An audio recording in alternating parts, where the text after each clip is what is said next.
gains that confidence, plays a few good events, stops looking inwards into his own insecurities. I like the no expectation part, so like that's something that has gotten better because sure, it's like not my full-time job. It's definitely good for chess in India, and now there is Olympiad also, so there'll be more people following and taking up chess as professional sport. Yeah.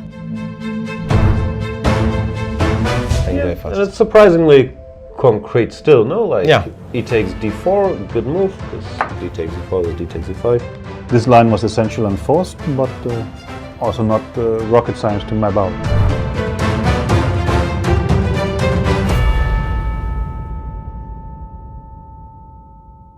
I'm ahead of the game.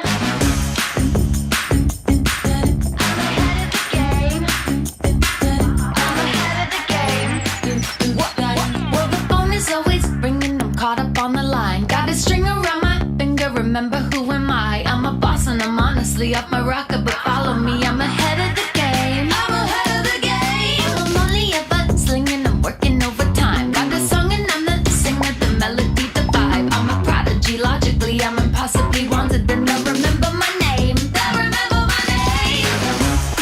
Ooh, well, I'm ahead now. I'm ahead of the game.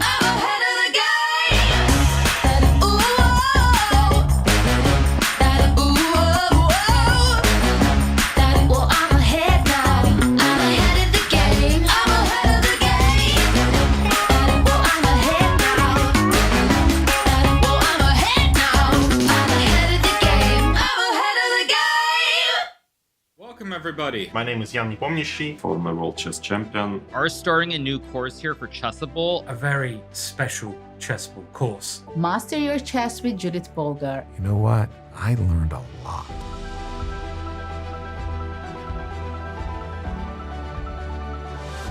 Chessable, the definitive solution for studying chess. Choose from one of the largest online chess libraries in the world, with hundreds of titles ranging from classic books through to our exclusive Chessable courses.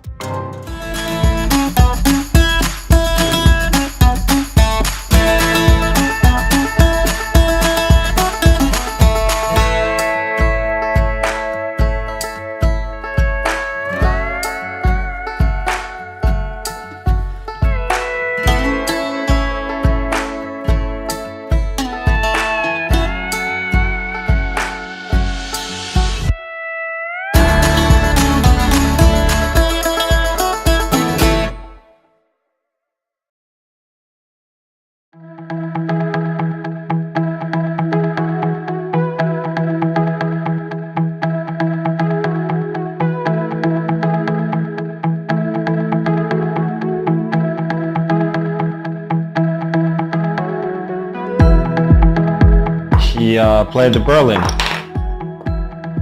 which I sort of expected, but I didn't really know what to do against, because in reality very few people do. When we are playing an even game against someone of similar strength to us, usually we need to give something in order to obtain the initiative. Just how shrewd and cunning Alireza can be, even with very little time. I want to show you a game just to prove that I play these lines that I played against former world number 2 and a bit of a superstar, Gata Kamsky.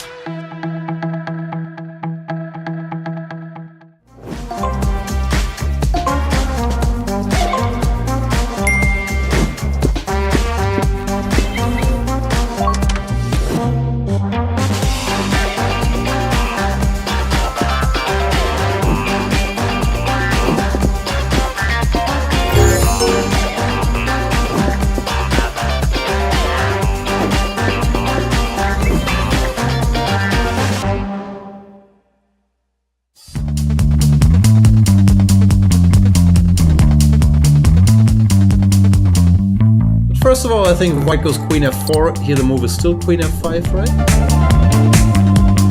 You are following my games, you will see I play a lot of games.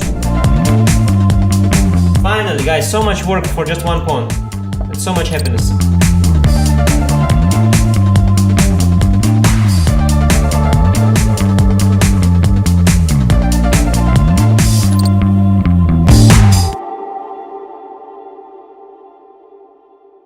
It's time to take control of your journey towards chess mastery. Magnus Carlsen introduces Chessable, the definitive solution for studying chess. Move Trainer uses the science of spaced repetition to identify your strengths and eliminate your weaknesses. There's no need to set up a board, remember which page you're on, or keep track of all the moves you miss. Move Trainer empowers you to go from the opening to the end game with confidence. It's a seamless, effective, and fun way to study chess.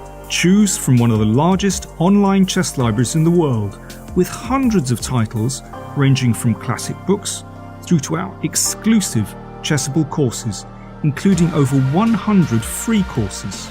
Get expert insights from International Master John Bartholomew, Grandmaster Sam Shankland, International Master Christoph Silecki, Grandmaster Simon Williams, World Champion Magnus Carlsen, and hundreds of other instructors. Get started now and join our growing community of over 100,000 chess enthusiasts at chessable.com. Chessable, take control of your journey towards chess mastery.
Hello and welcome to round 4 of the Tata Steel 2023 Wijk tournament.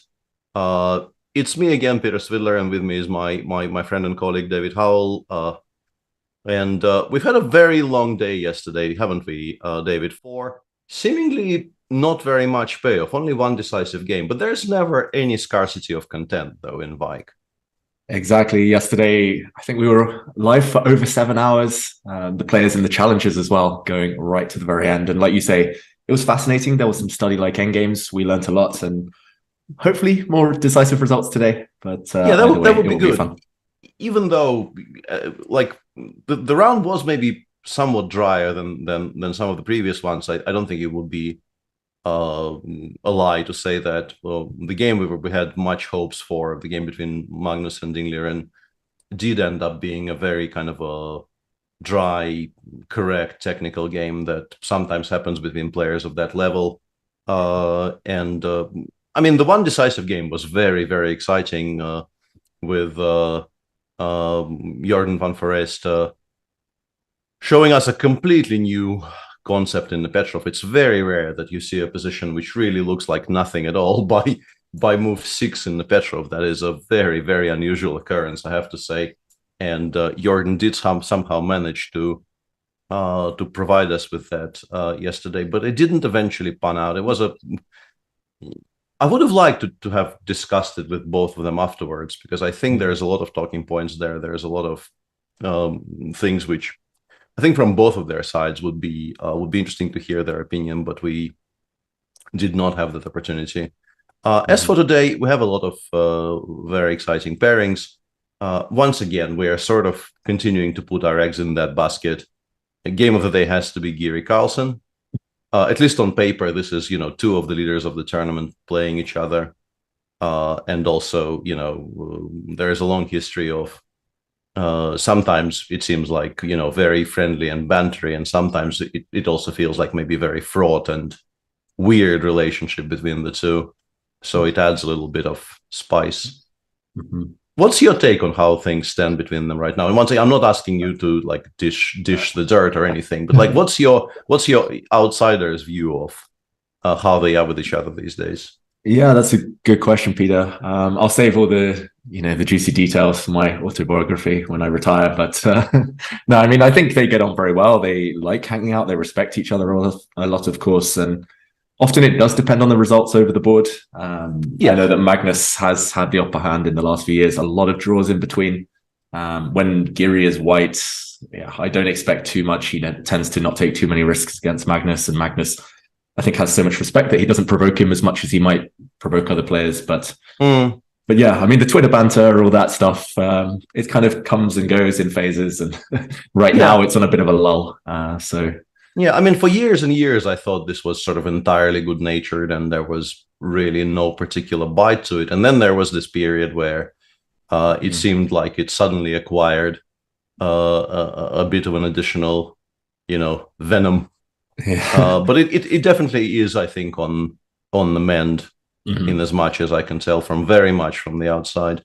Yeah, despite the best efforts of the members of the Chicken Chess Club, I think things are fine right now. Yeah, and we do have some moves coming in. There was this game where Magnus beat him very, very quickly, I think reasonably. I mean, not very recently, but somewhat recently. But that, I think, was a Sicilian of some sort. Why do I always opt to do this live on air instead of, let's say, 10 minutes prior to the show is very unclear to me. Oh, we've got the because time. I'm not a good person. I mean, chess players, things come to our mind last minute, right? Spontaneously. But I think you're right. They've had a lot of debates recently in the Sicilian, especially these kind of Rossolimo type of positions.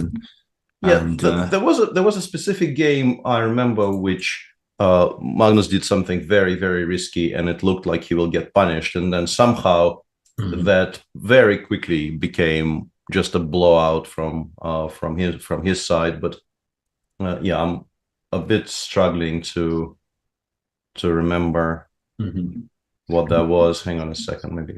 I'm trying to think as well if Magnus has ever beaten Giri at Wijk. I know the first time they met, when Giri was 16, he beat Magnus with black in 20 moves, and then a bunch of draws followed. And, yeah, their classical results are very much skewed in Magnus's favor. The current score stands at 6-1 with 22 draws. Draws, of course, being the most popular and the most frequent results. But that would be true about most matchups at this level, even when it's as seemingly one-sided as this one is. You still, of course, get a vast majority of games ending in draws. But until 3 or 4 years ago, I think the score was still 1-0 to Giri, and Magnus just has turned things in very recent history. Yeah, but that is something that I think happens quite often, where you have some kind of a statistical / sort of personal matchup quirky thing going on, where here, for instance, Magnus was having trouble winning his first classical game against Anish, but once that particular floodgate opens, it often then is impossible to kind of put the toothpaste back in the tube. Meanwhile, the Queen's Indian is enjoying a resurgence in this tournament. Yeah, it's actually very interesting to me that people are now back to doing this. And the first time we had this conversation was when Laurent was still here and you were still playing the league, and that was the game between Gukesh and Ding Liren in the first round. And we very quickly, I think Laurent mentioned it very, very early on when the opening was sort of very far from being completed even. And he said his feeling is that these days people play the Queen's Indian to play for a win. Yeah. If anything, because compared to, let's say, the Nimzo / Ragozin / whatever else you will do after knight of 3g5 here, the Queen's Indian is not really aimed at solving, quote unquote, mathematically solving your problems. It's aimed much more at getting a playable position, which might be a bit worse, but there's going to be plenty of pieces left on the board, and there's going to be plenty of strategic topics to discuss. And people often do that these days just to get a game, which I think is a bit of an indication that Magnus doesn't really like the idea of having a kind of a sort of well-established theoretical draw today as much as maybe we would have suspected. Because I think if he goes d5, like I think Giri quite happily goes knight c3, and whether it's the Semitarash or the Ragozin or anything else, I'm not implying Giri would play for a draw. He would definitely have some kind of a small idea to ask a question. He always, I think he sort of, respects himself and respects his theoretical prowess enough to always come with a question. Yeah. But these he days, did against Gukesh, for example. Yeah, exactly. Yeah, that was a very good question to which no answer was provided. But these days, those openings stand generally well enough that more often than not, the question will get answered and then the game is drawn. Whereas what Magnus is doing here is basically saying, I'm not that interested in such outcomes. I would like to play, maybe. Obviously, there are still ways of making the game very dry in the Queen's Indian as well, but maybe less dry. Yeah, and we can already see Giri is pausing. There's a bunch of moves. There's, I guess, Queen C2, there's B3, even Queen A4. Yeah, Queen A4, I think, I mean, it obviously still exists, but it has to some degree at least, not disappeared, but became less it's known to be very dry. Yeah. Black has solved everything there. Yeah. Knight BG2, I assume, is a move that people have made over the years, but it feels that abandoning the idea of developing into C3 this early is not going to pose too many problems. We'll wait for Anish to decide on something, and just briefly, let me scroll. Whoa, okay. That is very, very peculiar. Which one are you looking at this now? One. Okay, whoa. Looks like a reverse like French defense. Yeah, I'm not entirely sure how to even call this, but it's like White is playing a Cole, but White is also playing a Cole where the bishop didn't even dare venture as far north as d3. I've been a Cole player my entire childhood, but like the idea of not even playing bishop d3 in these types of positions never actually occurred to me. Peter, Vincent's been doing this quite a lot. So I played in the Norwegian League this weekend, and actually I played one knight f3, c5, and e3 on move 2. And I noticed in that position, Vincent had quite a lot of experience against d5. He was playing d4, bishop e2, or against anything here. He was playing d4, bishop e2, and just castling and kind of playing a reversed Queen's Gambit declined or reversed kind of semi-slav. And that, I guess, probably explains why the choices that Arjun made so far, which are very sensible, but also very, very far from obvious to me. Yeah. This explains why he's making them so quickly. Because if Vincent has been showing his hand there a little bit, if you can actually guess that this is something you might have to prepare for, then maybe you come up with this idea of playing knight c6, c3. I guess after c3, the pawn on e5 is hanging, which is why, I mean, it's a very basic thing to say, but you, of course, would very much like to get the bishop out and then play e6. But it's already hanging, and you don't much like the idea of playing this because it also frees up the c1 bishop. So you play e6, sort of keeping both c8 and c1 locked behind the pawn chain. And then after castles, in particular, the move h7, h6, I think, is a very good indication that Arjun did think this was possible. And it's a thing that people do quite a lot in all kinds of openings, right? You expect d takes c5 eventually. So you're saying, I will look for a useful move which would allow me, ideally, to take on c5 in one tempo. Because I think autopilot here would be bishop d6 or bishop b7. Yeah. Or perhaps queen c7 just... Or queen c7, yeah, exactly. Synonymous with reverse colors, this type of position. But yeah, h6, that smells of home cooking. And yeah, I mean, if you do it without thinking at all, and he has so far gained 2 minutes on the clock, he's basically blitzing all of this out. It very much indicates that, yeah, they took it very seriously. Arjun and his team, they realized Vincent is not joking about this being an actual weapon he's using against good players. And they looked at it. And after a3, he goes c4, which... Hang on a second. So this is... for me, I don't know if it's helpful for you. For me, it actually kind of helps if I try to figure out what they're doing with colors reversed. So we're playing some kind of a position like this, right? So e3, a6. e3, a6. Yeah, and c5 is a move here. C5 is definitely one of the very important moves in this position. And play normally continues something like black does this and then tries to recapture on b6, play c6, c5, and equalize. I think this was discussed in the Gelfand Anand match in 2012, right? Yeah, I think Boris won a very nice game here, to take the lead in the match. So Arjun is playing the same line with colors reversed, and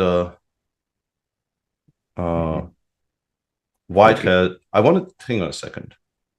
We've got bishop b2 and castles in return for h6. Yeah, exactly. So it's...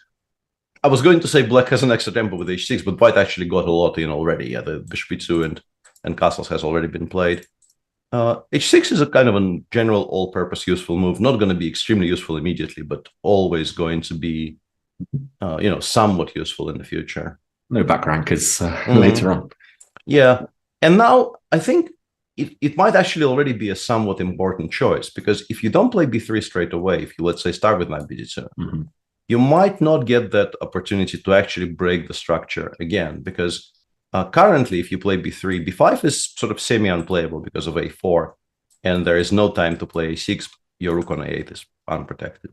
If you start with knight b2, you get faced with b5. a4, b4 looks kind of wrong, frankly, because you've given up a lot of space, and e3, e4 is not going to do enough. Yeah, but I don't think it does enough. I think generally black will be quite happy about things like this. Yeah. And if you play b3 here, I will play something like bishop b7, and I will be quite happy to meet a4 with a6, and this structure survives. You can still make an argument that this is not unplayable for white, because very importantly, you get to trade your idiotic bishop on c1 for the bishop on f8, but it's not great. The bishop on e2 is so passive that I don't think it's very good.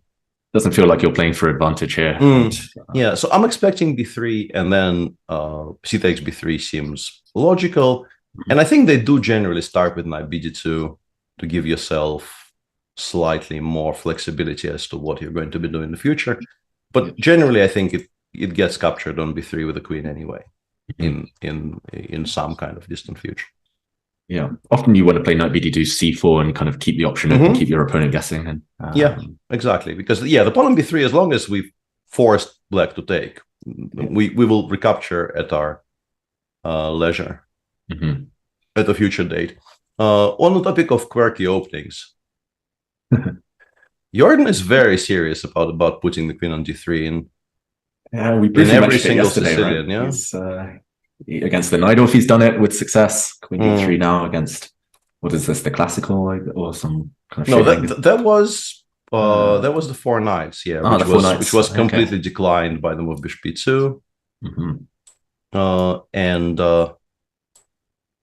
then d6 isn't maybe the most challenging, but well, you can play bishop b4, against which I assume we go the sort of the entire gambit route. I think this is how it goes, right? Takes knight e4. I think they go bishop f3 here, and then this bishop comes out via a3. In these types of positions, I'm assuming these days, like after working with engines for long enough, you always assume this is probably okay. Yeah, but it's also very risky. I don't think very many people enjoy this type of play with black. Bishop b4 is very different in spirit.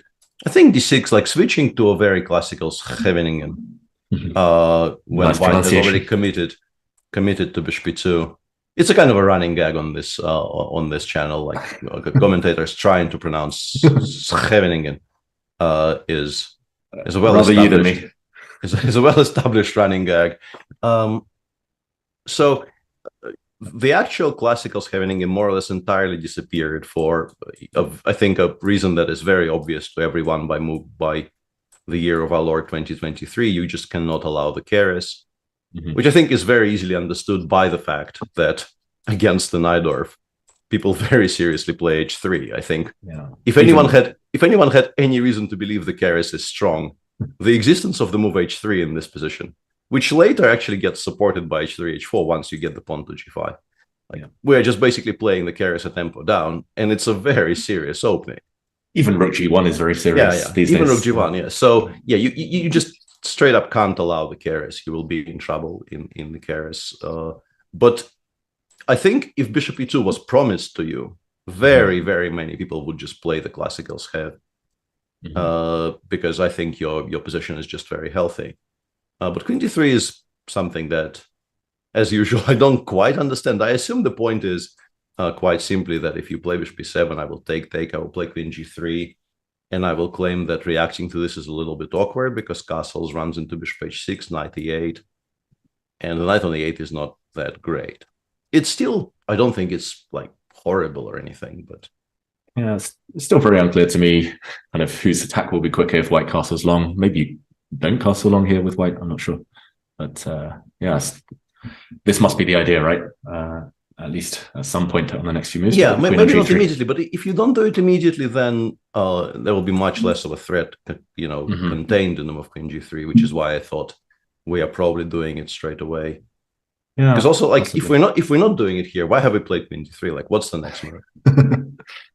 If we're castling here, then we should have castled on the previous move because we're tipping our hand without really cashing anything in.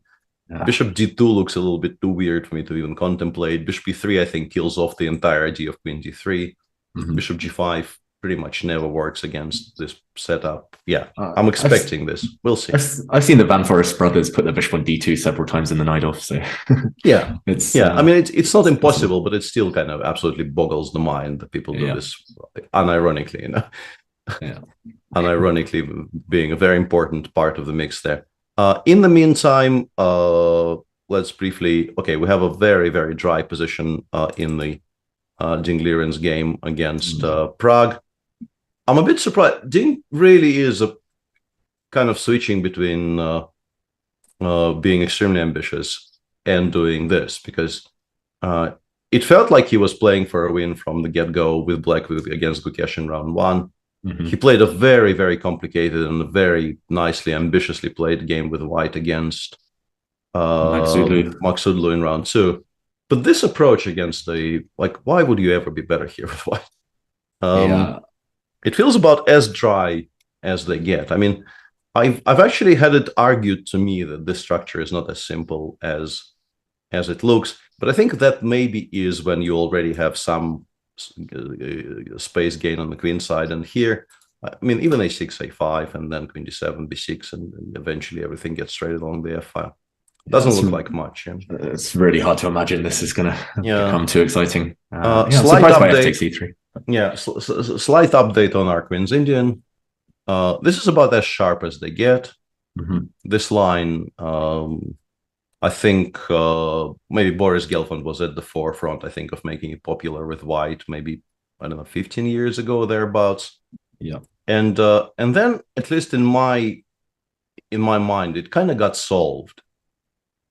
It felt to me that at some point I stopped seeing this very much, and whenever I saw it in games between good players, Black would just show some kind of a long forcing line which makes a draw, and would make a draw. As our chat was pointing out, there was a recent game in the tournament in Sieges, which I covered with Gusti, where Ellen Nielsen actually won in 11 moves in this line, but it's unlikely to happen against Magnus. How did that continue? Do you remember? I guess Queen F5 used to be one of them. Her opponent, it went, I think it went castles. There was some 95 somewhere, like bishop b7, maybe rook d1. Queen 95 and queen b3 happened somewhere, and the knight just got lost, but I'm struggling to remember exactly how. Okay. Yeah, but basically by move 11, this piece just disappeared off the board and Black resigned. Yeah, but Magnus probably is not going to blunder a piece here. I actually, at some point, spent some time analyzing this. I remember, I think that queen a4 used to be the main line here. The reason being, obviously, you would like to be able to take on d5, but currently it loses a full rook to the fork on b4, which is why you go queen a4, sidestepping all of the moves with these knights which can attack your queen. And then it goes to f6, for instance. And here people were trying, I think, like the straightforward play is possible, like knight c3, e4, e5. And also after knight c3 castles, you can try bishop g5, you can try bishop f4, you can try maybe some knight h4, f5 ideas. You always have some compensation because the d7 pawn is a bit backward. White has better development, pressure along the g file, often very nice access to the d5 square. But Black is a pawn up. It's not nothing. There's some forcing lines here as well, where Black kind of gives back the pawn with d5 very quickly, and it fizzles out, if I remember correctly. Yeah, I'm trying to. Yeah, exactly. There are some lines where d5 happens very, very quickly, despite it seemingly just losing the pawn. But maybe it was bishop g5, d5, or something along these lines. Very possible. Yeah, very, very possible. It's something like this, and it's all a bit blurry in my mind. Yeah, it's been a while since I looked at this, and I think my one foray in this line was, I think, a loss in about 20 moves with White because I mixed up some theory. That can happen for both sides. But then queen f5 supplanted queen a4, right? That's the and this is the other one, right? Queen f5, knight f6. And is it e4 or knight c3? Oof. Yeah, e4, and we need our viewers' help here, our chat's help on the theory. Yeah, because g6 is always a bit fraught with danger. Just g6 knight h5 was definitely happening somewhere, but I'm trying to remember if it was here or a bit later in the game.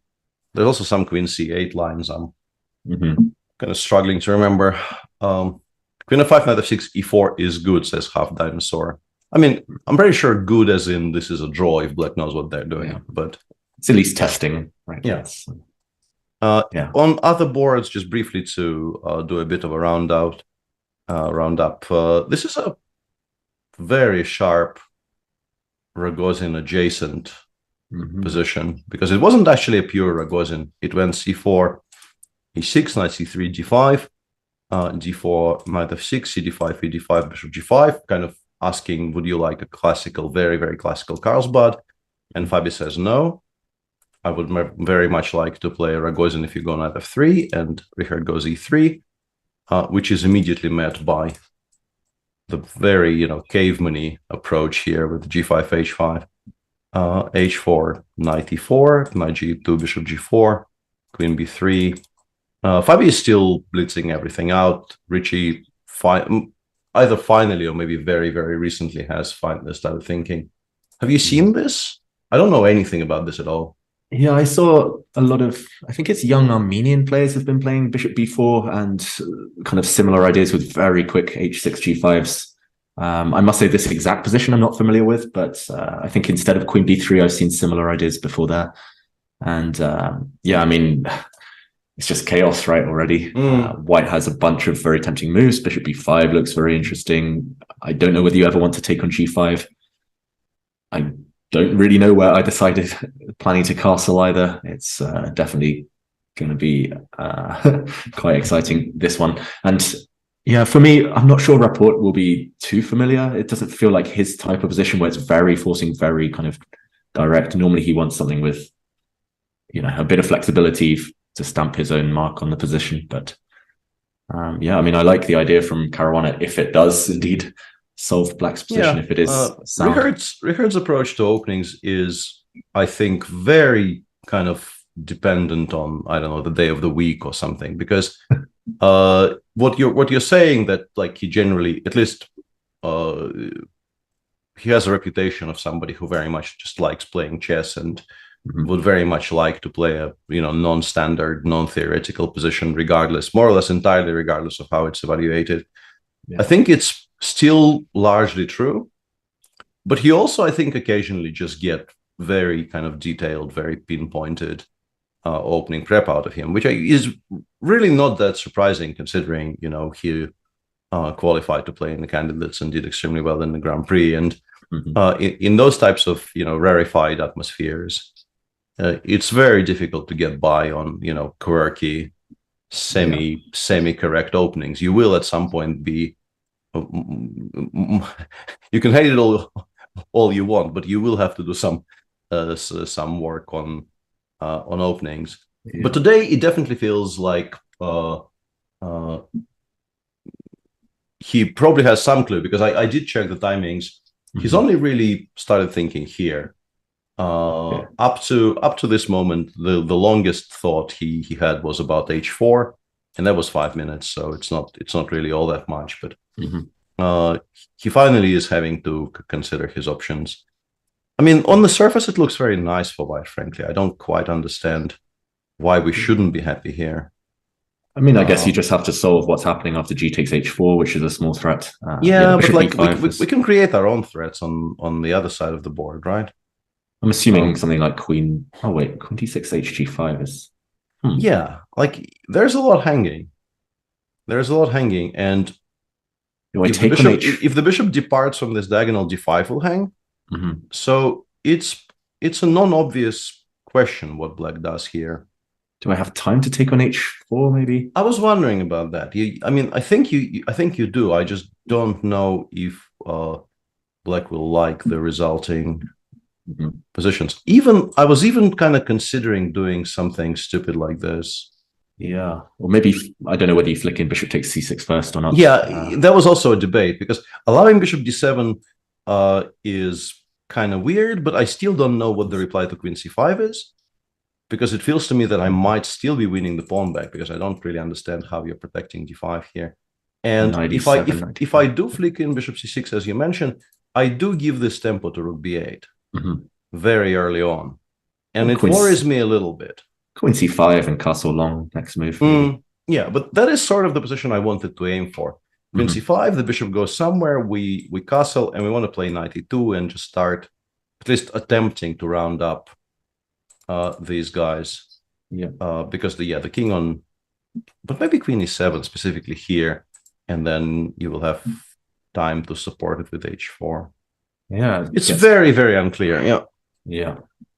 I mean, I guess it depends on the evaluation after, for example, queen takes e7, white plays rook h4, and something along these lines, whether black can create enough activity before white plays knight e2 and rook h4 is starts taking everything. Yeah, this is a very good move that I did not see. I mean, stopping h4 is very important. Yeah, maybe black has something very concrete, but it looks like white's risking nothing there. What would other options be here? I guess just taking is not that horrible, right? But I mean, developing the queen to g5 does feel like it helps black somehow. Just for the sake of one tempo on g takes h4. bishop e5 is so natural. I mean, it's hard to look too far beyond it. I'm having trouble considering other moves, but I'm sure there are other moves, which is why I'm sort of forcing myself to to discuss them. Like f3 feels a bit odd, loose. It feels like we're actually driving it to better squares. Yeah, just bishop e6. Bishop e6 and can't be a worse square. And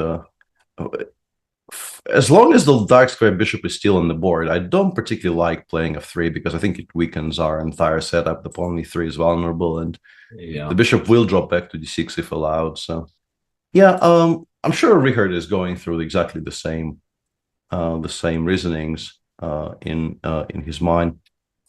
And just briefly to show some other positions, we have a quiet-ish 6d3 Spanish in the game between Norbek Abdusatorov and Parham Maksudlu. After d3, Parham chose to play d6 and not play b5 until rook e1.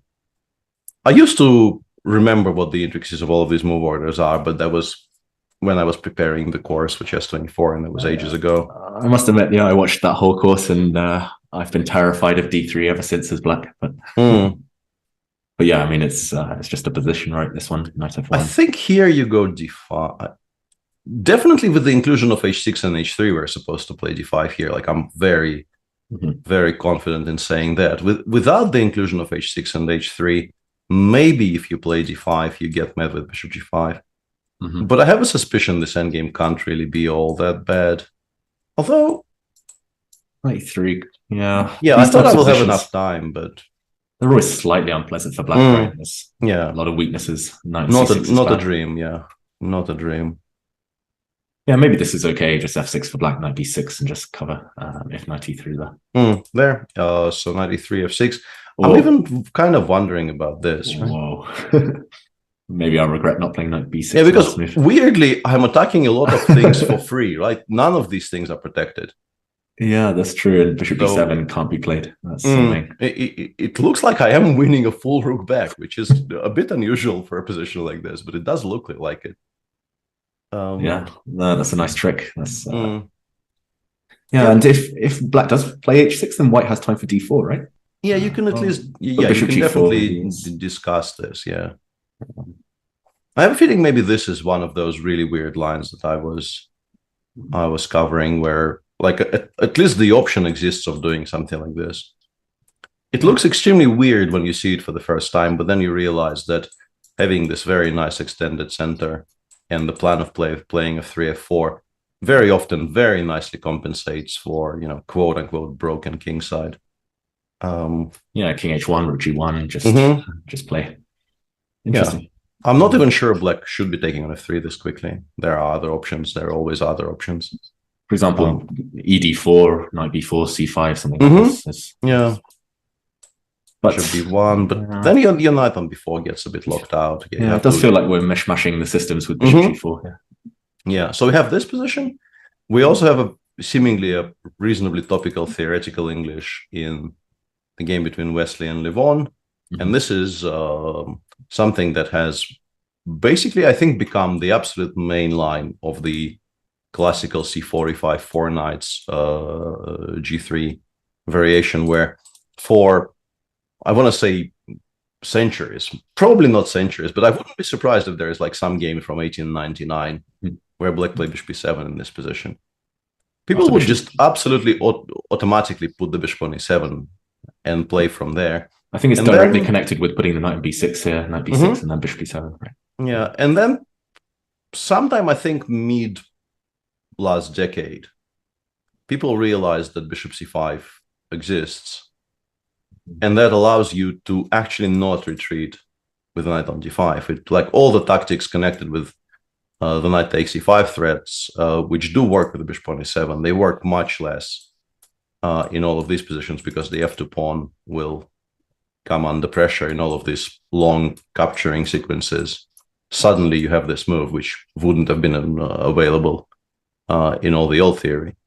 And black just keeps the knight on d5 and ignores whatever threats white pretends to have in the center.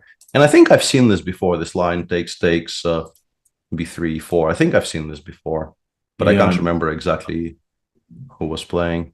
Pretty sure I've seen it too, so it must have happened in some. Even the one they have right now with this really kind of weird looking queen b4 move. Let me check, but I'm pretty sure I have seen it before. Yeah, I guess the idea behind queen b4 is just to stop queen c3. Queen e7, queen c3 might have been very annoying. White hitting g7, so. Although, knight d4. You kind of have to wonder. This looks okay because knight e2 is. Although maybe something like rook e1 is. And now e3 is a threat. And I guess the point that, I mean, you're absolutely right. Like, if the end result of all of this is black is forced to play f7, f6, you would much rather that didn't happen. You would very much like for this not to happen. So yeah, you play queen b4. I guess the tactical justification is that if a3, we can, I assume, take on b3. I'm going to say no, bishop takes g7. This is very risky, right? Bishop takes f2, and it's very shaky. I think we probably get. Well, I don't know about get mated, but I wouldn't really want to venture here. Maybe there's rook d1, take, queen back to d6 here, and just about holding for black. Pawn up as well. But you can also ignore it. I suppose you can also play something like queen b5 and then put the bishop on f8. I guess this is maybe the big difference, right? Because if queen c3 happens in all of these positions, we at least have access to the option of putting the bishop on f8 and just solving the pressure to the g7 pawn that way, which means that we will never ever have to consider playing f7, f6. Yeah, I like this. Suddenly white structure is a bit loose. And yeah, and provoking a3 is very useful because as you're saying, this is now potentially a target for all kinds of counterplay on the queen side. And that actually rounds out the opening phase everywhere. So where do we go? Oof, good question. We could check in at Rapport Caruana. There's been an unexpected move on the last turn. Rook h6, which is very clever. Escaped my attention, I must admit. Bishop b5 did happen. GH, on the other hand, did not. So we're guessing, because Fabi is almost 5 minutes up from his starting time. This is clearly not being ad-libbed. GH must have something wrong with it, and Fabi just takes on c3. And now that c6 is hanging, rook h6 is a like somewhat weird looking, but a logical way to avoid the threats against the knight while not compromising. Like, you don't really want to be playing bishop g7 because it opens up long castles for white. And you want white to at least force you to move away with a move like f3. Yeah, this is fascinating, I've got to say. People do anything nowadays for these Carlsbad structures. But I'm struggling to find a productive plan with white that doesn't involve f3. Yeah. And as you say, f3 comes with a lot of risk attached. Yeah, if you take on g5, it feels like you've really improved black's fortunes here, because you now playing f3 will be much more difficult. Your king is still stuck in the center, and he also brought black one move closer to castling queenside. So hg, I think, is very low on the list. And yeah, f3, what are we doing? Specifically, are we going gh, or are we just moving the bishop back? Yeah, I guess if gh, just knight e2, and I'm not sure who's that's helped. White's knight has a nice home on f4. I'm a bit reluctant here as black. Bishop d7, although you still have queen g5 coming very quickly. I mean, yeah, actually, this is far from clear. Bishop d7, knight f4, queen g5, and it's anyone's game. Yeah, I think I'm picking white here, but I'm not doing it very confidently. Like some queen e1, queen takes h4 ideas. Okay. I mean, black castles queenside, I guess. Yeah, and now a very big question is, do I have time for this or not? Yeah, rook e8, perhaps. Well, there's some further calculation needed. I can even maybe still do this, right? And claim that I'm a little bit better, because the knight will return to f4 and the pawn on h5 is still somewhat vulnerable to things. Yep, maybe. And stuffs. Things and stuffs. Yeah, I mean, this looks at least semi-logical. I don't know what else white can try. F3, I guess, if black doesn't take on h4, maybe just bishop d7. Yeah, but I think we can just continue saying we don't have to commit either. Okay, and I get a similar, pretty much a transposition if I take GH transposes, or you can look for something stronger, but I'm not sure exactly what that is. Like knight e7 hangs the pawn on g5. a6 feels like a wasted tempo because I don't think white will be very unhappy about, dropping the bishop back to d3, for instance. Queen e7 exists as a move, but after queen e7, we can maybe claim that we've won that battle of making you take on g5 in 2 moves and instead of 1. g2 I don't think is very available because, this rook probably, but it lands on g8 and it will cost black a bit. And I want to play knight f4 next move.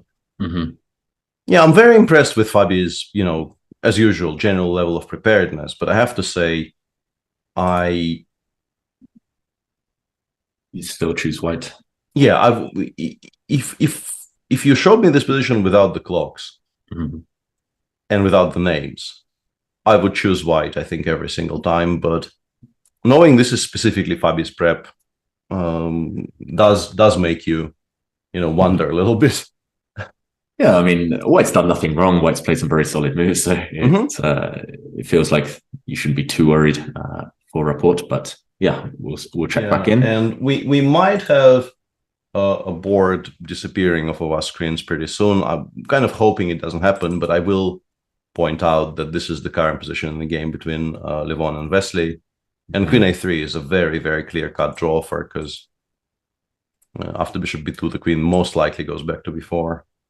Yeah, and then white has the option. And you can play something like queen f4, but it gets chased around. I don't think it does very much. It's another draw, maybe queen h4, bishop e7, queen f4, bishop d6. Yeah, you do have queen h5 here, which is maybe a little bit playable. Queen c5. Are you better in this endgame? Doesn't really feel like you're much better, right? Black puts a bishop on e6 very quickly. And yeah, if I had time enough to sort of immediately go knight g2, knight e4, maybe I would have some claim, but knight g2 currently gives up control over the very important d4 square. I think black is sort of immediately better after bishop d4. Well, maybe better is a bit strong, but definitely not worse. And if you have to spend a tempo on e3, very difficult to imagine how black does not consolidate here and equalize quite comfortably. So yeah, always a bit sad when players of, this strength sort of just compare notes in an opening somewhere, but it does happen. Don't white keep the queens on, maybe queen c2, I don't. Queen f4 looks more active, but now one of those squares, At least I escape any immediate queen trades, knight b4, maybe queen e4. Yeah, I'm also semi-expecting bishop b2 and at least a repetition of at least once, but at least once, yeah, very possible. But this is a good thing about Wijk, and this is why I think we like this tournament so much as viewers, is that even if that repetition does end up happening, there is still so much going on in the day. The fact that this is a 14-player field more or less ensures that even a very dry kind of a theory-heavy game like this, where both players sort of know that precise solutions do equalize and perhaps decide to have a bit of a rest day and a half here, because tomorrow is a rest day, but a rest day and a half. You still have 6 games here and 7 games in the challengers to look forward to. Yeah, and it does feel like the general kind of percentage of these uneventful draws is low in Wijk compared to other tournaments, maybe because of the length of the tournament, maybe because they have this habit of inviting the young, hungry players these days. Maybe we can check in on Giri against Carlsen, because this one still looks very theoretical. I think I've seen this position as well. d6, e5, queen d7, trying to get the queens off. And the question for Giri is, do you take the queens? The problem is queen f4 maybe. Queen f4 is playable, right? Because d5 doesn't rook d7 doesn't actually work, because I don't think this rook is. If all else fails, we can just take on a7. Like if it threatens to get captured, yeah, it's important that castle queenside, rook takes e7. There's no time for rook d1 because of rook d1. Castle's queenside, very missable, because I think And I mean, it has been missed by a lot of people, including very strong players over the years, who sort of forget that only the king cannot pass through an attacked square. The rook passing through b8 doesn't really matter at all, and these squares aren't attacked, so you can actually legally castle here. Yeah, it's like that Wesley So incident in the Fischer random. Can't castle when you're in check or through check. But yeah, unfortunately, it doesn't quite work for black. So if queen f4, is this where we're I think we expect. I guess we go knight h5, right? And the queen has to go to some weird squares. You actually, yeah, it's difficult to name a good square, right? Because you would like to go to a4, but that straight up loses to knight takes e5. And you're not in time to take on e5, and then the knight disappears and it's no longer there, and you're just 2 down. Yeah, there are some games which went like this, obviously, but these types of positions, this is a bit of a hot take, but as a Grunfeld player, I'm very tempted to take black. Yeah, I'm not surprised, Peter. Yeah, and I mean, I will absolutely claim that if you give black time to long castle here, black is like borderline winning. But of course, you start with rook e1 check. And then with the connection between the rooks broken, I don't know if king d8 or king f8 is more precise. I'm tempted to go to g8 simply because, you know, control of the d7 square is all important. With the connection between the rooks broken, I suspect it's not horrible for white at all, but I'm still completely fine playing this with black. Long term, you might round up the d6 pawn. I do remember a New in Chess yearbook article on this exact position pretty much, but I don't remember the conclusions of that survey. I think black is just completely fine. Yeah, our chat says Royce only gives king f8 there and says white is a bit better after knight c3. Also possible, like, obviously, it's very important that the king is not castled, and whichever rook you leave somewhat stranded will be somewhat stranded. We'll see if Anish goes here. Another option would be, I guess, something like queen c2, maybe. And then black will have to play very precisely, because now you cannot take on e5. I assume you go for some position like this. Question mark. Yeah. Oh, hang on a second. Do we have this move here? I was about to suggest, but it feels super risky. Yeah, just like knight c3. c3. What are we doing here? Yeah, this looks incredibly risky. Yeah, bishop f6, but it's. Can we really not take at all? Like, are we sure we cannot take? Knight b5.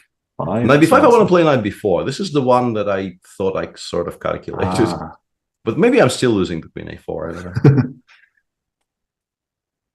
My point being that knight d6 runs into queen d6 and queen f5 check. I still have queen e6. Yeah, I think I'm doing really well here, but there are other moves here. Let's not get carried away. Let's leave them stewing here a little bit. I was just going to say e5. It will be a bit funny if black plays knight d5 back to this. Hang on. I don't know if it's possible, but just a bit of chess humor. But then after e takes d6, you have to make some weird decisions, right? Because this will not work, because I have a check from e2 suddenly. Yeah, I don't think it's objectively correct. It's just a bit of geometry. Yeah, would be very funny. Let's briefly check in with the challenges, because people were saying there are some very funky positions there. But I'm currently, hang on a second, I'm having a bit of an issue with the challengers boards. But I have okay, that's not as weird as I thought it might be. Somebody mentioned there is a king on f3 on move 17 in a game between Ivic and Vaishali, and I thought this will be very exciting. But this is just all theory. Somewhat shockingly maybe for some people, but these are now very heavily discussed positions in the four knights. This is the Sicilian four knights, to which I think the most objectively ambitious reply is exactly this. And then we get these types of really, really unusual looking positions where the king often goes forward and sort of continues going forward. And f3 is a pretty safe square, actually, in all of these. Have you had an occasion to look at this recently? Not for the last 2 or 3 years. I remember looking at the four knights in general quite a lot after the Grand Swiss in 2019, because it kept coming up there. It was very highly topical. But it's simply not a main part of my repertoire. I always kind of believe in white's position somehow, that black is living life on the edge, but at least strategically. But yeah, it seems absolutely. like I think everything it's has been very solved. risky. If you know what you're doing with white in particular, like getting here with your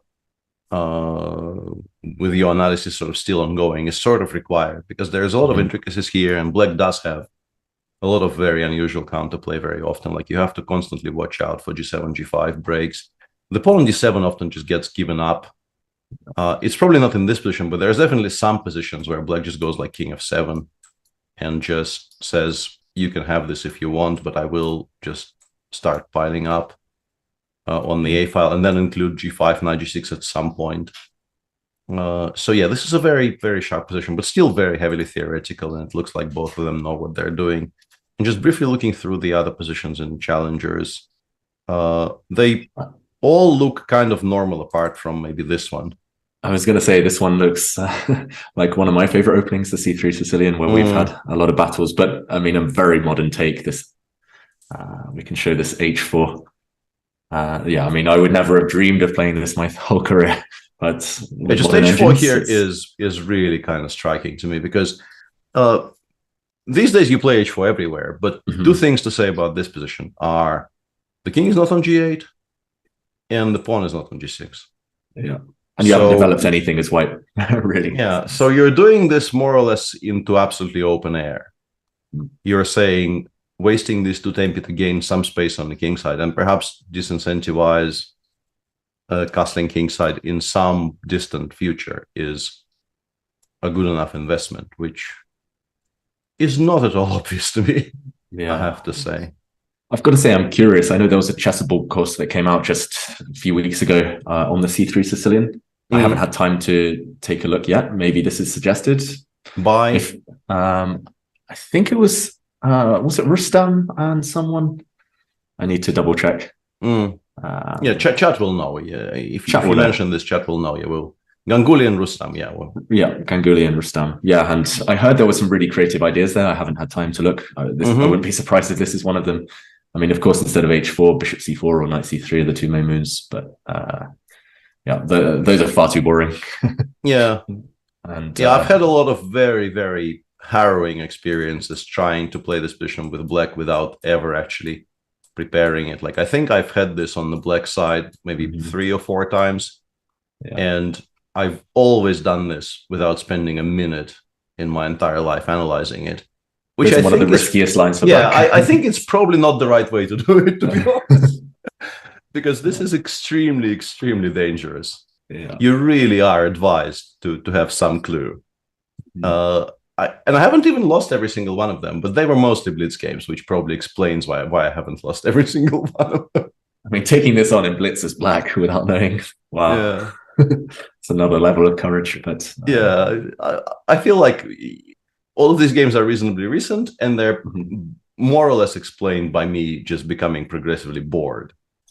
Like I just feel that, as I say, just to feel something, like fair enough. You do things just to feel something, and this definitely comes under the header of feeling something, because you feel like existential dread to the levels that are probably not advisable. Yeah, not in a good way. Wow. Yeah. So we have this position. We have some very kind of slow anti-Merans.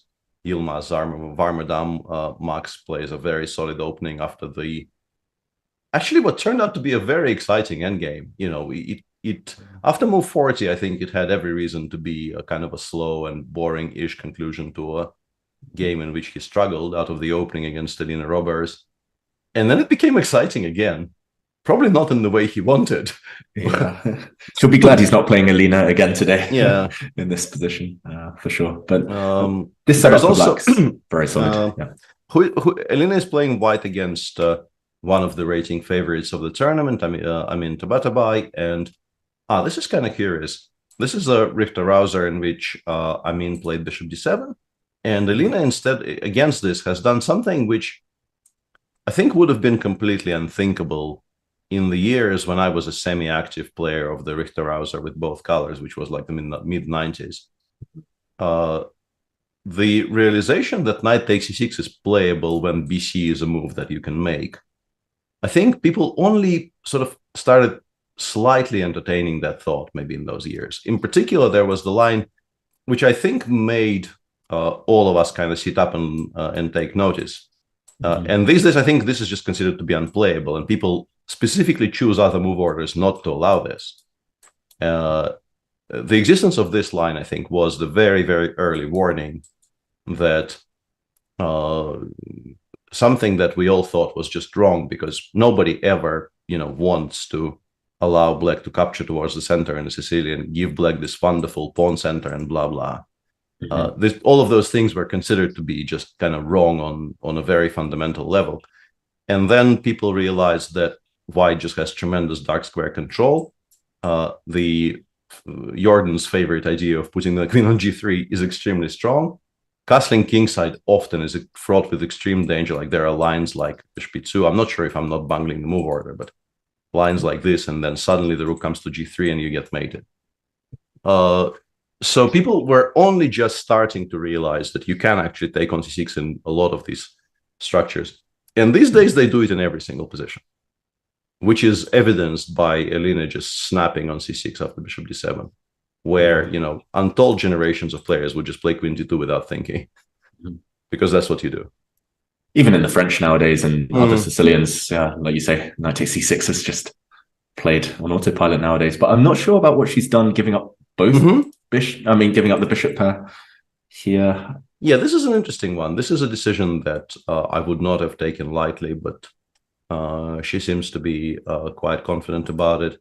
EF queen d3. I think queen d3, maybe you could have not played it immediately, but it's a move that shows good recognition, because you very much, having done all she has done, she now is very committed, I think, to not allowing f6, f5. Because, just to illustrate, like if we make some very indifferent moves here from both sides, I don't know, and we just play, I don't know, h3 here, black goes f5. If this pawn is removed and black gets to play d6, d5, black is instantly a little bit better, because this is a very stupid knight. These two pawns will control it really, really well. Black has a bishop pair. The bishop on e7 will come out to either d6 or f6. Just instantly a very comfortable, preferable position for black. So, but has she stopped it forever? Because I'd be happy to give up a pawn with f5 a bit later. Yes. Bishop e7, castle. I'll play I f5. absolutely agree with you. Even here, let's say castles, we make one more indifferent move. This is very, very playable for black. I don't know if it's the best, but it definitely is very playable, because these are extremely stupid pieces. They will have to be, rerouted and revived somehow, and it will occupy a lot of time. Yeah, white's pawn on f5 is superfluous, really. Just bishop f6 or... I think I would take black here every day. A question in chat, which I also was kind of pondering, what is your take? Would you automatically go EF here? Would you consider GF? Because, well, I'm a bit biased here, Peter. I don't have too much experience in these rousers with GF. I've got to say, GF always feels a bit risky to me. I quite like it with the pawn on c6, but I'm biased because I play all these Caro-Khans with knight f6, e takes f6. I play that in a bunch of different structures, different openings. So I really I call it the bug house structure, when you have kind of two f pawns, g7, h6, because you can never ever get checkmated. So I like what Tabatabai's done. I think I would have played that automatically. I don't disagree, but something that you made a bit of a throwaway remark there, that you do like it with the pawn on c6. It actually makes I think a significant difference, because you will play e6 next, and then obviously playing d5 immediately, white probably with the king on e8 just very happily sacrifices a knight there. But sort of long term, you have this really, really beautiful kind of long, wide center where you potentially will have a lot of mobility later on, and you're much less susceptible to, being rammed by 4 or 5 FE, because you still have control. I don't think it's unplayable, but I think I also would probably default to playing EF6 here. Even if we don't consider this, by the way, is on the board now.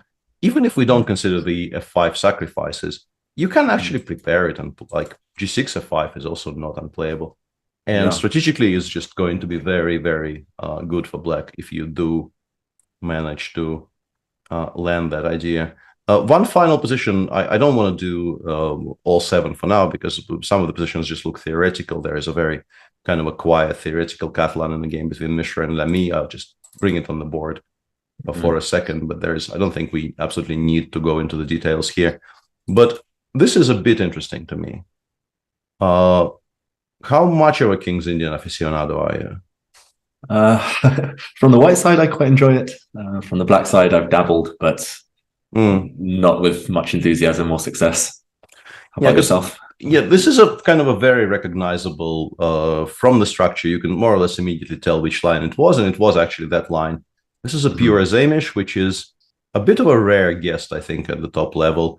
And also, I think these days when people play the pure Azamish, very often they start with knight g2 or bishop g5, which is a bit of a kind of a somewhat more modern, newfangled way of doing the same thing.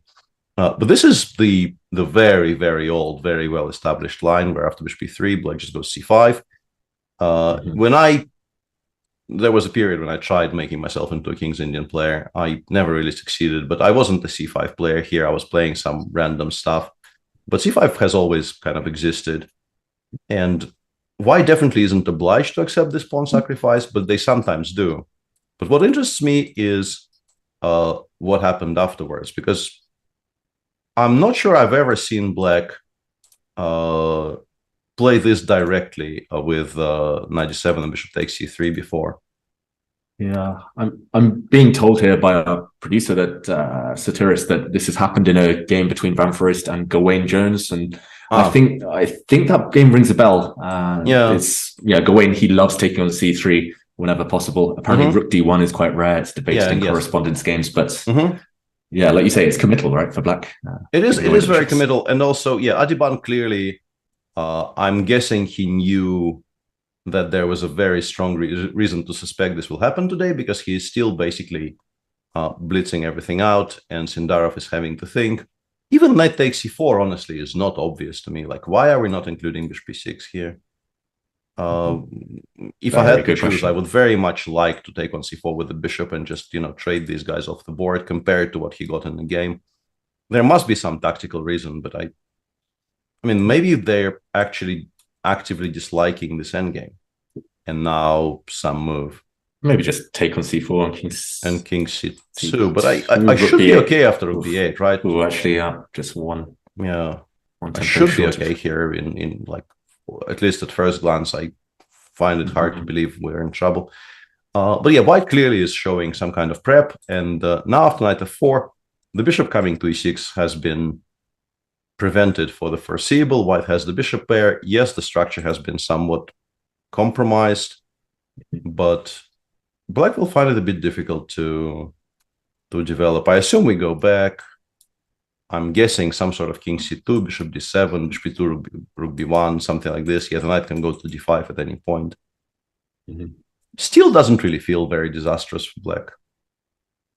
Yeah, I wonder whether bishop a6 is ever annoying in these types of positions. I don't know if White can be clever about where he puts his pieces. But a knight on d5 also is going to be extremely hard to get rid of for black without creating weaknesses. Yeah, so some position like this, even though it looks kind of harmonious for black, but exactly the point that you're making.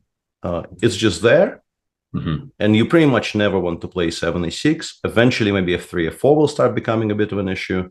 Yeah, bishop h4 might start becoming an issue, and it's just kind of difficult to make moves, even if there isn't.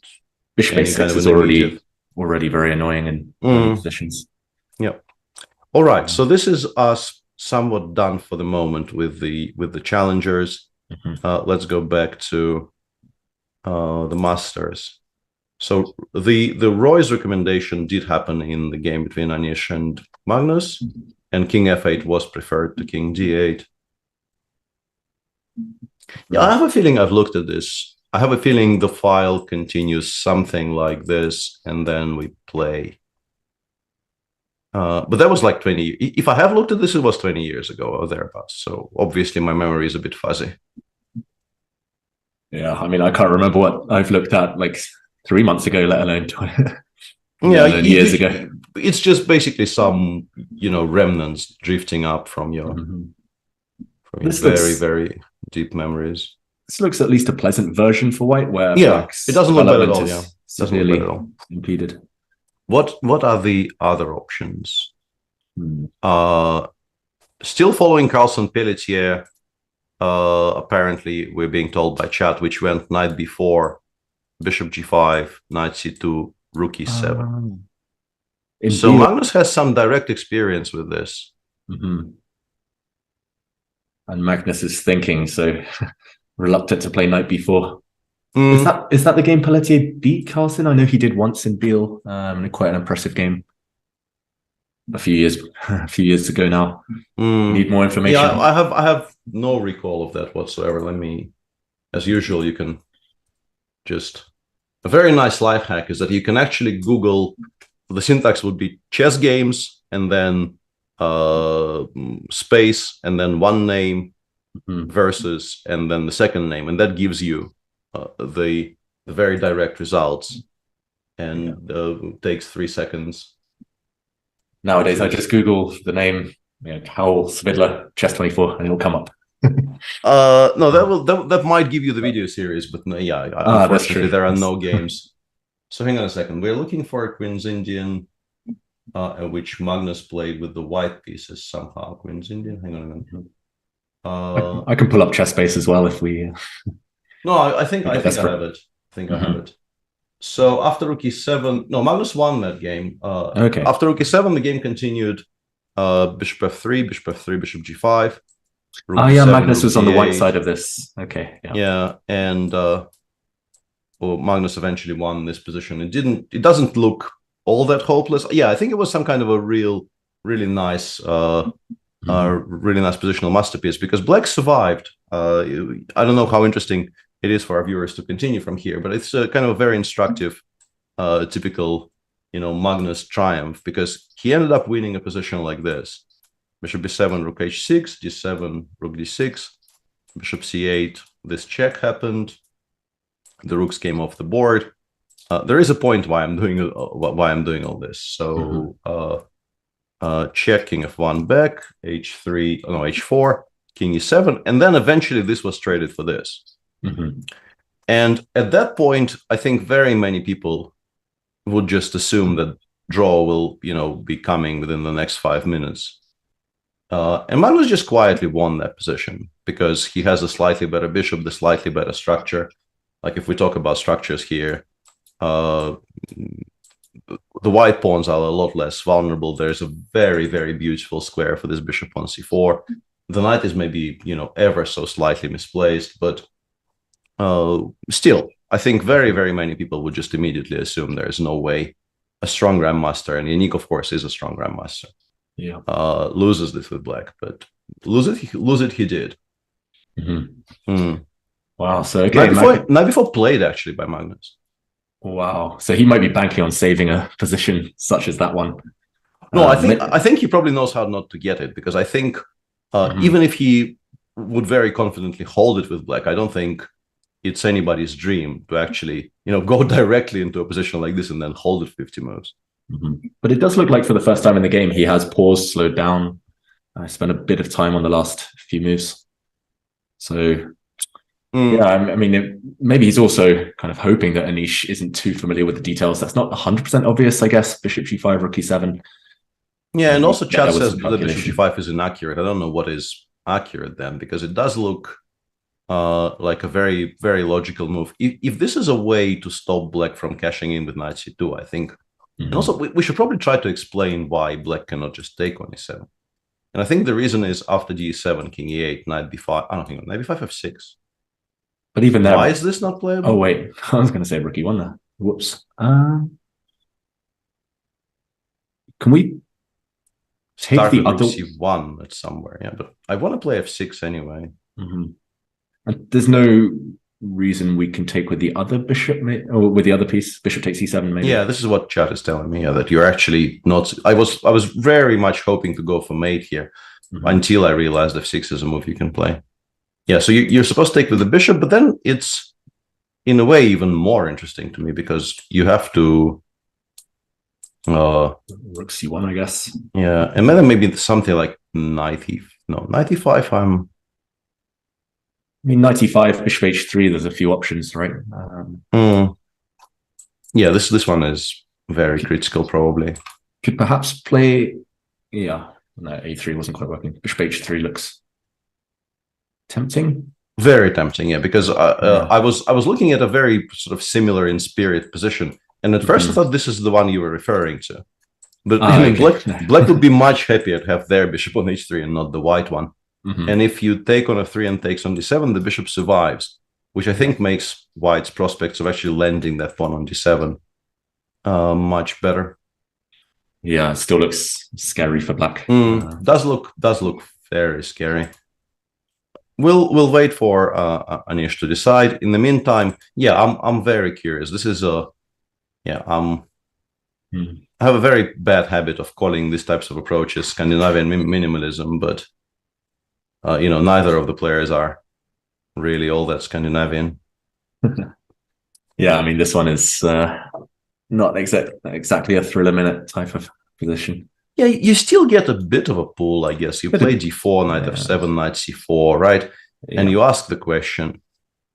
And if black is actually obliged to do this, then yes, the material balance is very, very symmetrical and very level, but you have the slightly better version of the centers, and I guess you have some ideas like this. Yeah. Maybe black doesn't need to rush with e takes d4, maybe rook a d8 first. Yeah, just go rook a d8. It's unclear how white improves. I think we probably still go for this, but then e5 is extremely well protected, and we can just do something slow. Like I will... Although, like, the more you think about it, like, I wanted to just say I will play king g8 and then rook c8, but then we end somewhere here. And maybe somewhere here you start feeling that maybe you haven't completely equalized, I'm still skeptical that white should have anything too serious. I agree. Maybe. I agree, but at least there is a feeling that maybe some progress is being made. Also, maybe d8 I'll hold that one. But b4, something, I don't know. You're right. It's not kind of a type of position you can relax too early. Yeah, and honestly, I would be a complete non-believer in all of this, if not for the fact that at some point I've had an occasion to discuss this specifically with Kirill Alexeyenko, who's been playing a lot of Gioco Pianos and Gioco Pianissimos, and his understanding of these structures is like vastly superior to mine, because I'm at best an amateur player of all these structures, and for him it's the absolute like main line that he employs. And he was telling me that very often it's nowhere near as harmless as they might look, all of these positions. Okay, we'll see how Prague tries to defend it. I'm expecting knight c6 or knight f7. And in the meantime, Anish goes knight e5. Okay. Can black not just take this, though? It feels very slow. Knight takes c5. What's the idea you're taking there? with a knight, I guess, yeah? Yes. Rook b7, bishop b7, rook d8. I would assume, right? Yeah, there's also maybe an argument for rook b8, but I'm not sure whether... forcing the white bishop to e4 is a benefit or not. Yeah, now, now either knight d3 or rook d8. Or... Yeah, kind of a weird two-step to sort of close the file a little bit. Yeah, but then again, also stop the knight from coming to e4. Yeah, that was the idea. But then again, I don't have a threat of knight c2 anymore, so maybe just rook. Oh, but rook d1. Rook d1, yeah. Yeah, I'm not sure. Unless c4 works, specifically c4, try and steal to land it on d3, because if we succeed in moving it back, like if we actually get to play a3 and the knight has to go back, I feel like we might not like it very much as black here. Yeah, tactically, there's there's no route for that knight, right? On b4, you can't go to c6 because of f4. So what about this one? Okay, so knight c2 still on the cards. Rook d1 again. At least there's minimum knight c2, knight d4. Yeah, we can try doing this, right? Because knight c2, I mean, you have to calculate, but I get the feeling I won't mind all that much. And in this position, I want to play, I don't know, knight b5 or knight b5 probably. And if I just come out again, knight c2. I was hoping I will be able to land bishop d5, rook e7 quickly enough, but maybe I'm not in time, Mm. Or Rook e7, I could take d6 maybe. So. Yeah, it does feels like I want to make too many moves in a row here. Yeah. Yeah, okay. And chat is saying that this is fine, supposedly. Yeah, I'm not that surprised. It's fine for black. Just white has spent a lot of tempi kind of getting the bishop pair now and messed around with his queen quite a lot. Knight e5 costs a few moves. But then again, yeah, Magnus still has maybe a couple of questions to answer. Knight takes e5, rook d8 looks very sensible. It looks very logical. It definitely is the first thing that comes to mind. I don't think it makes any sense to take with the bishop because you do want. I mean, unless you just win the pawn on d6 straight away after something like rook b8, but sort of on general ground, it feels much less on point. Bishop b4. Yeah, bishop b4. Yeah, you will not like it. Like some position like this, you will hate.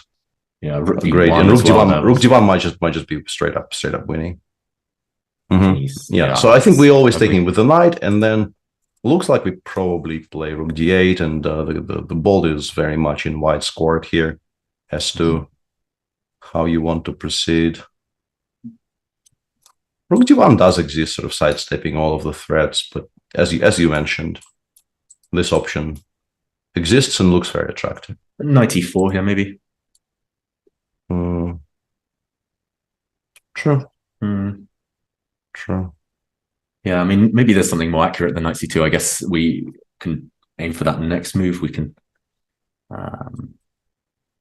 What else can we do in the meantime? Knight c4, perhaps. Knight c4, yeah, that exists. That exists because we do want to get rid of this guy. Would love to round it up. This doesn't really look like a Grunfeld. You were right earlier. It's very much. No, this doesn't really. Although there are some positions, like once again, it doesn't take very much to get me off on a Grunfeld related tangent, but there are some positions specifically in the this is not how we get there. C4, G6, G3, Bishop G7, Bishop G2. In these lines, occasionally you would get positions where black has like knights on b4. Like if you look at the old main lines here, which sort of still exist, you would sometimes get similar-ish type structures to what we have to what we have here, but not very similar.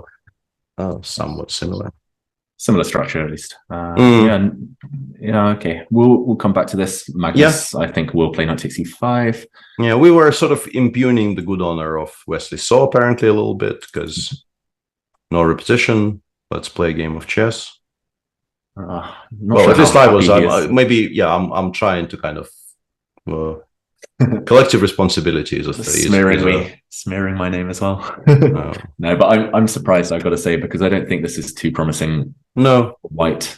I just don't see any way that you can claim to be better. Maybe knight e1 and put the knight on d3 in some lines. That tends to be the recipe in these types of positions, but hard to believe. Yeah, because honestly, like both structurally and also where the pieces are, like it feels like black has the more obvious way to start asking questions here.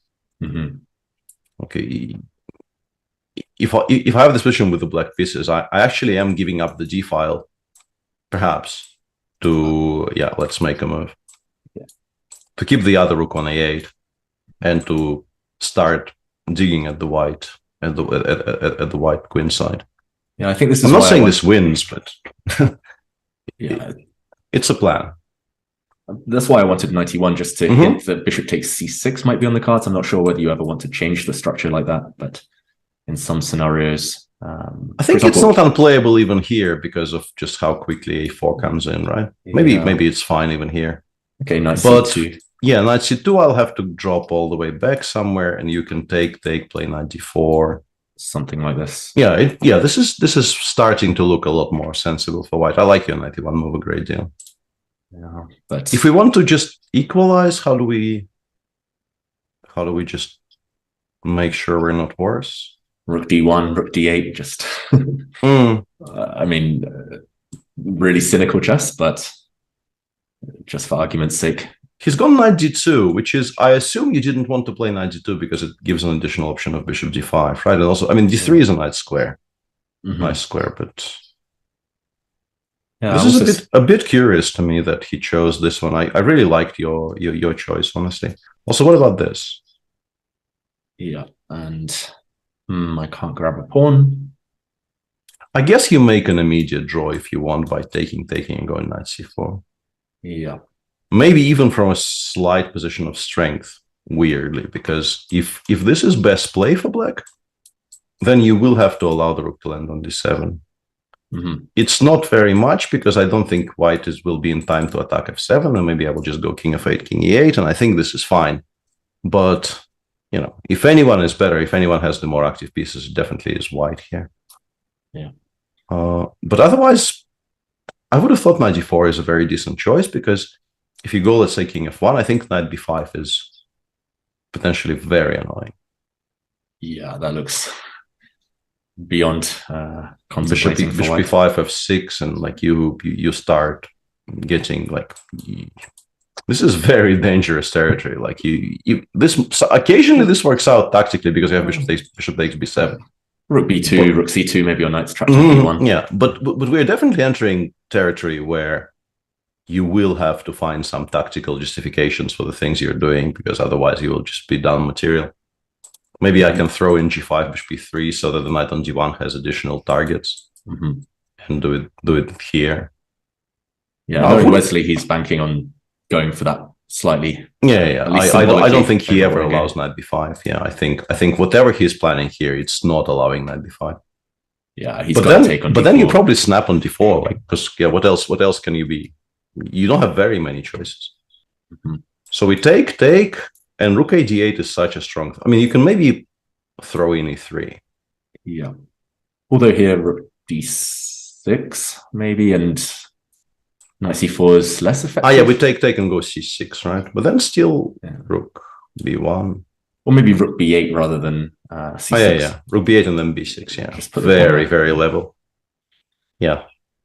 Yeah. I mean, white's not going to be worse, but white is also definitely not going to be better. That's true. Yeah, it feels like a this logical continuation. Yeah, this feels like it will fizzle pretty soon. Jordan is after queen d3, black played bishop d7, not bishop e7. Still fine, I guess. There's no particular reason not to. And now we're playing a kind of a normal-ish Richter-Rouser, but we have a queen on d3 instead of d2. I don't know if it's a good or a bad thing. It's very difficult for me to judge. Yeah. But I think, if anything, it probably is a good thing, because it saves us a tempo we would have to spend on f3, right? That's true. This is not hanging. We still have some dreams of eventually maybe landing it on g3. Yeah, it's interesting that black took on c6 with the bishop. Maybe actually tactically it was necessary. B takes c6. We were talking about those structures earlier.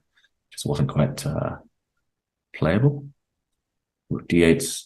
Yeah, but how does Jordan build up? This is where I kind of struggle in these open Sicilians. I never know when kind of black is staying flexible like this, whether to attack f3, g4, h4, just kind of preempt, get ready for any pawn storm. Yeah, it feels like with the king on e8, and also black seemingly very prepared to play d6, d5 at any moment.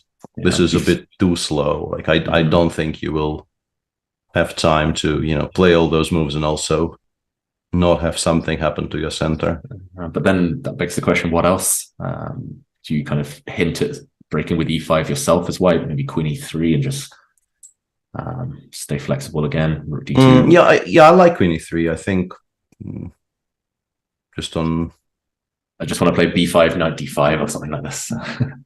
Yeah, I'm not sure if b5 is even very high on the agenda. It feels like I mean that's just the trick I'm aiming for. At least. Probably this counterplay is more on topic. I'm probably always just starting with bishop b7 to see where I stand. I'm not that worried about queen g3 here. Maybe I should be, but I'm not. Rook he1 chosen instead. Okay. Well, here in particular, I wanted to say here in particular we go bishop b7, but actually with the queen still on d3. And queen d3 makes more sense. Is it entirely unreasonable to go d5? Ah, yeah. That might be the explanation, right? Oof. That could hurt, yeah. Yeah, that could, yeah, because there seems to be no good way of meeting this. Okay, let's not blunder that. Let's go bishop b7. Bishop b7, queen g3 still. Yeah. Even d6 is hanging still, yeah. That was the idea, but I don't know if you can ever take on e4 in favorable circumstances. I don't see a way really to defend both pawns. Hang on a second. No, my plan was to play g5. Okay. I didn't actually see that d6 is hanging, but you've actually worsened the opposition a great deal by putting the rook here. Because I now have this tactic. Oh my gosh. Which looks like it's just winning on the spot, right? Because okay, there is this detail. Yeah, there is this. Hang on, it doesn't, yeah. Because I have queen b8. Oh wow. This is unplayable for black because queen b8 wins in the end. This is all kind of funny. Now you have to bail out with queen takes d1 and take on e4. Hope. No, I think, yeah, like in terms of bailouts, we have this, which actually might not even be all that bad. Queen b8, queen d8. Yeah. You have queen e5, but I'll take on c3, I'll castle. Yes, I had to play g5, but I also, as black, managed to get a lot of pieces off the board. I don't think black is really struggling here at all. I'd be slightly concerned after a move like h4, but... yeah, I love. Actually, yeah. I'm sort of not in time to like. It's very important that this diagonals be like. If I could play queen f6, king g7 here, or the other way around, I think I would feel entirely safe. Yeah. Despite the h file even being opened, because you just never get mated in those setups. But maybe you take on h4, queen g5, queen g7, something like that. So. Yeah, I like this. I like this very much. Yeah, queen g5, rook g8. Force you to even win it back first. Yeah. And then I'll play queen g7. Yeah. Okay, so that would be a cool variation if it happens. Yeah, and the point was that, like, if the bishop goes somewhere, first of all, e4 is hanging. And even if it's not hanging, I also have this option, right? Which probably forces the queens off. And then we get a kind of a normal Sicilian endgame where black shouldn't really be doing all that poorly. Even though, an f4 here, maybe. I'm blundering, yeah. I sort of oscillate between seeing some tactics and then missing some one movers, which is exactly how things should be. Yeah, I mean, not queen e5. Obviously not queen e5. Not here, but it's an idea at some point. Yeah, maybe we just kind of close our eyes and say we have an extra pawn here. Drop it to g6. Yeah. Bishop d4. Bishop d4, I actually will probably once again close my eyes and play e5. Yeah, queen e3. Maybe bishop c2 is. I'm very scared. Even after that, I'm very scared.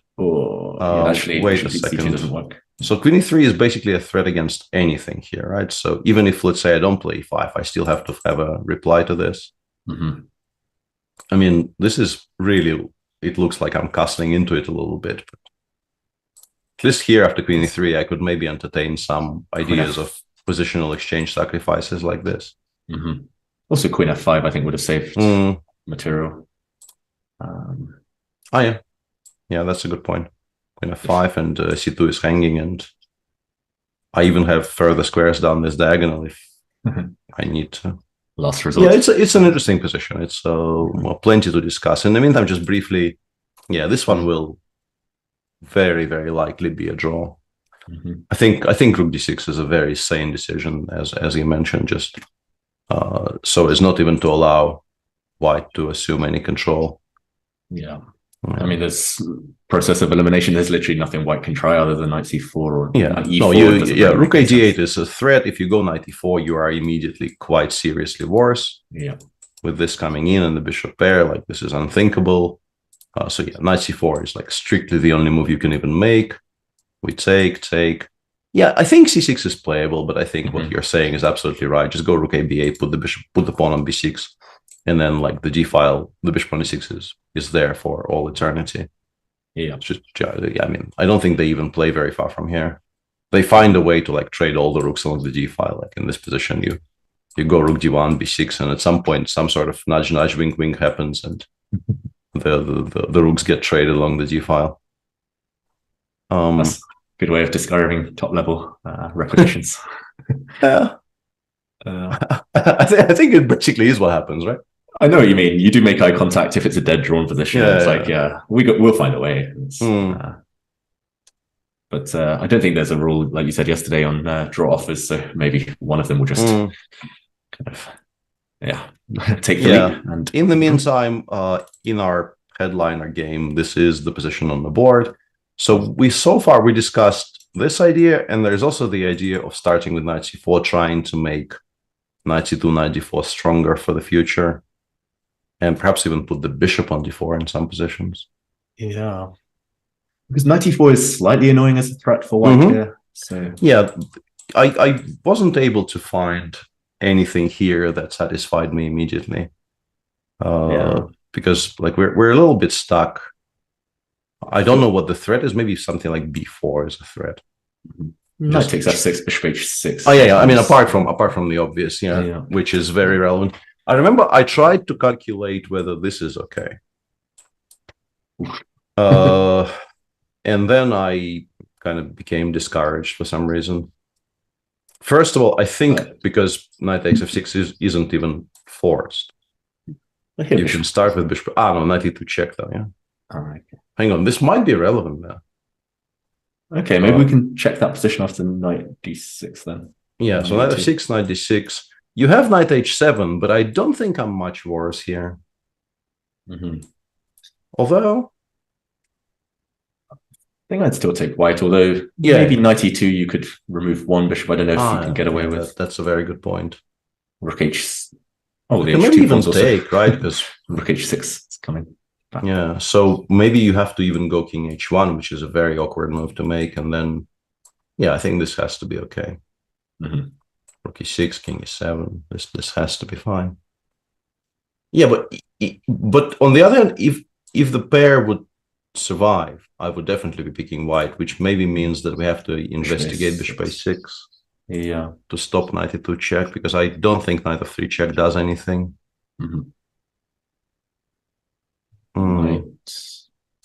Chat says knight f6, knight d6. Where were we? It feels like there should be bishop g5, which I missed, but I still am not losing any material because d8 is protected. Yeah. What's the idea here then? Just b4 at the end, or no? I don't know. Somewhat shockingly, not everything chat says is always the first line. We trust them too much. Yeah, maybe before, but I mean, I'm not altogether convinced this is so great. Wait, also isn't there knight f3, knight g5? Yeah, hang on. Bishop g5 can't work then, sure. Yeah, no. I mean, there was a bishop on d7 on the previous move, but even then, that's two pieces hanging. After knight f3, bishop f3. Oof. Here we would just a piece up if we do this. Yeah, so no, I think bishop g5 doesn't straight up doesn't work. After knight takes d6. I mean, I really want to kind of get a position of domination, but like rook d4 or c4, let's just take move the look. bishop. But some c6 maybe. Yeah, this forces us to play king g8, right? This is the point, because by taking away the d7 square, we make sure that the king cannot go into the center, because it suddenly, well, it doesn't get mated. We have knight e4, but it costs us too much. So king g8. But the problem is knight f5 there is no follow-up, and knight f5 is coming, right? So if we could somehow put our bishop on d3 and then just g4, I mean, you can still sort of discuss it, but I don't believe it. There's just going to be... We're so far away from creating an actual threat. Yeah. And black does have their own runners. Yeah, not quite. Not quite enough, most likely. Yeah, and just to clarify, the person who suggested this meant b4 here, but this will be too slow, because, the knight c6 or knight e6, or the open... Or even just very simply something like this. Black does have a very, very good position here. Yeah. because we preserve everything. We don't lose any material. Yeah, very curious position. Don't know how in depth we're supposed to go here, because I get the feeling that it's rich enough, despite, this is one of those endgames which isn't really an endgame. It's like a queenless middle game, I think, is a better way to describe it, right? It's not really an endgame yet. Yeah. And there's plenty here to talk about, and I think we could just ignore all the other boards and continue talking about this sort of almost ad nauseum, but... there's still action elsewhere, luckily enough. Yeah, I mean, there's plenty to calculate here. I'm not sure what we would say is the most exciting game other than this. We have our weird-ish, well, not quite Ragozin, in which some events have happened. The move h takes g5, which I don't think either of us were a huge fan of, did happen. Queen g5, queen c5, a6, bishop e2. So Richie is trying to castle queenside, but it's still sort of tricky because if you do castle, you have to at least contend with the fact that g2 is falling, which is not just because it costs you a pawn, but also because it gives black an outside passer on the h file, which is always very worrying. He took on g4, but then once again, this is illegal. So he's having to spend time on queen c2, and I assume queen e2.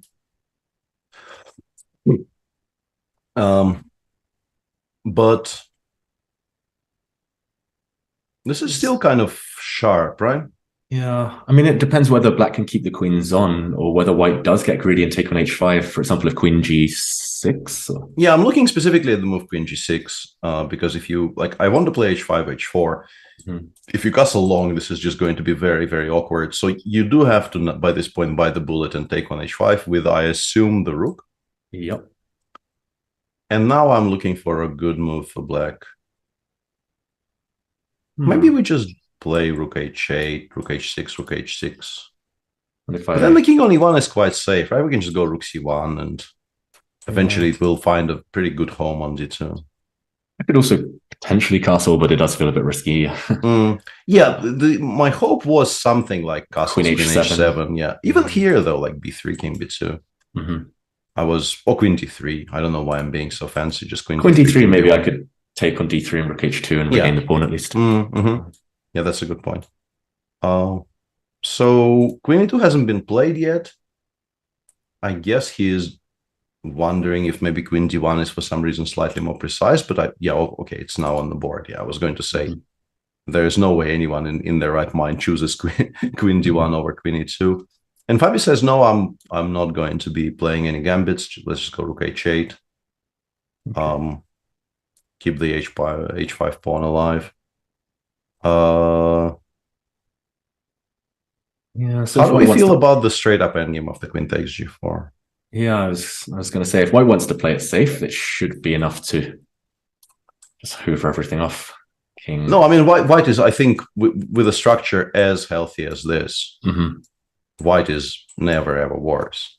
The question is, can we be a bit better here by, I don't know, getting the knight to f4 and then doing something Carl's buddy, Yeah. But without the h-file, with black, I think, having full control over the h-file. And in terms of black structure, the only real, quote-unquote, potential weakness is this pawn on g4. But to play against it, I think you do have to have access to the h-file. And I think all the knight endgames have to be very level. Yeah, just takes this is not much. So then it becomes a question, can we keep the queens on and play? Because obviously this endgame is a lot less rosy for black.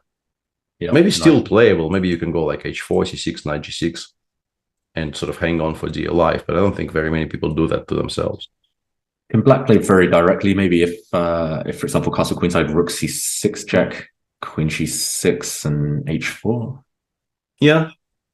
Currently, h8 is hanging, which is giving us a tempo to prepare the best square for the knight. Somehow, I don't know, queen f3.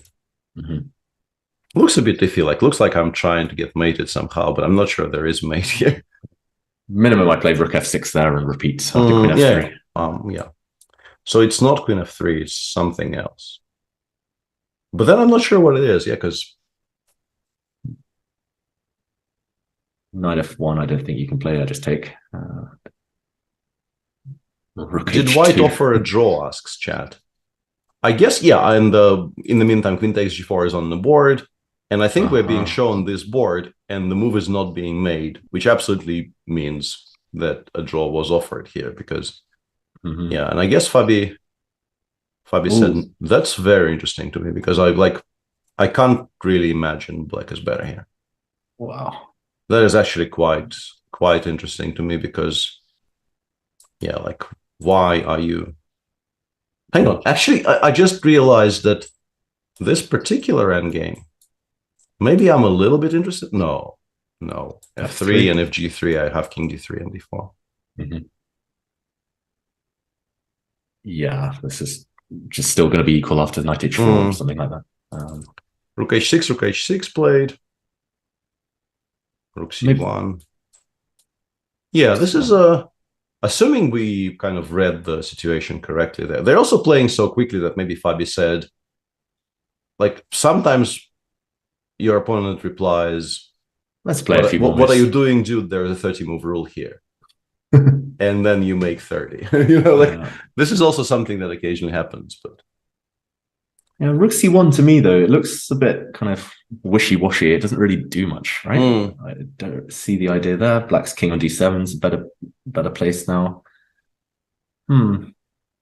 Yeah, maybe White is the one who still needs to prove a few things. Yeah, but how do you ever generate a threat here with Black? Like, so you want to play like c6, king e6, f5, knight c8, knight d6, knight e4 or something, yeah, like pretty much along those lines. Maybe after f5, knight g6, hint to f4. And I don't like what White's done with his pieces because now king d2 or king e2, you always have to at least slightly be concerned about rook h2. Yeah, rook c3 played. I guess he is trying to. Yeah, I'm not sure. Like you c6 rook b3, you are forcing Black not to play king e6, but you're also misplacing this rook quite badly. And when the knight comes around to d6, it will be defending e7. Yeah, bit odd. Just briefly, I think I'll just show this position to the viewers, and we will just tell them when they finally agree a draw. But yeah, our English opening did follow.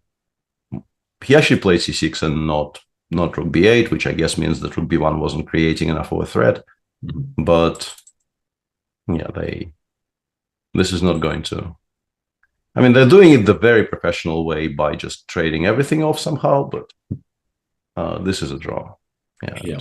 Wesley actually even went for a pawn down position here, which I think is a kind of a dramatic step, like king b4, bishop d3, bishop f5, and then this setup is actually like this is like if you completely check out here. I just like this is not going to happen, but if you completely check out here, like if you go into the corner, some g6, and then go to sleep, right? Eventually this will happen, and you will have to start thinking. Maybe you don't lose. Yeah, maybe you don't lose, but you will definitely have to start thinking about things a little bit. But yeah, which makes it kind of interesting that this is the way he chose to make a draw here. But he will make a draw, of course.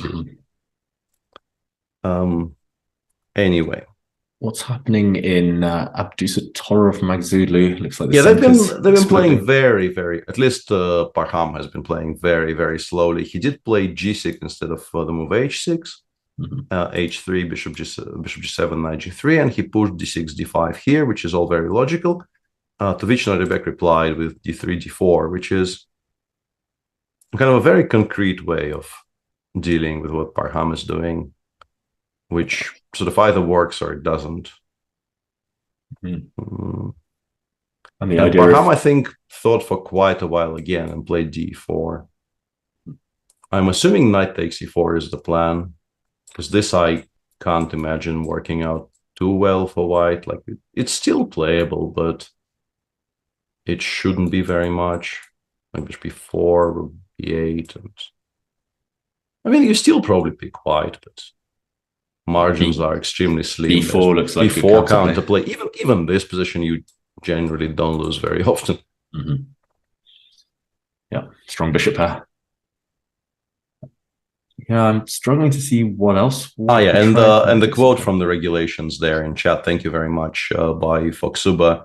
The direct quote is: "The sponsor and organizing committee respect it a lot when draws within 30 moves or within 3 hours of play will not be seen during the event. The players who will not respect this ethical rule might risk not being invited for future Tata Steel chess tournaments." So a kind of a gentleman's agreement there. Nothing, as in the very, very kind of old Linares tournaments, they tried actually writing this into the rules that they went sort of halfway. They said we will not be tolerating short draws and or grandmaster draws. I think that was sort of specified that they don't like those, but they also did not really try to quantify what they were, which led to some kind of funny situations where, people would make a short draw and then say, I played a novelty in the Grunfeld and my opponent reacted correctly, and it was a perpetual by move 27. And, if this feels oddly specific, it's probably because I have a specific game in mind. I was about to say it. That sounds like So obviously, like, if you really don't like this happening in your tournament, you put it down in sort of cast iron writing exactly what you want not to happen. The way they phrased it, I think, betrays the understanding that you can't really avoid it if players really want it to happen. But it does indicate that they would very much like if people didn't do it. Nobody really wants to end up on the naughty list of tournament organizers. Nobody wants that reputation. But, okay. So d4, knight takes e4, ed4 has now been played by Parham, who is also 40 minutes behind on the clock, right? Yeah. No, that's actually more than 40. Yeah, that's 50 almost. The big question, of course, is the move bishop g5. Yeah, and there's a threat. Knight takes f6. There is definitely a threat because there will be an intermediate rook takes e8 in within the captures. I'm guessing bishop e6 is the reply because nothing else really feels like it's doing very much against the generated threat. And now we just go, I don't know, c takes d4. And we claim that this is an absolutely unbreakable pin. To which black replies, unbreakable, ha. This requires a bit of calculation. Or does it? But then, like takes bishop e4. Yeah. Isn't this just kind of winning-ish for white? Bishop d7 or... No, but now I can take on h6, Now that I've solved the problem of knight takes d4, I can just be a greedy bastard and just take on h6 and claim that I have everything. Greed is good. Yeah, actually. Bishop g5 then. I mean, what is he planning here? It's a massive threat. And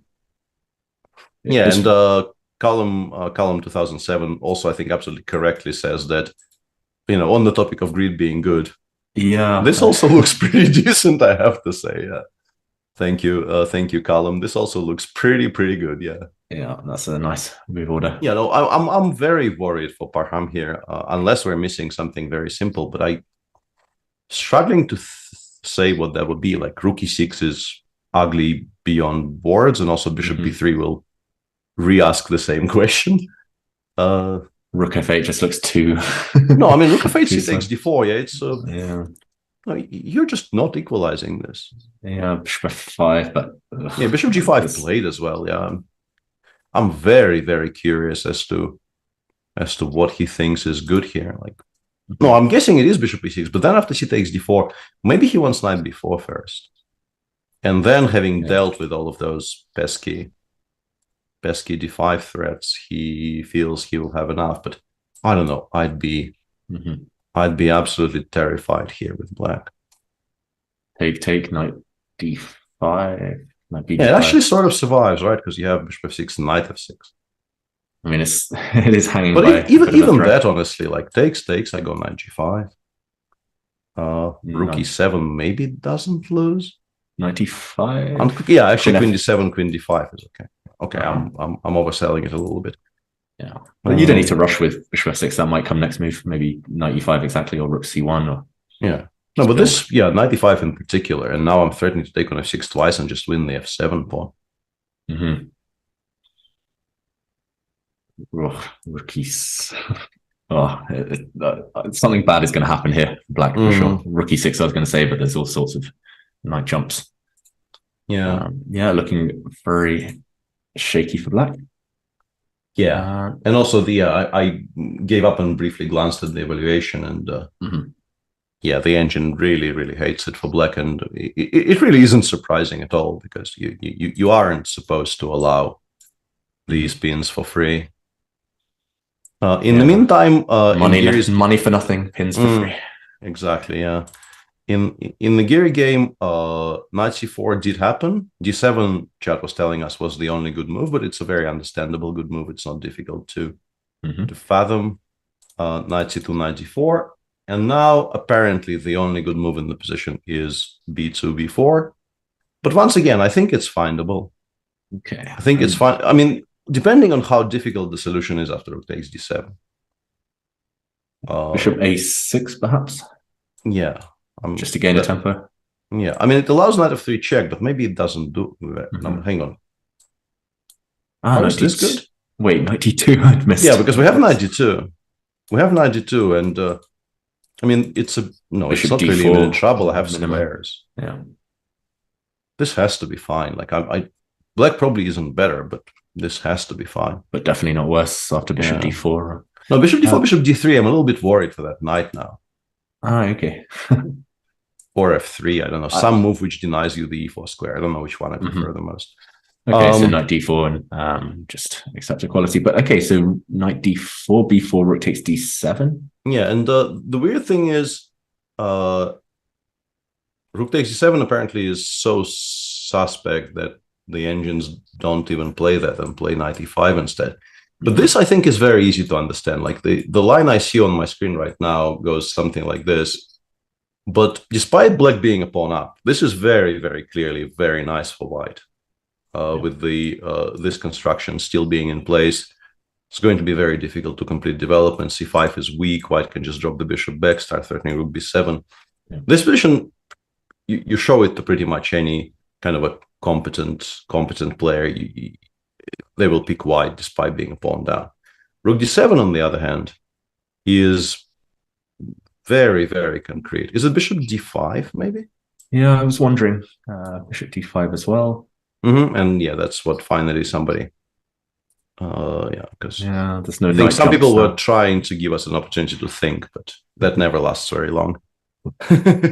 Thinking. Yeah. Don't put us through that. Yeah, knight e5, yeah, you just take on c5. And then we just take on c5, yeah. Bishop a3 is coming. Yeah. It's horrible. Wow, it can turn this quickly. Okay, b4 is very clever, and like you said, it's, I think, very findable. Yeah, it's very findable specifically because d7 is hanging, and if you play bishop c8, it just gets immediately attacked and taken off the board by knight d6. So it's not as if it, anything else looks mightily attractive. And you do know that you need to blow this setup up if you can, because it's just like you need to play. Yeah, it kind of helps that you've been forced to play rook b1, so it kind of opens the door for such tactics. Yeah, b4. I really don't see what else, to be honest. Bishop d5 doesn't make any sense either, really. No knight moves make too much sense after rook takes d7. Yeah. Okay, Anish Giri maybe putting some pressure on. Yeah, in the meantime, Fabi's decision not to take a draw has been, I think, somewhat vindicated by events, because if by saying no to a draw in this position, you know you will get this one. I think most people would say no. It's not like your winning chances are huge. I think it still is very much within the margins. But there is absolutely zero risk involved, and you're definitely a little bit better. Yeah. Because white now has this Isolani on d4, and the king is still not really in play. Black is, in particular, if you at some point will have to, imagine this happening, and d4 is hanging, you go rook d3, black goes king e6, king d5. It starts looking extremely unpleasant for white. Yeah, I mean, even knight endgames or rook endgames now might be very difficult. Yeah, I don't think white really wants to play f4 in the current position either. Just feels like the white knight's going to be sat on g3 there forever. And Yeah, Still this some is a holes in very, the very position. uncomfortable move to settle on. You might have to, like, you might hate everything else more. Maybe, yeah. Yeah, maybe this. I was about to say knight e2, just, but you are lining the black rook round the back in some positions, rook h1. And... Yeah, king d2, rook h2 already feels like we've allowed a lot. Yeah, knight f4. Knight f4 maybe holds, yeah. But as you can see, we already are kind of solving it tactically. Yeah, knight b5 might win a pawn here, actually. Just. Oh, yeah. Yeah, it just does, yeah. Rook d3, gf, and knight takes d4 and c5. And yeah, okay, maybe this knight ending is a draw, but like, dude, how confident are you in any of this? Yeah, like you said, it's already solving it tactically and kind of guessing. Yeah, it's really curious to me that they seem to have both somehow kind of tacitly agreed that white is a bit worse here, and there's never any time to, I don't know, play knight e2. How is, like, why are we struggling here? I was expecting him to do this several turns ago, even maybe before, or something along those lines before rook c1, just king d2, knight e2. d3, I don't know. It's very strange to me that, you know, they seem to, because the draw offer by Richard also sort of indicates that he would very much like the game to be over now, which, I mean, it's not always because he like is straight up worried he might be worse, but if you feel entirely safe, you generally just like make a few more moves and find a way to trade everything off. So I think it's a bit of a hint that he's not enjoying his position all that much. And Fabi just straight up saying no here is a kind of a very clear indication that he feels there is something here to try. What do you feel the etiquette would be? For example, Fabi clearly said something to Rapport. Maybe he said, oh, there's a 30 move rule or something along those lines. And maybe Rapport sped up because he assumed that when we reach 30, that we'd get the draw anyway. And suddenly he's under pressure. That is a bit of a weird one, because if your reply is not no, but actually let's make 30, then what Fabi is doing here is a bit kind of weird, because he is putting some pressure on. Like after f3, like specifically the move rook h4, for instance, like just take and, I don't know, play rook h4 here, allow this rook ending and offer a draw, you know, or whatever. Like even here there are some maybe questions to be asked, but no, I get the feeling he just sort of said no, I would like to play. Okay. Because like if it's let's trade some more pieces off, then I think first of all, why just goes king e2 rook h1 without, you know, too much thought, because you just want to get pieces off the board. I think this is probably just a straight up refusal. Yeah, I mean, in hindsight, I think king e2, king d2 or something, and rook h1. That's just the professional approach. It's not. I also I don't quite see what's wrong with it. Let's say king d7, rook h1. Yeah, takes. If you allow me to come back via g3, like none of these knight endgames are ever going to be worse. And as we mentioned, knight f5, f3, gf is just absolutely equal. And if you play g3, I will play king g3, I will play e4. Yes, I will lose the g2 pawn for the g3 pawn, but once again, those are just completely equal. Yeah, very, very strange that this hasn't been played, and I don't think there is any reason for us to worry about like rook c6 or rook b6. We'll just cover it. And I mean, nobody gives us the h file for free. We could even have put the king on d2 if we were worried about rook b6. Strange stuff. Yeah, it's kind of strange to me that like you get here, we haven't really heard them. We saw there was a brief conversation on screen, and also the pause between h takes g4 very much indicates that probably a draw was offered, but your draw was declined, and then you sort of start blitzing these very non-obvious and maybe not even like forced moves. Why not just kind of stop and figure out how to make it so that your opponent, you know, goes back to being entirely uninterested? Yeah, what's that rook doing on c3? Why did he play e4, give himself a nice Lani? Yeah, so this is now on the board. King d2, as we've established, runs into rook h2, and you might have to start making some really uncomfortable tactical draws, because your ways to make non-tactical draws might not exist anymore, frankly. Like FG rook g2 probably just loses because you lose this guy. Also, knight e4 check is. Oh yeah. The immediate knight e4 check is even a bit stronger for sure. Yeah, so I think you pretty much do have to play king f2, and then black goes rook b1, and rook c2. I guess rook c2. Yeah, but should still be a draw with best playing yeah, field, but yeah, we've not really made it very easy on ourselves. We could also maybe make an argument for trying to provoke a3. Yeah. A3 is at least so that if we ever land the knight on c4, it lands with a much more decisive effect. Yeah, you could certainly consider b5 at some point, knight c4. Yeah. Okay, he has played king f2. Yeah, king f2 is on the board, and Fabi is thinking. Yeah. Meanwhile, probably if you have to bet here, you still bet on a draw. But yeah, I'm pretty sure there was absolutely nothing for black when this endgame just appeared on the board, and now it's certainly a little bit of something. Yeah. Meanwhile, Abdusattorov has chosen a move we didn't really consider. I'm not sure whether it's super strong or just unnecessary. Bishop b3. Yeah. C takes d4 looked simple and threats created, of course, but bishop b3. Does black have a way to force more material off the board now? Yeah, it's a strange one because I think it makes it easier to play h6, right? Yeah, because we don't have all of those tactics. There's no d5 anymore coming. I'm wondering what. And we also moved the bishop away from the e4 square. It's a very strange decision. So we go h6, and I guess we do something like this: bishop b6. I would suspect this probably gets you mated in some fashion. Maybe not actually, because I have queen d5. Maybe not. Let's assume hg is bad. Yeah, let's assume that hg for some reason is bad. So we do this, this. And here we either take this guy or we take here and here. But I mean, compared to the position we were just watching, this is such a marked improvement in black's fortunes. Lots of material came off the board. We're not down anything. Like white just wins the pawn back that we sacrificed a bit earlier. This is just so much better than what it was.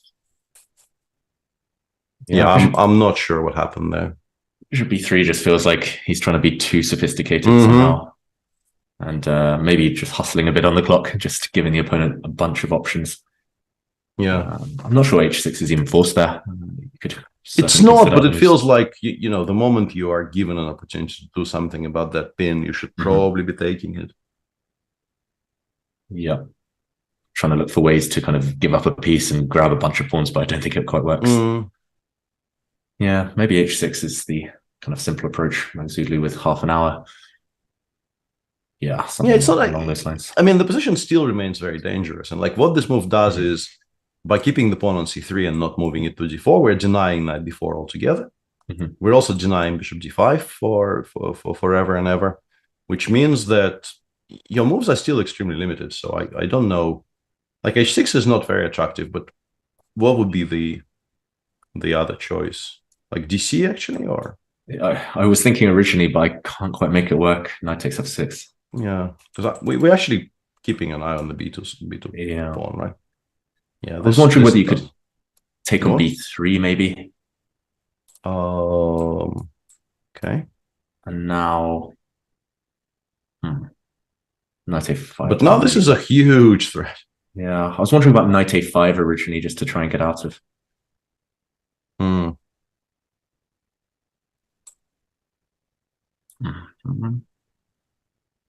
Oh, I don't have anything clever here, do I? I think you're sort of trying to play yourself back into tremendous difficulty here. I think I understand h6 is not very attractive, but in all of these lines, it feels like, you know, if we don't take it here, we might never be offered an opportunity to play it, and we do want to play it. This is true. Yeah. So yeah, h6. I guess we'll be left with one of those positions you mentioned, and white has to choose where he thinks he can probe. Yeah. So we'll leave it here for a second, and Magnus did take on d7 after b4, and this apparently is quite bad, as we can see from the evaluation bar. Yeah, the evaluation bar is going absolutely crazy, I guess, after bishop d5. Because this is actually a worse version of what we were discussing earlier. Like if you compare this position with whatever happens here, White's play along the b file connected with also bishop a3, it all happens so much faster. I mean, bishop a3 looks like lights out almost immediately. It looks like you kind of resign, actually. Yeah, I don't know how to continue. Bishop b7, rook b8 wins material, d4 is hanging, c5 is hanging. You're kind of... It feels like he missed bishop d5, honestly, as I did originally. Like, that would be my only explanation, because I think once you realize this is a move that can be made, you just never, ever play rook d7. Maybe he thought he can make this work somehow, and then he kind of came to the realization that like none of the jumps actually do anything. There are all kinds of jumps here, but they all don't seem to be 95. No, wait, that's 2 pieces for a rook, right? Yeah, just to try and might be the best. Yeah, might actually by this point be the best you have. And I'm also trying to figure out if I can finesse it a little bit by maybe starting with bishop a3, but yeah. Bishop a3, maybe that was bishop e7 or something. Yeah, but this is also like you're kind of losing by force here, I suspect. Yeah, king g8. Yeah, I mean, maybe not entirely by force, but like you're very likely not to not to survive the immediate kind of onslaught, because you have to make a move. I'll play knight d5. Yeah. Like if you imagine White being forced to trade rooks here, I mean, even this position is probably completely winning, because I win the a7 pawn straight away. But with the pair of rooks gone, you do generally have some chances. But in this position, in particular with the rook still stalemated on h8, the fact that White very simply has more pieces in play, assumes absolutely decisive importance. Yeah, and we can see Magnus really suffering now. I think he's starting to realize bishop d5 was super strong. It's just damage limitation, but we're struggling to see a way. Yeah, I'm not sure what you do. Yeah, so knight d6 maybe. Yeah, but then I mean, once again, like, what's your move in this position? c5 is just falling. Rook c7. Nah. Bishop e7. Nah, I don't know. Yeah. Or bishop e7 and then something. I don't know what. So ugly. It feels like something. Even a quiet bishop move. Get knight d5 coming. Yeah. This has to be lost. Everything we know about chess tells you this is just straight up lost. You don't survive this. Yeah, any square like bishop g2 I like, but also not blundering that 3 check is kind of important. I guess knight c2 is small threat. So maybe just bishop move here. Yeah, just put it somewhere. I'm also wondering whether you can take on d4 and play knight b5, but then rook d7. I was maybe bishop c6. Yeah, you can. I mean, something like this feels like it should be winning. But wow, Magnus on the brink. Yeah, Magnus will I think he took this a little bit too lightly. Yeah, I'm not even sure exactly where he went wrong, because b4 already looked very strong when it was played. And somewhere along this sequence, there probably was something stronger. We couldn't actually refute this, right? We did not really land on anything that looked like a refutation. I don't really want to check it, too much, as one more game disappeared. What else could have disappeared there? Fabi just took a draw there. Whoa. This is actually kind of surprising to me, because I will just briefly show what happened. After king f2, he took on f3, which I thought was okay. Played rook g1. And in this position, I thought he was just going to go rook g2 and play. But I guess he didn't believe he was better here for some reason. And some move. Rook b3. Rook b3 maybe, yeah. King d6, king f6. Because you have king f6 counterplay. Maybe it's not much, yeah. But I assume this is what was going to happen, and instead he just gave this perpetual. Yeah, it does feel like Fabi just said, let's play a few more moves and get to move 30, and maybe he felt guilty, kind of ethically. It's the right thing to do to agree a draw in that situation. Honestly, it very much depends on what the answer was. Like, if it was no, you are not, like, there is no ethical obligation for you to make suboptimal moves. But if it actually was, let's make some more moves, then yeah, at some point you find the repetition, because nobody wants to be that guy. Yeah, but who says no to a draw offer? Either you just play a move, or you say yes normally, right? That's I don't know. Some people do say I would like to play on for a bit. I don't think like a polite response is out of order. In fact, I think it's a bit of a polarizing one. It's not like it's a very heavily discussed topic, but I believe I've met people who think not replying is a bit impolite. Okay, wow. I've been rude all these years then, my whole career. And hang on a second. Actually, people are saying after king e4, knight e7 is -1. Actually, knight e7 is a classy move. Yeah, just stopping king e3. I guess you have to play rook c2, and then just go king d6. Just go d5. Continue pressing. Yeah. This is ugly. I think, that's the only explanation I can come up with otherwise. Yeah, they probably, were just waiting for an opportune moment somewhere. Yeah. Yeah. And apparently Magnus looked horrified a moment ago, so he must have hallucinated or missed something. Yeah. Yeah. He's we'll keep an eye on this one, Peter, because this one could be, well, if Magnus doesn't find a good move here, it could be over very quickly. Yeah. I mean, so far we haven't managed to, locate anything that continues the game very far past move 30, and this is move 24 now. Okay, everything we've seen so far is not even worse. It's very much in the losing category. Yeah. The question is how quickly. I think he's realizing it's in the losing category. You can see on the camera now. And okay, meanwhile, Ding against Pragnananda has barely changed. One set of knights have come off the board there. Yeah, there were some talking points along the way. After knight f7, Ding played king f2, king e2, which is sort of understandable. d3 is a nice square to aim it towards, and why not?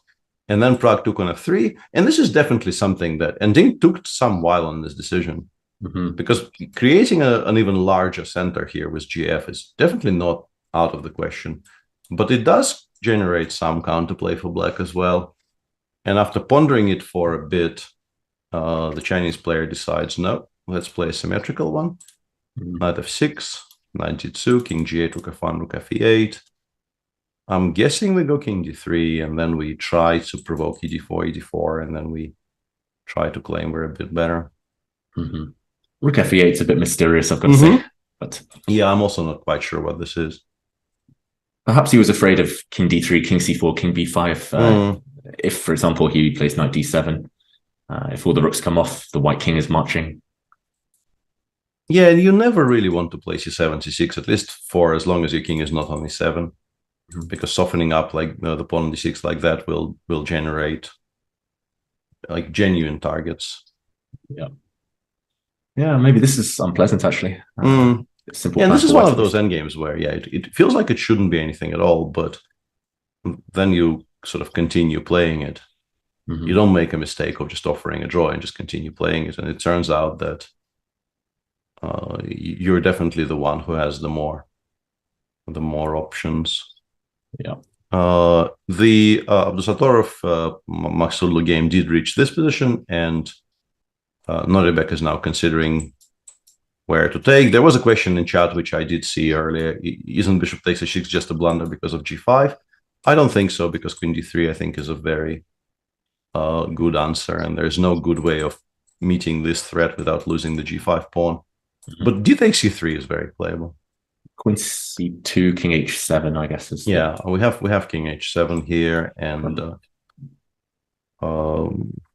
although I also have knight b4, like maybe rook d1, and then try to play. And Queen E8, I guess, right? So the C6 is not hanging, and then I just want to take on B2. I thought you were trying to suggest knight B4 there, which is also I interesting. missed it. Yeah, Queen B3 and something. Knight D5 maybe simply. It's a good square. I like it. But actually, wait, rook takes D8 after knight B4. Takes. No, this must be good for black, right? No, this has to be very good for black. It's a bit. Yeah, we're not down enough material not to like this position. And after Queen B3, Knight D5, the bishop is still hanging on H6. I am now completely prepared to take on B2. This is fine. Bishop C1, and you could argue it's very imbalanced. Yeah, no, I mean, white probably isn't much worse, or maybe not even any worse, but black should also have, plenty of play. Yeah. Most of the endgames will be extremely good for black, which gives you a lot of leeway. You can return some material along the way just to get queens off the board. And we're not really getting mated very easily with a knight on G5, right? Yeah, I guess then with all these things in mind, you'd go for the other option of just taking on F6. I think so. But then it really is like very, very small margins. I guess you play Queen C2, Knight D4, Knight D4, Rook D4, Queen C7, but I don't know, Rook D2. Yeah, Rook D2. Feels very, very close to just like straight up equality now. Yes. I mean, even in that position, like with the pawn on G7, of course, black is better. With the pawn on G6, if anyone has to be careful, it's still black. But I want to say probably a draw. I mean, yeah, I'm not 100% sure. Maybe. Yeah, I'm starting to find a move here, which is a bit annoying. Creating a home for the black king on H6, maybe with H5. That feels very, very shaky. Yeah, I was trying to calculate something like this. Because Rook C7, we just go back to G8, and the rook is in the way of our own threats, so to speak. And if you play Queen C7, I play Queen G7, and I don't know if you have anything tangible here with white, because I have some counterplay on the other flank, and also I want to play Rook D7 and stabilize. So maybe this holds, but yeah, you still have to be a bit careful. Yeah, you still pick white here, Queen B6, so I don't know. Okay, so sport for choice. Yeah, this one is progressing kind of slowly. After C4, Vincent played A4 and only then played B3, which is really kind of pushing it, right? Because he's playing this with a tempo up, but now that he's played A4 into tempi, this is probably just straight up Chivanenko. with reversed, right? With H6 and castles, maybe. I'm not sure how useful H6 is, but you're right. It can't be too bad for black now. Yeah, and like it may seem to kind of at first glance, it may seem that black might be even slightly better, but the bishop on C8 is still inferior to the bishop on E2, because as long as white doesn't play C3, C4, it has no prospects whatsoever. So they've been kind of shuffling here. Knight DB7, Knight DB8, Knight C6 is a bit unusual, but these are good squares. So it finally sort of becomes more understandable where it's being aimed at. And once it gets to D6, I guess you really aren't that worried. Like Knight F5, I don't know, Knight D5, Knight D6, I want to play Queen E7, Rook FC8. White can play C3, C4 almost at any point, but that revives the bishop on B7. Yeah. Shouldn't be very much for anyone, I would guess. I would take black very happily, though, just because the change in pawn structure, yeah, like you said. No, I think this is still very, very level, right? Are we sure? Like, why would I be worse here with white? Just long term, it feels a bit shaky. This pawn on A4. Yeah, I mean, all of these semi-Tarrasch type structures, as we know from the actual semi-Tarrasch, white generally wants to play very quickly in the center and on the king side, because yes, endgames might become a bit worse. But I think as long as the queens stay on the board, you're not going to be in too much trouble.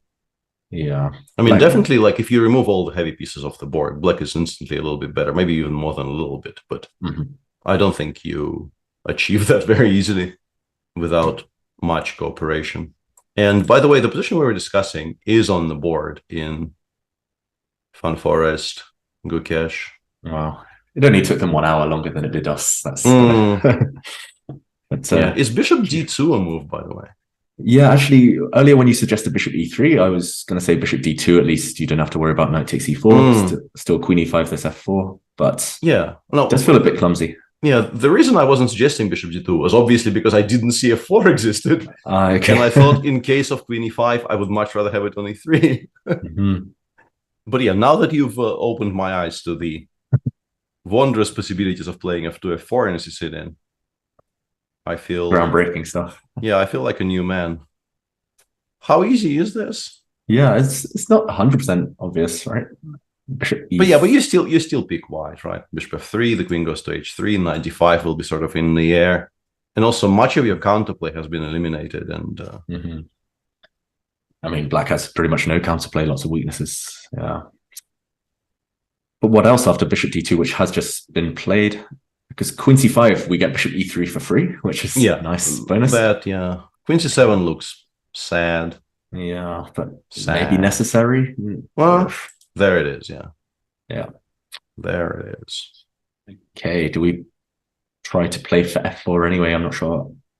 f4 now, knight takes e4 is probably yeah, playable. c2 is hanging, right? Which means that it's not as fast as maybe we would like. Bishop c3 or... I was hoping for bishop c3, bishop h5 or something like this just to try and... Oh, yeah, that is a very good point. I'm not sure whether it's enough, but... Yeah, all of these positions are actually still playable because the king on e8 has no home. And I was going to say that even this, uninspiring as it is not that easy to play for black because, like, yes, you get some kind of position like this and you're not getting mated, but it's just so difficult to entirely stabilize when you don't know what you're doing with this guy. And it's not even under much threat, but like eventually the bishop drops back, white puts the rook on f1. And you keep on getting those small annoying questions which you don't entirely know how to react to.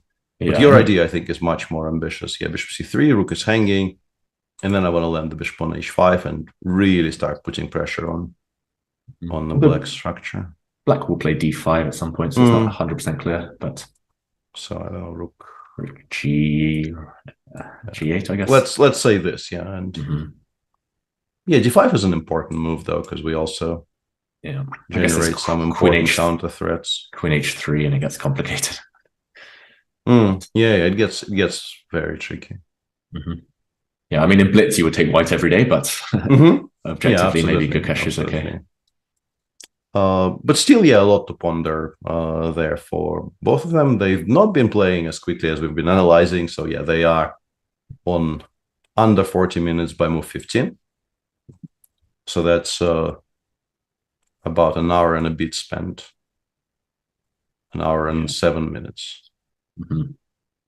That's like lightning fast compared to how I play, but commentating, I'm like, why aren't they moving? It's that paradox. But, yeah, okay, Magnus... Go on? No, go on. No, I was going to ask, Magnus still hasn't moved, right? Yeah, Magnus is still there, being thoroughly disgusted with what he's done to his position. Yeah, you can see on your screen there, still sitting, looking for. Yeah, I think by this point he knows he is in deep trouble, but he is desperately searching for anything that allows him to sort of not resign immediately. Is there any action in the challenges? We haven't checked in there for a while. Yeah, let's take a look. Mishra Lamy is actually kind of unusual because we had this kind of very normal Catalan. That was, I don't know, 40 minutes, maybe an hour ago and 8 moves ago. And these guys are now here. Like, it looks like the position is exactly the same, only white somehow teleported their pawns. And actually between here and here, white only used these 2 pawns to make moves with. 8 White's moves. next 7 moves are a3, b4, b5, a4, b6, and I don't know, rook fc1 as well. Sorry, yeah, that breaks the absolutely unbroken record. This is exactly the same pawn structure, at least on the queen side, as Adiban's game yesterday, right? Against Donchenko, yeah, exactly the same, yeah. Yeah, it's a bit better for white, I guess, but black is still very solid. If the rooks come off, it's not going to be very easy to get to the b7 pawn. In the game between Elena Roberts and Tabata Bai, the pawn sacrifice that we were mentioning did happen. She played knight e2 here, which I think is a decent start, but then after a5, a4, rook b8, I think the trick here was maybe to realize that rook takes b2 is currently not a threat yet. So if you wanted to play knight g3, you can still play knight g3. Nothing really has changed very much in that respect. Because rook b2, queen, bishop b3, I think it doesn't really get out very easily. I mean, you can play f5 here, but we would much rather be taking with the knight. Yeah. First, at least.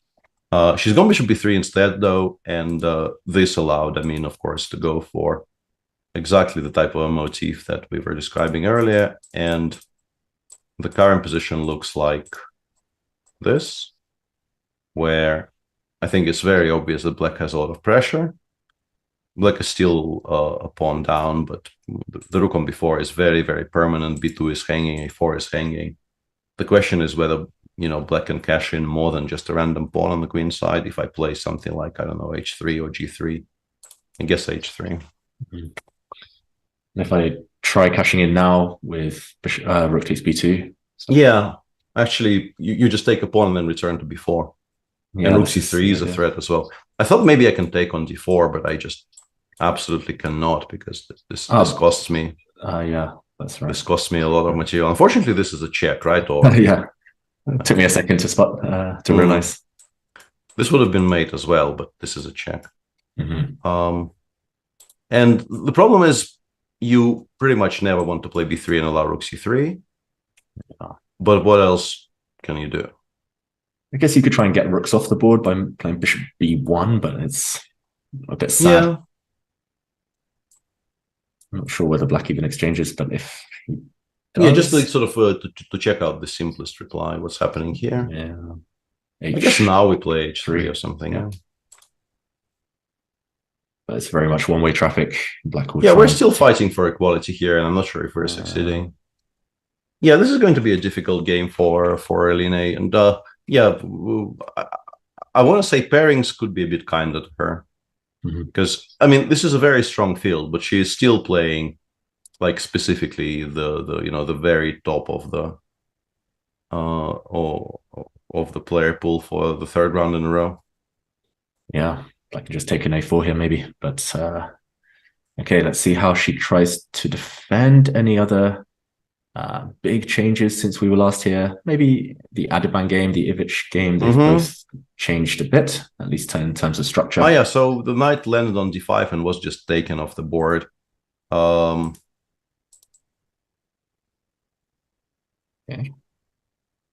And now it looks kind of manageable for black, honestly. Yeah, as long as you can stabilize.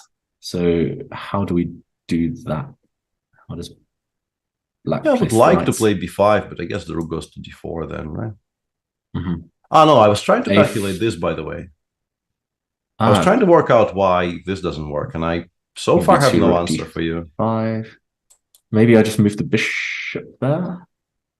I'm not sure where. I guess so, yeah. Hang on. And now f5 is in the air, maybe. Yes, b4 still exists as a square, yeah. Okay, yeah, I just didn't realize this covers all the squares still. Yeah, knight b5, c4.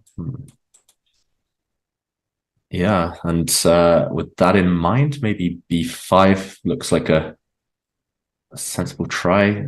Got to be a bit wary of a4s as well, but I'm not sure whether that's useful. a4, I would be maybe very now you tempted take to start calculating, right? Okay. Because I now have, I don't know, knight e3, king b2 though. And these types of endgames are very dangerous with this knight. Yeah. Still being on the rim. I mean, if all else fails, we can of course play a6. Rook d4 maybe. Yeah, I think the inclusion favors white. I absolutely agree with you. It's quite nice to have threats of bishop c7 sometimes to pick up a pawn. So I guess we go rook c8. and try to hold this shape somehow. Maybe eventually we will feel confident enough to play knight b7, but I don't really like allowing bishop takes c4, b takes c4. Yeah. No, this is still quite pleasant for white. You can also sort of continue trying to soften up the king side with h5 somewhere. Yeah, feels like black is a bit stuck, at least temporarily. Okay, so maybe some pressure for Adaban. How about Ivic against Vaishali? Is Ivic going to break through in this endgame? Hang on. Oh, there it is. Yeah. Yeah, this position we saw earlier, this 4 knights. So Vaishali and chat told me the king f7 is indeed the topical line in this position, which I wasn't at all sure about. Instead, she took on d6, and they're now playing this really weird structure where all the light pieces came off the board, and black now has no pawn breaks basically for the rest of the game. I think a5, a4 is a pawn break, but it is just as likely to lose you the game as anything else. And the big question is, yes, whether white will eventually be able to open something somewhere. One very simple plan would be just get the king over to c3, play a3 and b4, and claim that, you know, the base of the chain is very, very deep in your camp. But, you know, if the b file opens, maybe we get to play rook b8, rook d8 in some very, very distant future and win. Yeah, it's definitely definitely on the cards. I mean, maybe white plays f4 as well, just to completely lock down the king side. Yeah, and Chad also says that there was a very big missed opportunity for Ivic, where in this position he could have gone rook hg1, and there's really no defense against rook g6, knight d5, knight d7. Yeah, which does look promising, I have to say. It's a bit of a strange miss, because I think this should be sort of very, very much on your radar. I guess he didn't like allowing e5, but that still looks mighty promising, right? ef, king f4, king g6, knight e5 check, king f6 maybe. But then we take and come back and go back, rook d8, whichever rook, maybe this rook. d7, rook c7. But honestly, this looks winning for white. I will eventually play knight d3 or something. Just king g5, start grabbing. Or king g5 f4, yeah, and then we will find something to do. So yeah, that is actually, in my attempt to get from here to the final position, I kind of breezed through a very important turning point, and thank you for chat for pointing it out. Yeah, it does look like a kind of a weird-ish miss, because it's maybe what he didn't like was the idea of rook takes e5, king e5, rook e8 check, but surely a bit of calculation here should be enough. King d5 and king d5 feels very close. Yeah, it feels like, yes, black will probably pick up something, maybe even the entire king side, but all we need to do is to play king b5, c5, c6, and then the game ends pretty much, because none of your choices will be any good. Or rook e1 e7 in it even. Yeah, so I guess, maybe he just decided he will win without having to calculate at any point, but that is often not how it works out. Yilmaz versus Varmadam is still continuing sort of very much along the way of how these lines generally develop. Both sides are doing kind of weird things within their own camp, like Mustafa chose to play bishop a1 followed by queen b2 here, which is not a maneuver I've seen very often, but if it provokes something, why not? And now Max is thinking here, they will have a very, I think, enterprising time trouble in this game, considering that this is move 18 and Mustafa is below half an hour and Max is on 40 minutes. The really weird Alapin is now just mighty promising for Louis Schuppe. Still really weird, but yeah. looking good. So h5, black played knight c6, knight a3, a6, h6. Black decided that they will just ignore it and continue ignoring it, and then suddenly stop ignoring it and play f6. And we now have this very, very unusual structure where probably both kings will stay in the center until the rest of the game, but the king on e1 does feel like it's safer than its counterpart on e8. Maybe black is kind of semi-threatening to castle queenside and get the king to b8. Yeah, I think, despite it currently allowing a discovered check along the c-file, I would still be looking at every opportunity to just get it over to b8, whatever it costs. I don't like it on e8. I feel like it's just very, very unsafe on e8. Yeah. The engine likes it for white, but so far I haven't really established anything that sort of clearly screams at me that this is very good. So I think this is still very much in progress. Pehac against Donchenko was a kind of a very balanced, very normal position out of the opening, and has become a lot sharper since, because the structure changed from the symmetrical one to this one. And white is now sort of very actively trying to generate some attack on the king side, with bishop g5 being the current threat. If black plays h6, I'm sure the plan is to play, I don't know, queen h5, queen f5 or something like that, and try to give mate. But this, of course, gives black a lot of counterplay in the center eventually, I guess, with g5, g4 probably happening at some point. Who do you pick here if you have to pick? That's a good question. I'd probably choose white. I think there's maybe a few more threats for black to deal with, and I don't see too much danger unless the black d pawn really gets motoring. But yeah, like you said, dynamically it feels like black should have enough counterplay, d4, something on the long diagonal. Are we playing bishop e4, or are we... Queen d3 is one question. Yeah, I was about to ask you, because I think at least one possible reply is just to do this, right? Yeah, and if you take, I have some queen h3 shenanigans. Yeah, rook e4, and I will take on g8 for now. Yeah, I think black must be. I don't know. Rook e1, maybe it's still fine for white. Actually, with this move, bishop b3, 6, some ideas there. So yeah, this is, I think, deceptively sharp, but kind of hard to assess properly. We'll be keeping an eye on it, but yeah, this is a situation. And I think Shupi agrees with our assessment, specifically about not allowing long castles, because after some thought, he went with knight e3. My problem with that move was I didn't really know how to reply to knight f4. Okay. Yeah, I was looking at knight c3 as well, just to try and get the light squared bishop, get white's bishop there. That as well, yeah. Absolutely. Okay, knight f4, does he have some... Oh, sorry. Yeah, just to put this on the board, this also is a very legitimate concern, because black would like the bishop pair, and also the bishop to perhaps put on g6 to safeguard the king side a little bit. But knight f4 as well, interesting. Thank you, Chad. Interesting question. Maybe knight... Knight g4 doesn't... Yeah, knight g4 is topical. Yeah. Just trying to get it to f6. Yeah, bishop takes e4, maybe we can... Actually, we have a couple of moves here. Give a check and then take on f4 probably, yeah? Yes. King f7, I assume, and then we take here. Some big potential threats. Yeah. Yeah, interesting position. Very non-standard. I don't think you see structures like this very often, with both kings on the starting squares by move 20-ish. Yeah, I love it. Like the last two games we've looked at, 2 Alapins. It's nice to see it coming back into fashion. Yeah, and this one continued the way we expected, and Pehac played f3 instead of bishop g5, which sort of immediately kind of screams to me, what about bishop a6? But I guess he's just not bothered, yeah? Am I bothered? I'm not bothered. I mean, should he not be bothered? Probably not. I think it actually gets off the board, like we go rook e2, like bishop b4, rook e2. There's also the question of bishop takes f3. But bishop takes f3, b4 in the current position, right? Instead of bishop a6. Bishop f3, yeah. But b4 is maybe the... Deflecting it from this diagonal and then taking on f3, yeah. I mean, this is still very super sharp, point, I guess. Yeah.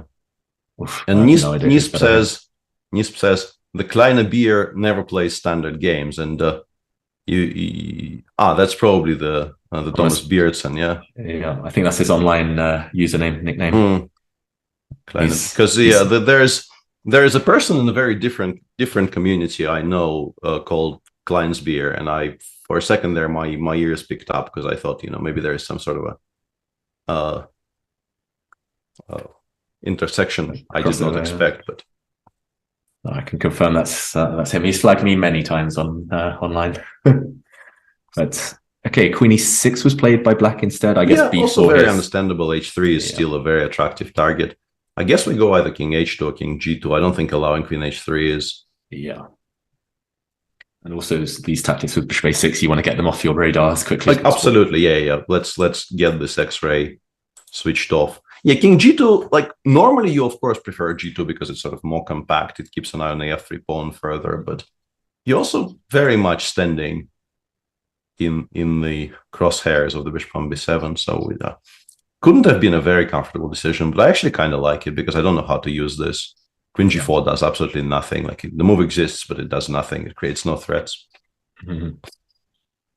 Yeah, I'm not sure what black does either, to be honest. Just rook f8 and sit both sides. Again, it feels like a standoff. I'm not sure whether white ever wants to... Maybe the reason he put his king on g2 is to play h5, rook h1 at some point and try and do something over there. But it does feel a bit optimistic. Yeah. Yeah, I mean, again, fascinating position. We could spend a long time analyzing. Yeah, bishop d5 as well. I guess we might be actually provoking something very ugly like b3. I don't know. Yeah. Or rook ad1 maybe, because I don't think allowing bishop c4 and d3 is very feasible. That will probably not get you very far if you allow that. But I mean, I really hate the look of b3. Yeah, I think white sometimes needs bishop b3 as a resource. So I really like bishop d5. And maybe even rerouting the bishop sometimes, queen c6, bishop e6, just plant it there. Yeah. Yeah, I'm starting to favor black. Yeah, I like bishop d5. I think bishop d5 is a decent move. Let's go back to the Masters. And Magnus finally settled on something. And what he settled on is oof is the word. Yes. This is very oof. So the point is he wants to go bishop c5, rook hc8, I'm pretty sure. And he is hoping he is somehow still alive here. Tactically, this... Is he? Let's try and figure this out. 94? Yeah, I was going to say, worst comes to worst, there's knight e4 or knight a4 that we can... 94 looks kind of promising because everything still hangs. Are there some tricks? I don't see any tricks. Yeah, people are saying inserting rook e1 check first is also quite clever. I was wondering about that because you can go rook e1 forcing knight e6 and then take on c5. And I guess this improves the threat of knight e4, maybe. But c3 is hanging, no? Oh yeah, sorry, yeah, of course. Maybe here, yeah, rook hc8. Oh yeah, maybe this is smarter. But then king b8 going out the pin. Yeah, I'm not sure where. Like, maybe in positions like this, it sometimes is, unless people provide actual, like, readable guidance, trying to follow chat's advice is confusing more than it is helpful. Yeah. So let's go step by step. Like, why can't we just win with bishop c5? Yeah, rook c8 must be, as you say. Yeah, why isn't this winning? And chat finally clarified what they mean, and what they mean is very strong, seemingly, but unsurprisingly. But let's try and figure out why the sort of the most straightforward thing isn't just straight up winning. Looks very winning to me. Knight e2, knight c3 is what they're saying. Okay, hang on. I still don't quite understand. Knight e6, rook, bishop d6 though. Why isn't this winning? Maybe rook d. They're very, very confusing. Yeah, this looks completely winning to me. Yes. This looks like utterly winning to me. Agreed. And in that position, after knight c3, bishop d6. Yeah, people are saying bishop c5, knight e6 is best. Oof, okay. But this also looks like utterly lost. Like takes, fe, bishop, knight e4, I cannot possibly believe is salvageable. So yeah. King takes, I want to give a check. No, king f5 and c3 is hanging. I thought I have time to play rook bd1 here and then something. Okay, so king e6 and we're actually still alive? By a miracle, knight d5, bishop knight d5, knight e4 maybe. Or no, knight e4, knight f4. Yeah. Okay, maybe bishop e5. f4, knight e4. No, we've something like this. We've survived it actually, completely undeservedly, but we're alive. So I'll tell you because once it's been spoiled to me, it feels unfair not to spoil it for you. The point is, the engine goes knight a4 here. Okay, I was actually going to suggest knight a4 after in that line with bishop c5, rook c8. Yeah, and it just collects everything. I assume if you play bishop d4 here, we take, and we very, very sadistically even maybe include bishop c5 first. Because, the only move not to resign here, I think, is bishop f6. And then we'll find something. Yeah. Could you also, instead of bishop takes e6, instead of cashing in that line, just knight takes c5? Or bishop c5. Yeah, all of these things. Yeah. Just have this position with the bishop on d5 still alive is even better. Yeah, of course it is. And like you say, there must be something here. Yeah, I mean, we can just go back and after bishop d4, we'll have rook b d1 or something. No, this is very resignable. Yeah, Black is very resignable. Tied up. Wow. And surely, I mean, knight a4 is not obvious, but how big is the margin if he doesn't find rook e1 check and knight a4? Yeah, so here, is black actually escaping, or I mean, I assume that this has to still be worse. The question is how much? Yeah, how much? There's a number of things here which look interesting, but he played bishop c5, by the way, which the bar still feels that white is much better, but it does depend on these not the cleanest, not the cleanest. So there's so much here you can try. Even this, shockingly, with the intention of giving a check, you have to go forward. And do we have to go forward? I think so, because d8. No, d8. Knight c8. This might survive. Yeah, weird. I mean, it's because I can't touch this knight that's pinned. Yeah. But maybe there's just bishop takes d7 and rook c1. Oh wait, b8 is hanging. Oh. Rook is hanging. Yeah. It's one of those positions. It's.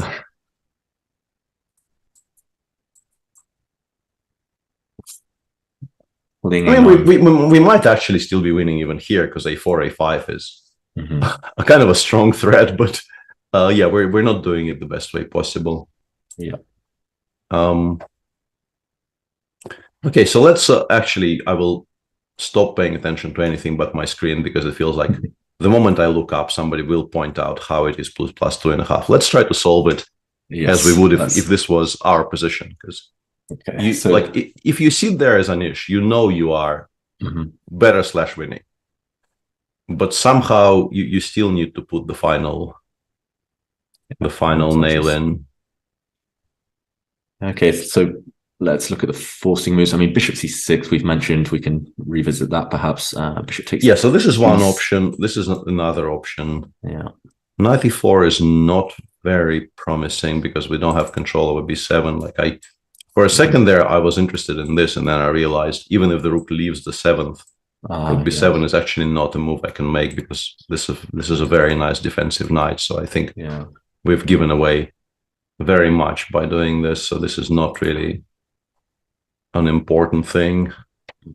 And I mean, bishop b4, I assume, preserves much of your advantage, frankly, because knight e4 is such a big threat that. Although, rook b8 doesn't quite. Rook b8 just bishop d6. Sorry. Yeah.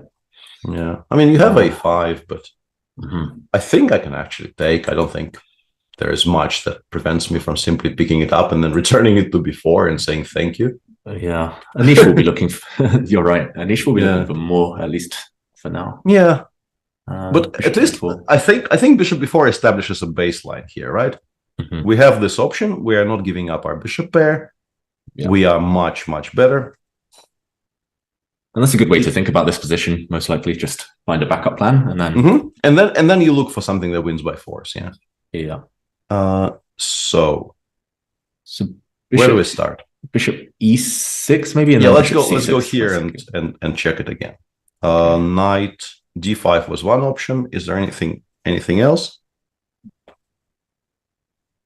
I mean, giving a check first, I don't know if that helps. I don't feel it helps, but king1, king f5.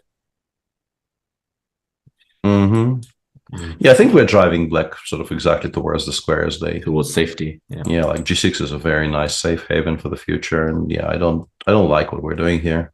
Yeah, and just to check knight d5 then instead of rook e1 check. Bishop e5 is what we're trying there. Yeah. And once again, it feels like we've sort of mispositioned our pieces. We don't have checks. We don't have rook e1. f4 knight e4 is just fine. Rook c8 is coming in. Rook knight e4 is coming in. It's not great. Yeah. Yeah. Okay. Let's go back. Let's go back. In that case, maybe bishop c6 was the other. So check, check, check. Now. So this or this. I assume king d8. Yeah. Yeah, king e8 can't work. King d8. No, at the very least, this wins the rook on h8. So no other moves are workable. So let's try to refute something. Is king e6 refutable, or? I will look at what you're saying a bit later, guys. I can see people actually suggesting stuff on my screen, but I'm very, very kind of carefully not looking up. I'll take a look like 5 minutes later after we've come to some conclusion here with David. Yeah, thanks. I need a bit of time here. There's so many options on every turn. There's knight f4 here. There's knight f4 makes a draw, but we I was wondering if there was more, but yeah, I don't think there is. Right, with rook e1, king d8. Okay, so instead of knight f4, if I just take on d7, king takes d7. Yeah, once again, it feels like we're not really going in the right direction here. Yeah, I don't see a direct knockout. Gotta say. No, neither do I, no. Talking about the inclusion of rook e1 check somewhere, we had the option to play rook e1 check here. Okay. Which forces black, I guess, to go to d8. But I still don't see how we, like rook b8, rook c8, I'm still not sure we're winning here. At all. Yeah, I agree. Because it feels like we've once again undersold our initial advantage by quite a bit. Yeah, opposite color bishops. We can win the f7 pawn in some lines, but it's not enough. 96. Oof. I mean, this must be so frustrating for Anish because, like you said, he knows how promising his position must be objectively, but how do we? Yeah, honestly, all of this makes me think he will just play bishop b4. Yeah, because I think, like, the longer you calculate the forcing lines and the longer you come to conclusions that, like, they look attractive but don't actually win you the game, the more you feel incentivized just to preserve the very, very large advantage that you do have. Black probably actually has to give up the second bishop here and, I don't know, finally put everything into play. But this is incredibly ugly. Yeah, I mean, worst comes to worst, White takes on e6 there, takes on g7, and that game must be winning as well. That as well, yeah. I would feel that. Before, I agree. Yeah. Because the king is just sort of... Technical end games might not be... I would maybe feel that this is setting it a bit short, but we will just continue attacking. We're not doing this in order to cash in. Yeah. Although after f6 I get the f7 squares. Like I do this, I do like rook c2. Okay. Yeah.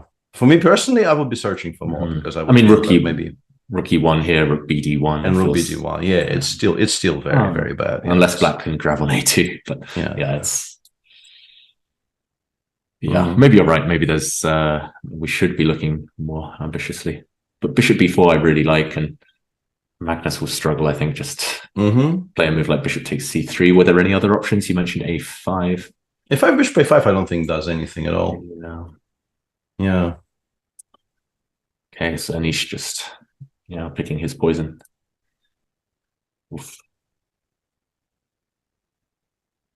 Yeah, I agree, Peter. I think, at least in practical terms, if Anish can't find anything in the next 5 minutes, he should play bishop b4 and force Magnus to. Yeah. And now that we've done all of this, I decided that I will finally sort of consult the oracle. And the oracle says bishop c6 is winning, and also both of these moves are winning. And but the way they are winning, like, first of all, after bishop c6, the machine actually does not play knight takes c5, which is like amazing to me. I wouldn't be calculating any other move. Like, what else is there? It plays bishop c3 and just gives up this exchange. And well, not the exchange. Like, it goes for this position and eventually loses it, I assume, because this is not fun. It's going to be 2 pawns. And... Yeah, most likely you will lose not just a7, but also f7, and you should be losing the resulting position. But yeah, the fact that it doesn't even analyze knight takes c5 is, so check. It doesn't even play king e6 here yet. Now people are providing lines. Okay, so king d8, that line we actually showed on the screen. At least, we've done something right. Mm-hmm. So apparently this is winning. This I can definitely buy as winning because a4, a5 comes very, very quickly. Maybe even after knight b6, we can start with a4, king c8, rook a7, and then a5. It might be even faster. Yes. This I understand, but like, how is king e6 losing? We did spend, I think, a couple of minutes, both of us, staring at this. Unless it's something crazy, like not really coming to any conclusions. And just to kind of round out the wins that the machine gives, in the other line, it goes rook e1 here, then it goes knight a6, and then basically it takes on f7 next one, like rook c8 or rook c3. I don't know. It just takes on f7. Hey, that is beautiful, once again, like it's very, very beautiful. But good luck spotting that this tactic exists from some way away, because I think it's very likely that you get here, and you realize that you've traded a lot of your pieces away. Black is 1 tempo away from bringing the last piece into the game. b7 is not available as an entrance square. Yeah, there it is. There it is. Yeah, the human solution. Yeah, I was very, very certain this was coming past a certain point, because I thought those lines just don't look simple at all, and you are massively better here. Yeah, like there can be no debate about you being massively, massively better here. So you just go here, and you actually feel quite okay about it, I think. Yeah, I've got to say, Peter, seeing bishop takes f7 in that line, 6 moves in advance, that is just another level. Imagine.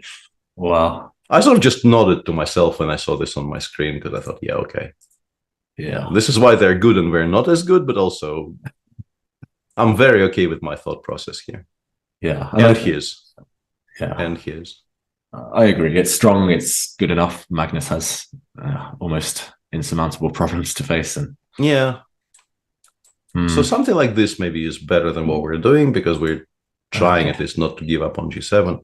But still, like the problem is, like, all of these positions are just so bad. Like I've had a very kind of an unpleasant experience myself. I played in a round robin in China in 2017, and I lost a game with black to Ding Liren, where I was actually, I think, the better prepared player in of us two. I got a very, very long forcing line in, and then forgot like the very last move of the variation on move like 18, which led to the immediate equality. And I ended up, after some tribulations, having to defend just 3 against 3 with no a-pawns. Rook and 2 bishops against rook and 2 knights. Yeah. By move 25, I think. Was this in a Slav? I remember. Yeah, it was a Slav. Yeah. Yeah. I did not last until the first time control. The knights weren't very nicely placed to begin with, but I just like to illustrate how bad those positions are. One flank, no weaknesses. Yeah. I did not make 20 moves in that position. Wow. That's so yeah, you're just like so doing so poorly here. Yeah, I mean the presence of the a-pawns as well, that's a huge boost for White's chances. Yeah, this is going to be a lot of suffering, but okay, Magnus will be thinking this is the best position he's had in absolutely, the last hour. And I don't know if he has actually worked out some or all of those tactics. And yeah, somebody in chat also explained why king e6 was losing. Apparently in this position you play rook c1, and this somehow collapses now. I mean, it crossed my mind after we kind of failed in every other line, but it's still so hard to believe. Yeah, you just have to shrug. Whenever you see lines like this, you just shrug and you say, yeah, okay. Knight ce4. I still f3 eventually. Yeah, I think you just go f3 somewhere. Like, I don't know, takes, and eventually something bad will happen. Like knight g5, you go rook c7 check, and if king e6, you actually finally do get mated in the center. Something like this, but no, if you just play bishop b4. Rook BC1, yeah, nobody finds that in a game. You just play bishop before. Mm-hmm. Yeah, I guess we'll check in on Magnus suffering in that position if he plays bishop takes c3. How about elsewhere? Also, I just realized that today we actually went 3 hours straight without taking a single break to stretch or to have a drink of water. So maybe we could do that for like, I don't know, 5, 7, 10 minutes and then come back and do another stretch. But we thought this might be a dry round. It's nothing but. Yeah, I mean, at least it's on paper, it should end up in many decisive games. It's up to you, Peter. I'm happy. Yeah, let's actually take a small break and be back with the time troubles and everything else. Okay. See you soon, everyone.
All I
Hello and welcome back to our continued coverage of round 4 of the Tata Steel Wijk Tournament 2023, and things continue being very strange in the Kiri Carlsen game because I don't really know what possessed Magnus to do what he's just done. He went a5, which, I mean, you do consider it because it feels like maybe it gives you a tempo to do something after bishop takes a5, but you don't have rook a8, rook a7 does nothing. He played rook c8, and honestly, even if the best move for white here is something like knight e2, you're still lost, I think. I don't know why you've given up the a pawn.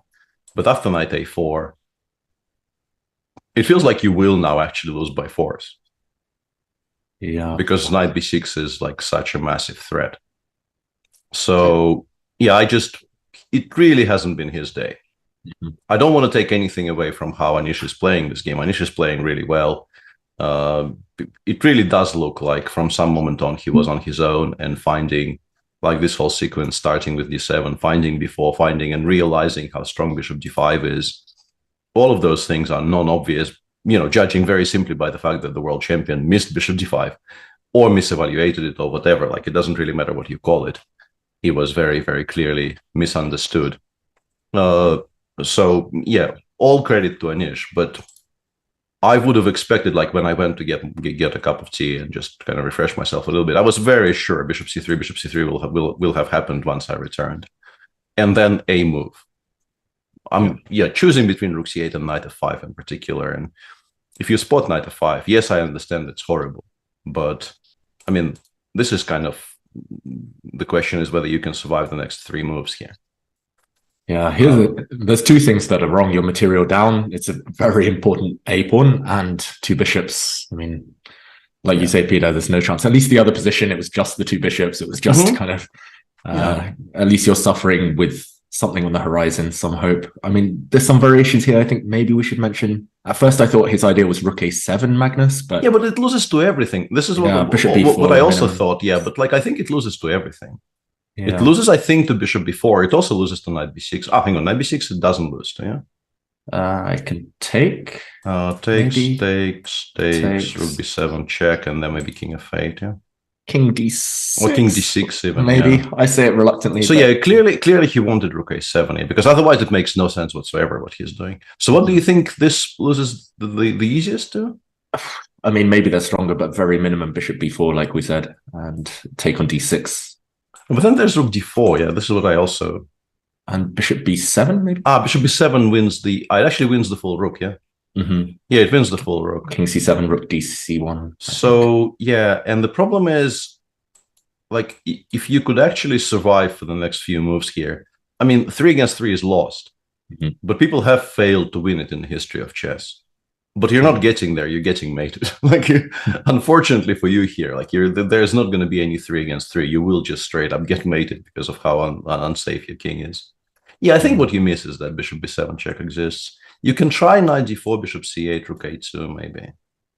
Okay, well, at least you fight on a bit here. But once again, like, the problem is your pieces are so misplaced that you will continue shedding material, I think.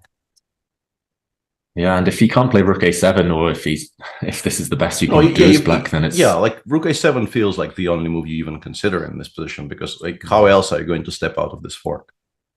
Yeah. There really isn't very, you can play knight c4, but then after bishop b4 check, like, it continues being torture, and also, like, it feels like you will lose material eventually. Like king e8, I don't know, rook bc1. It doesn't really feel like you will be escaping with all of your limbs intact here. Yeah, I agree. And again, this is very sad situation for Magnus. Yeah, very minimal. He might have to resort to offering a draw, says people in chat. Yeah, I don't think very many draw offers are being accepted in this position. There's too much pride at stake. Magnus would rather lose on the board than humiliate himself by offering a draw. And knight c4, there's minimum knight b6 if you just want the 2 bishops and the extra pawn. Yeah. I was trying to win by force, but yeah, if you want a fail safe, this is a pretty decent fail safe, I have to say. Like, it's just push the a pawn, don't even need to utterly lost. Yeah, it's looking terminal now. in this game for Magnus. Yeah, let's take a look at some other positions. In the game between Dingliren and Pragnananda, Ding is getting a bit outplayed here. Yeah, it's gone wrong for White. I missed the last few moves. I didn't see what happened, but yeah, we were the somewhere White King here, is and actually comfortable. Prague demonstrated what he meant by his previous play. He went Rook A D8, and then he just played D6 D5. And Ding took a kind of a very interesting, to me, decision not to go D here. Which, yes, will not promise you very much, but he just went Rook FF1. Maybe he was afraid of Knight D7 there, and he's still maybe struggling for equality. Yeah, I just completely missed Knight D7. Yeah, of course. Yeah. Question withdrawn. Yeah, this is very strong. So he's gone Rook FF1. So my guess is he just kind of misunderstood what Prague wants and just did not properly assess D5. Because what he got after Rook FF1, and very simply ED4, CD4, DE, G5, Knight D5, Knight F4, Knight D4, E5, Rook F5. Rook F5 might still be enough to hold, though.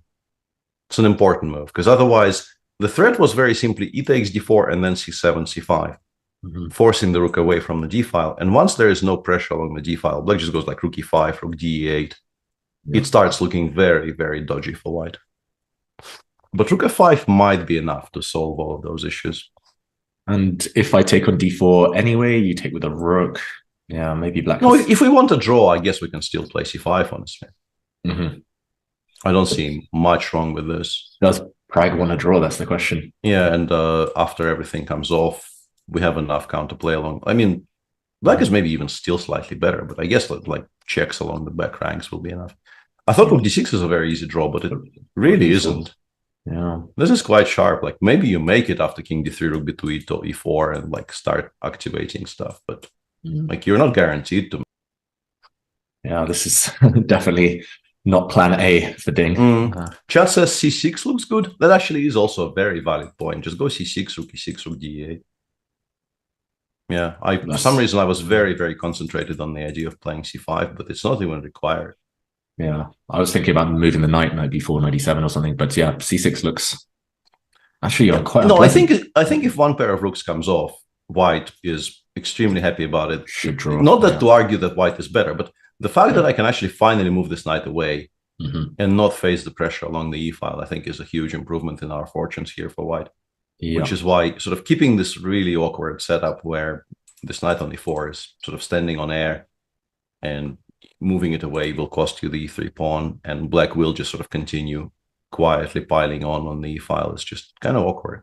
Yeah, maybe the engine says it's equal, but in practical terms, I don't know how confident I would be here with White in that evaluation. Can we do it by force? Maybe move the king somewhere and then knight C3 next move.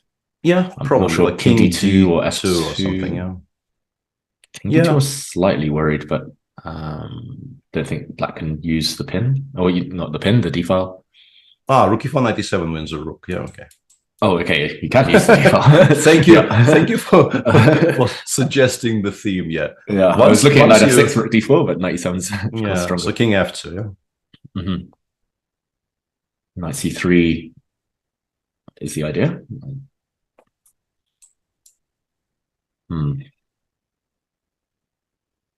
Yeah, I mean, we take black, right? But maybe there is no knockout. Maybe there's no. Yeah. Not even a knockout. Just a kind of way to keep the pressure. I think once the knight gets out, we're fine.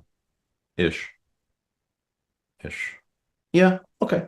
But still, like sort of once again, a very solid performance by Prague, who, if we assume this is a draw, he'll be on a 50% by the first rest day. Arguably, actually underscoring a little bit because. He definitely had a very good chance yesterday and was also maybe arguably a bit better against Levon at some point in round 2 with black. So yeah, nicely and solidly done. A kind of a messy position on the board in the game between Notibek and Parham, where in this position we were just debating and choosing between bishop h6 and bishop f6, and Notibek demonstrates that there were also other options available. Goes queen e2, h takes g5, takes. This would have been very, very bad for black if not for the fact that this line exists, which is what Parham chooses. E4 Like, it looks unbelievably ugly, but you get a passer. And now you have to make a move. I assume you can quite safely play. I mean, not safely, but this will not work for white. This actually gives black a full queen on the c5, c1 square. But we don't really have very much in the way of threats, apart from maybe rook b8, b6, right? Could white... Okay, I don't think taking on g5 works now, but could white set it up like queen e4 maybe? Yeah, so we have at least one move here to find a threat for Nodirbek. Yeah. Queen e4, setting up knight e5 or knight g5. Looks tempting to me. Rook b8, I'm hoping I can play knight Yeah, let's try to e5. calculate though. Yeah, because like you are making very committal decisions here with white when you do things like that, right? True. You are declaring you will give a mate somehow. I mean, yeah, I've gone all in, but I might regret it. I mean, you might. It looks extremely scary for black as well. Like knight e5, I don't currently have a good reply. This is very funny. I can force the endgame by basically replacing the queen on d1 with the queen on c1. I'm much worse though. Unfortunately for me, like I don't like this endgame. Yeah, but that's, I mean, that's it is funny though. I thought you were busted, but it is funny though, yeah, because from d1 I have no checks, but I can like move it one square to the left by slide to the left. Actually, maybe I can't. Yeah, maybe it's white can be principled. Oh, too sharp for me, Peter. Yeah, king g7 in the meantime on the board. So Nodirbek will have these exact... Oh, and he blitzes out knight e5. Wow. Okay. So going this way. So maybe queen e4 is the threat, so just the different order? Or knight d7 or knight also, d4? I mean, he's sort of hinting that he probably isn't very averse to just taking the c-pawn off the board. It's currently hanging suddenly. The big question here is whether can we take black takes it exactly, because if you leave it, white has a bunch of options. But I guess we take this way. This is probably a draw, right? d6. Yeah, this is probably a draw because we established the spin, and if queen c3, rook e8 holds, there's a funny move f4 here, which unpins the rook. But yeah, we should not be losing this queen ending with black. It's a bit awkward because c7 is hanging, meaning that we cannot put the queen on the absolute best square, but I don't believe we're losing this with black. Yeah, I'd be slightly worried as white, actually. Just Chat says now bishop takes e5 works, queen e4 was better. So you were very on point there. I mean, I was just going very direct. Knight takes g5 was my other idea there, but yeah, queen e7. And just briefly to cover the other positions, this is now the position in Keimer versus Ergaisi. So eventually, not where we were exactly where we're discussing it, but eventually c4 did happen, and some pieces were traded. And yeah, I think if white gets to play a4, a5, white is almost never in any trouble, and in fact could sometimes even have a little bit of a push, because often this is not really like, you can describe it as a passer or as a target. And I think in these structures it very often kind of leans towards being a target, but maybe you just work it out by force, because it looks like f6 is very much geared towards playing queen c4 next move. Yeah, maybe knight d3. Yeah, I still wanted to play queen c4. Queen b1 just to keep the queens on. Oh yeah, that is. I missed that square completely. Yeah. This is good. Yeah, and now maybe what, like knight c5, rook a6 or something. Ideally, yeah, maybe knight f4 sometimes. Just go towards the king side.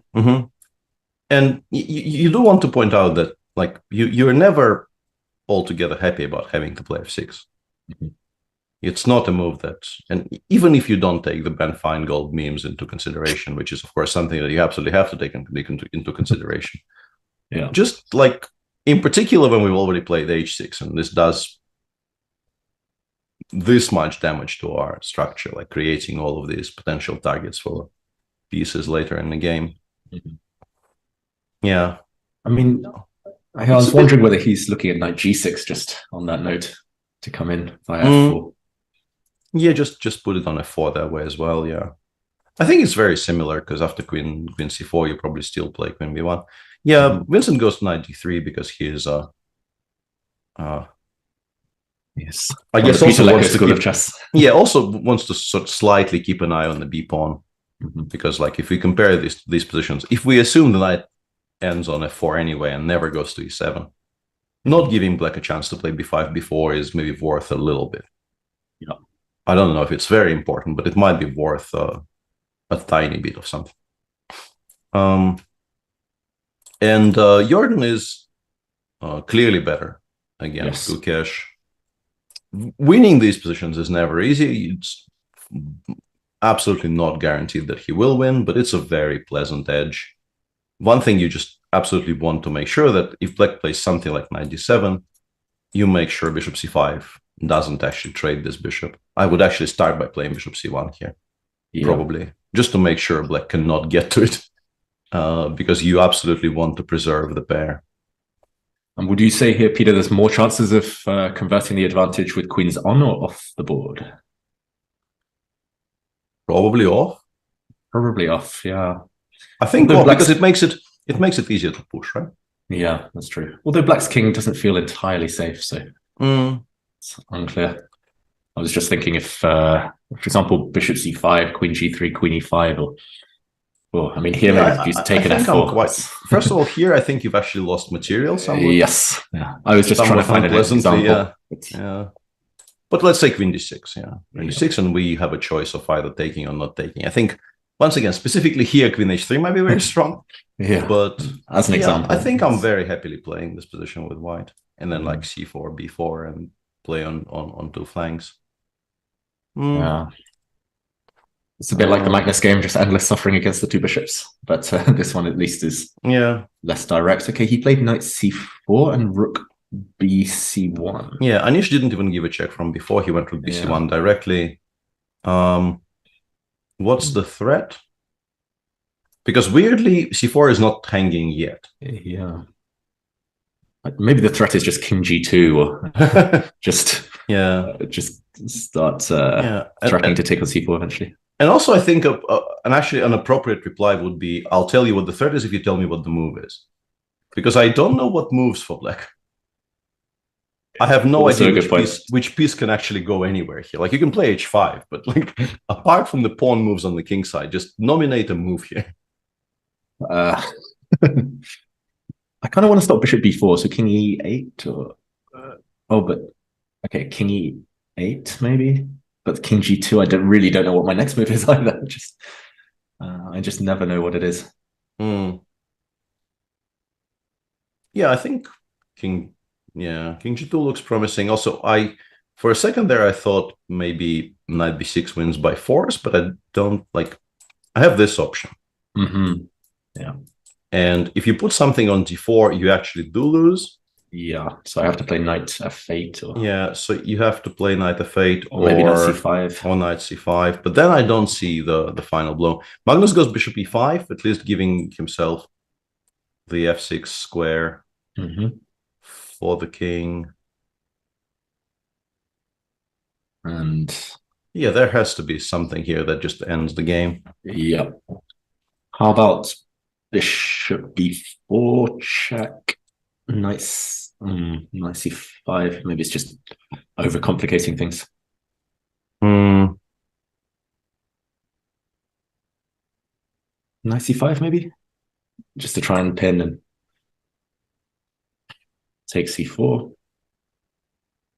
F4. F4. This is just completely lost. I was also very, I was very attracted to a geometrical idea here, which is kind of funny, but I'm very sure it's wrong. Because I thought, do you actually have squares here? It might be actually quite strong, because I thought rook c6 is a move, but then knight d5 wins. Because I actually get to give you this fork on e7. But maybe rook e4 still preserves the material balance. Maybe rook c2 as well. Or rook c4. Well, No, rook c2 I win material. Rook c2 I have knight d7 and then g4 maybe. G4. And then bishop d2 check. Maybe. Or bishop d2, king e4, check. King d4. King d somewhere, d3. Yeah, we're getting very carried away. Yeah. Something is winning here. Definitely something is winning. Yeah, something is winning here. I see the evaluation bar shoot up. That means there's a direct win. Something is very, very certainly winning here. We'll see what Anish picks, but I think by this point his position is so good that even just offering some trades or your king g2 move is extremely unpleasant as well, just removing some checks for the future. Yeah. Just lining up. People are saying bishop before knight c5 is maybe the cleanest, actually. I see a lot of mentions of that in chat. So. I mean, I guess Anthony Niche doesn't know that the evaluation's shot up, so it's not obvious to go for something so direct, but it does look quite straightforward, I think. Just a little bit of calculation. Yeah, he has 14 minutes for 9 moves here. He also is, I'm very sure, very aware that he's completely winning. The question is only whether it has to be some kind of a technical conversion with just the bishop pair and the a pawn. Or maybe he can win more material right this moment, which is unclear. That's literally my dream in any chess game: bishop pair, a pawn, and then why settle for that, right? Just looks like in the meantime, in Prague's game, he met rook f5 with an option we did not consider, but which I quite like. He played knight b4 here. At first, I was kind of curious why he is giving white this position, because I thought if knight d3, we'll just go like king c2, king c3. But I'm pretty sure the idea is just to play king f7. Yeah. And weirdly, this knight is it has no squares. It takes a long, long time for this knight to get to anything that resembles a good square. This is quite unpleasant for white, I think, which is why Dingo d5. Yeah, that looked winning for black, to be honest. Just white's pawns were all dropping off. Yeah, and once again, like, this is not very much, but it's quite a pleasant free roll-ish type scenario for Prague, where I think he runs 0 risks and might, in some circumstances, be a bit better. Knight c4 is a big threat, so do we have I guess to you go king c3. Okay, king c3. Knight somewhere. f7? Still exists, c5. Yeah. Still exists. It really does. White just has to go active there and hope, maybe with king takes c4, king d5. I wasn't laughing at what you say. Yeah, like there's a comment. There's a comment in chat by Born Unrated. Says Giri, a pro player, removes his jacket to give his sponsors maximum visibility when Magnus will resign. Yeah. Fair point. Yeah. You have to give credit where credit is due. Yeah. Big day for Optiva. Yeah. Yeah, I mean, maybe knight c4 is something you want to avoid. So in the current position, knight d2 rather than king c3, again, I'm reluctant to say it, but at least it. Yeah, but maybe repels. I didn't really want to move that knight away because it sort of gives you an option to play g6, and there's never knight f6 check. Like, maybe even specifically tactically, because I play g6, wait for your rook to go anywhere. And then I go knight f7 and I attack both. No, it returns to e4 though. Yeah, it returns to e4. I'm talking nonsense as usual. Yeah, I like knight g2 then. I think it's a safe move. In the Abdusatorov Maksudlu game, this entire line came to pass, unsurprisingly, only via slightly different direction. And I like king f8. I think king f8 is a nice touch there by Parham, saying, I don't really want to beg in that queen ending. I want a better version of it before I take the queens off the board. It's very brave, though. I mean, rook takes g5, queen takes f4, rook g3. I don't think it's that brave. This is not a very active rook. True, but black's position is still full of weaknesses.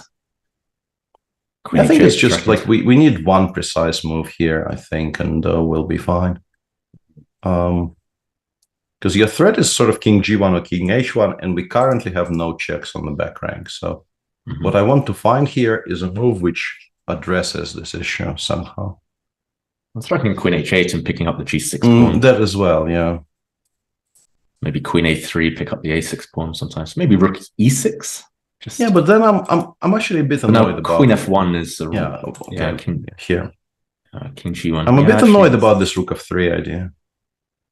I mean, maybe we just play king g8 and claim it's nothing, but if you do allow rook f3, white definitely has a little bit of something because the white king is safer. Even if objectively this probably ends up being a draw. Should still be. Though white can win a pawn here, queen takes e5, rook f6. Yeah, but those endgames are probably just a draw, right? Like take, put the rook on the second and start pushing. Yeah, dead draw. But yeah, okay, this has happened, and I'm less confident about the practical kind of aspect of allowing the rooks to stay on the board. No, now that I've looked at this properly, I agree with you entirely. I thought I will, if I like think for 30 seconds here, I will find a way to prevent king h1/g1 from happening comfortably, and I will just like get the queens off or ensure this is sort of permanently pinned somehow, but I can't find it. Yeah. Okay, we'll see how this ends up. Anish still thinking. 92 played by Ding, and queen a5 instead of queen b1 chosen by Vincent, which is also a perfectly reasonable move, attacking the rook on d8, winning some time to, I guess, move the knight away. Do you choose knight c5 or knight f4 here? That's a very good question. I think I would be drawn to knight c5 first, just because it blocks the black rook, but again, it's just on general grounds. I'd have to worry a bit about b4. Or, it feels like give me one more tempo here, and we may be even much better because queen b6 is very annoying, and black just had to, I mean, maybe didn't have to, but definitely did soften his position enough that we would feel like we were very much in the game. But because a2 is constantly hanging, like you have to calculate, for instance, e6, e5 here. Yeah. And maybe we're sort of one tempo short because we are constantly connected to the protection of the a2 pawn. Yeah, that's a very good point, actually. Yeah,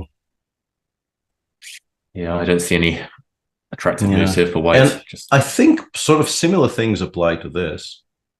e5. You once again have to calculate e5. Maybe here it works out, though. I don't know. Because we are attacking. Yeah, maybe we flick in. But DE first. Maybe I specifically didn't want to do it because I didn't want queen e6 to actually attack my knight.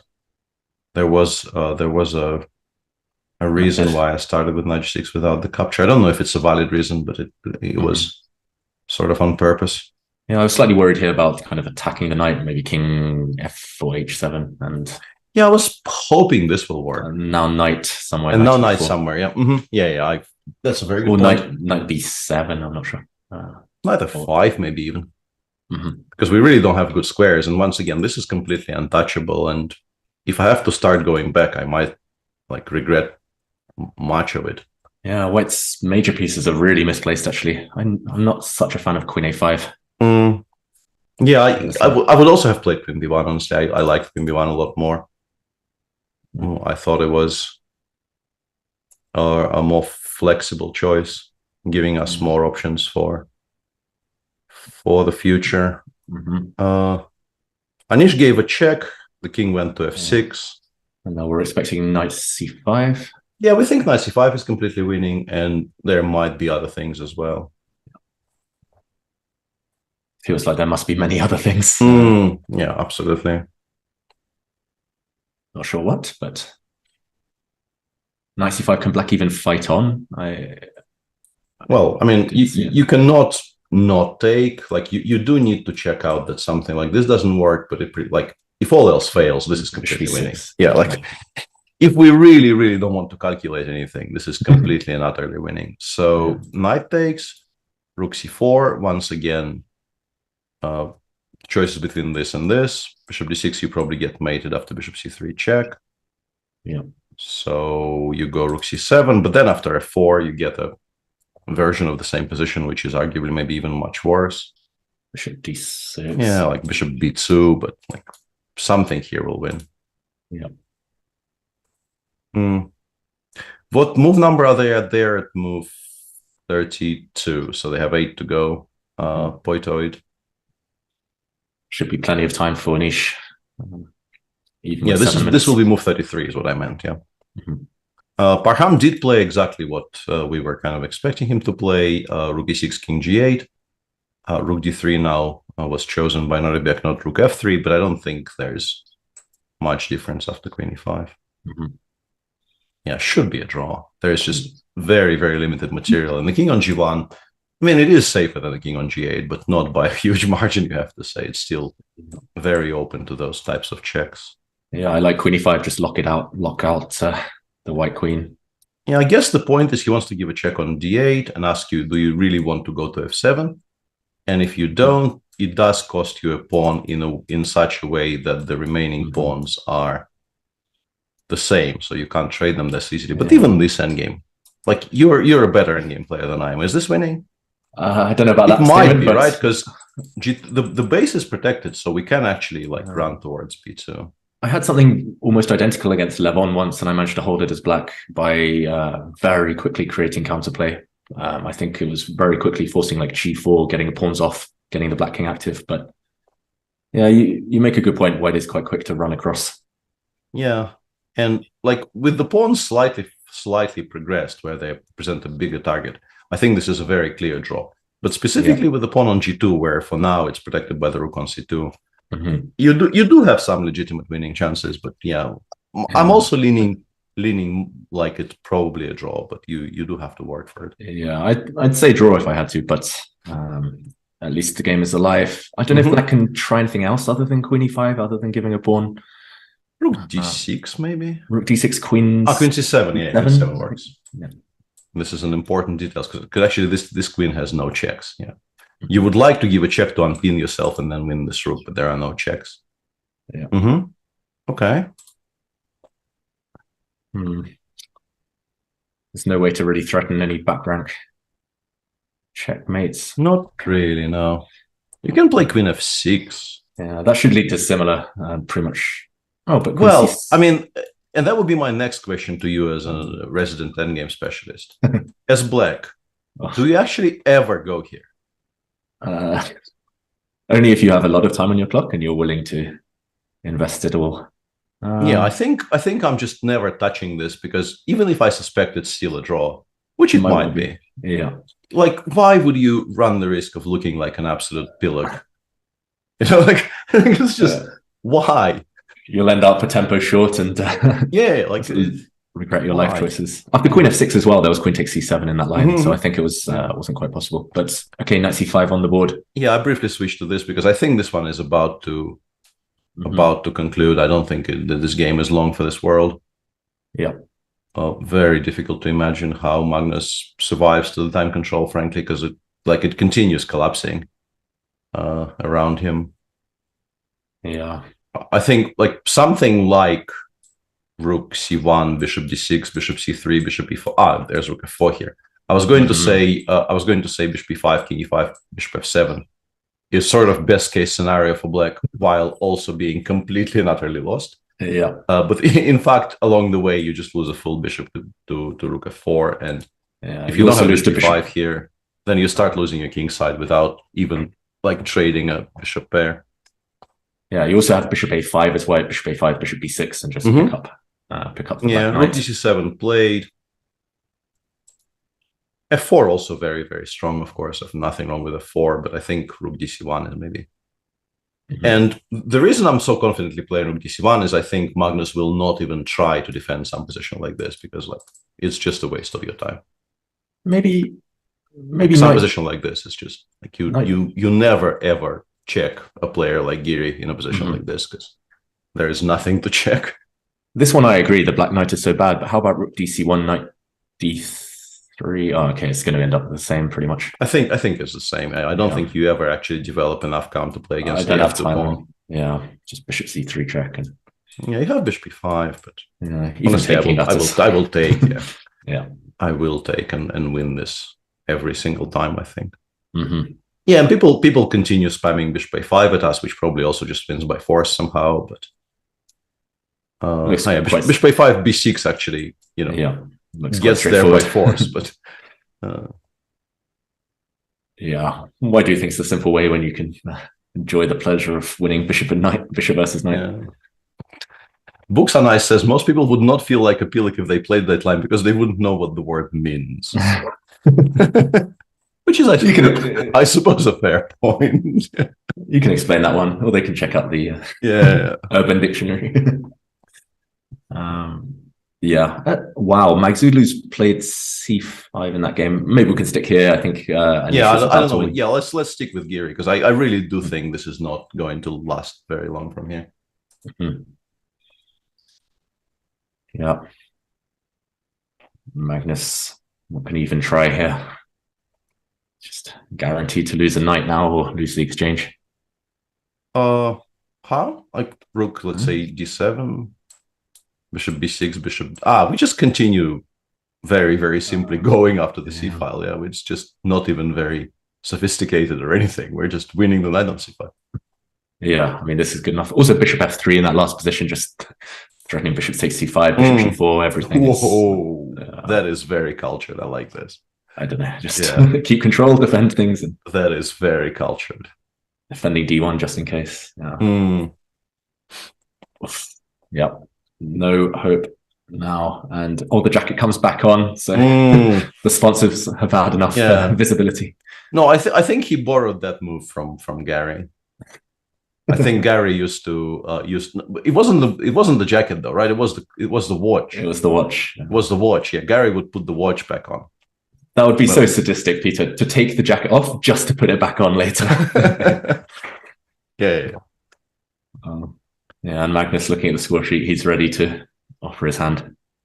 Yeah, I think he is sort of looking back, trying to figure out if there was a way to play better. I mean, I'm sure he knows there was a way to play better, but from already a very problematic position. Yeah, I think he just resigns here.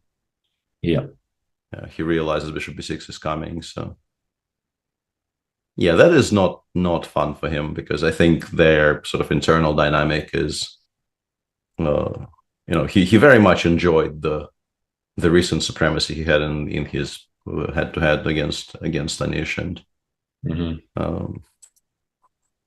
that losing in this fashion will not, like, losing in any fashion is never, it's never fun, but getting completely blown apart like this is going to be quite annoying to him. Yeah, it'll be traumatic. And no matter how the rest of the tournament goes for Anish, I mean, he always does well in Wijk, but I'm pretty sure he'll be happy. Just beating Magnus alone is enough for a good tournament. Absolutely, yeah. And so far, like, his wide games here have been impressive. Very impressive. Yeah, that win against Gukesh showing and there we have it. Magnus just putting stuff in the center, and probably saying, "I just forgot bishop d5" or whatever. Yeah. That gesture towards the forehead was, like, what have I done there? Yeah, and just one move and it was pretty much gone beyond saving. But it was quite difficult before that, we've got to say. Anish certainly won the opening battle. Okay, wow, big result. All the standings.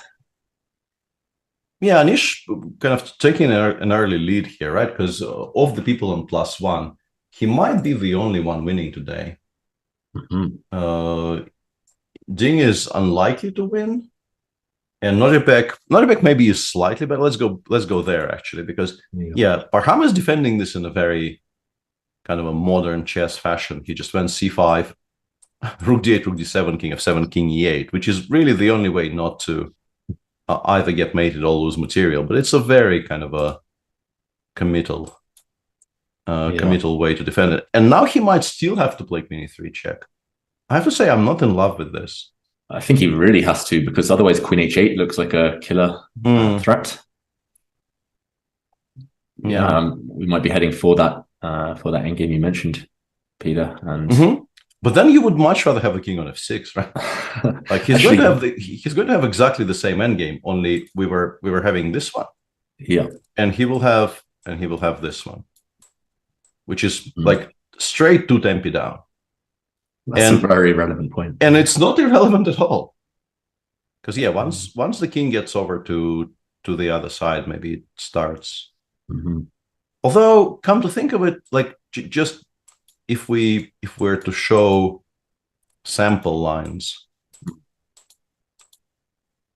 so okay, you play king b2, but like, what do you do from here? Yeah, maybe Rook c6, maybe. Could a tempo be important? Maybe rook c6 here, but also as soon as the black king gets to the 4th rank, a rook c4 check. Rook c4, g4, yeah. Rook c4. No, but rook c4, I always go back. King right? back. I always go back and I force rook c2. I'm one tempo away. I thought the king was on c1 here, and then king b2. Yeah, that would be that. But also, this shows how important it is for the king to be close. And like, queen f6 was forcing that, right? Yeah, did look that way. Or queen e5. No, queen e5 was forcing that. Queen e5 was just straight up forcing that. Yeah. Which is why I'm so surprised at the choice. You mentioned the modern chess as well. I noticed the young generation, they do prefer to defend actively. I mean, the fact that he's even hesitating on queen e3 check right now really shows that he's unsure about this endgame. But I think needs must here, queen e3. Otherwise, you're just getting mated or... Yeah, queen h8 is a massive threat, as you're correctly pointing out. And yeah, your other options are just sort of the same but worse. Yeah. Like you can try playing queen f6, but then most likely even the queens don't come off. Like you will just get, unless here we maybe give mate ourselves. Yeah. So queen f6 might still be giving you the same endgame. Queen f6 white doesn't. Oh no, but this is worse because the rook doesn't get to a3. Even better. Oh, this is actually lost probably. Yeah. This looks and lost. it's very close for sure. Yeah. This looks straight up lost to me. Okay, queen e3. He's got to do it. Yeah. And maybe 2 just minutes, in time. 2 minutes and counting. And looking elsewhere, it does look like Prague creating anything. This is still kind of shuffling. The end game, I mean, white is going to be better until the game ends, but no progress made so far. And they actually agreed to draw here. Whoa. Wow. Whoa. Okay, I mean, this is a bit unexpected, I have to say. I'm surprised, Jordan. This is a dream for white, no? Just try and get active. Yeah, queen, I do not endorse. Yeah, I don't think this is... Even just queen d2 if you want to play risk-free. There's no harm in continuing. Like, I don't know why. Yeah. Day before the rest day, just do this, put the bishop on e3, start pushing, ask a question. It's not like you will not be able to trade the bishop on d2 for the knight on c5 at any point in this endgame if you so please. Like it's not like you're running a massive risk continuing here. Yeah, I'm a bit surprised by this, I have to say. Okay, we do not approve of this. Whoa. Okay, this is another level of crazy. Queen h4. Okay, he does go against the threat. He found a way to stop this and create some threats. But say I play rook d1 to stop rook e1 check. What's your next move as black? I have no idea. I don't like this one bit. I'm terrified you don't get the queens off now and you just either lose I a pawn or don't get like mated. this one bit. I think we're playing with fire to it. I mean, maybe now queen h5, queen e5 isn't time. I don't know. It's just like miraculously move by move. Maybe we can hold it. But like, look at this. Yeah, I mean, just look at this. Like we're running so much risk. So many rook threats. d1 played. Yeah, rook d1 played. This will be very much self-inflicted as well if he ends up losing in the next 2 or 3 moves. It's nearly move 40. He's got 1 minute. Don't know how narrow the margin is now, but it feels very, very close to being dead lost. Queen e7 doesn't work. Queen h8 comes. Peter, I think, I think chat says king. I think chat mentioned the move king f7 here just to play a queen ending after queen c5, rook e1, which might be a draw, frankly. But people continue doing really strange things to themselves in this tournament. Yeah. Like, why would you ever prefer this to a rook ending, which I'm pretty sure you must feel is a draw? Especially earlier. I mean, this rook ending wasn't 100% clear, but especially the ending. Rook e2 was suggested in chat, but then queen takes c5 actually solves the tactical issue while continuing the attack. I think rook e2 you've lost. Yeah. By this point, I don't think you can hold the game anymore. The king is too He's played c4. Yeah, like now he probably loses to something. I don't know. The engine weirdly doesn't scream at this as much as I expected it to scream. It's really, really strange to me. Maybe he's a genius. He's just no, I mean he is, but like that is that is not in dispute. I like the very, very quiet rook f1, just kind of stopping. Like this is no longer a check, giving us an additional tempo. We're also cutting off the king running in this direction. And once again, just make a move, sir. Please continue making moves. Yeah. This is such an ugly position to have move 40. I mean, Wijk can even play king h1 next move and just improve the queen at will. Okay, we could see a lot of blood in this round. Yeah. So far, only one decisive game, but there is some potential elsewhere. And how's okay? We can maybe stay here just for Max Zulu's next move. He's down to a few seconds. It's move 40. Yeah. But then he is a very strong blitz player, so it's not like he knows how to play on literal seconds. But it's about to. Okay, I guess we missed it. Yeah. So he played king d7. I was wondering if he's just going to start running. Because I mean, what else do you do? Like, it's not like you like this choice, but what else do you do? I guess he's committed now to playing with the heavy pieces. He might as well play the most ambitious moves, king d7. Apparently best move according to chat. Oh, impressive. Yeah, just going towards c6. Like a very cool person. Yeah. I mean, I'd still be terrified after queen b2 or I don't know. b2 or d2? Oh, maybe b2. Just to this. I mean, I think the issue is you can't play rook b1 because this is a check again. Actually, wait, yeah, that is annoying. Queen b. Yeah, but as soon as the black queen centralizes, it's less easy. And you will be very gratified to learn that now the top engine move is drumroll king h1. Okay. Just as you foretold, the best move in this position is actually king h1. I should have trusted my instincts. That's such a blitz or bullet move as well. You don't want to calculate, you don't want to commit, just kind of pre-move king h1 and then calculate later. But yeah, this is very cool. This is very, very, very cool. I like this. Maybe black continues king c6 or I don't know actually. But now you can maybe queen a5. Queen a5 is maybe very annoying suddenly. Yeah. Actually, I love the king on h1 because often I was worried about queen d4 check, queen b6 and back. But yeah, I think once you realize there's nothing direct, it's a very makeable move. Just, step away from the checks, make your position slightly safer, slightly easier to pilot, deny some options to your opponent. I think you get there. In the meantime, move 40 has not been reached yet in the game between Ding and Prague. This is becoming sharper than I expected because, for instance, there is an option of playing rook d7 check now and meeting, let's say, king g6 with knight c4.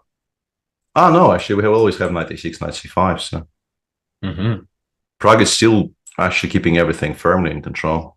Is he a bit better? I mean, I think I'd take black just because the white king as well isn't entirely safe. There's ideas of c5, c4 later in some positions, like a6, knight c5, as you mentioned. I would be a bit worried for whites. Yeah.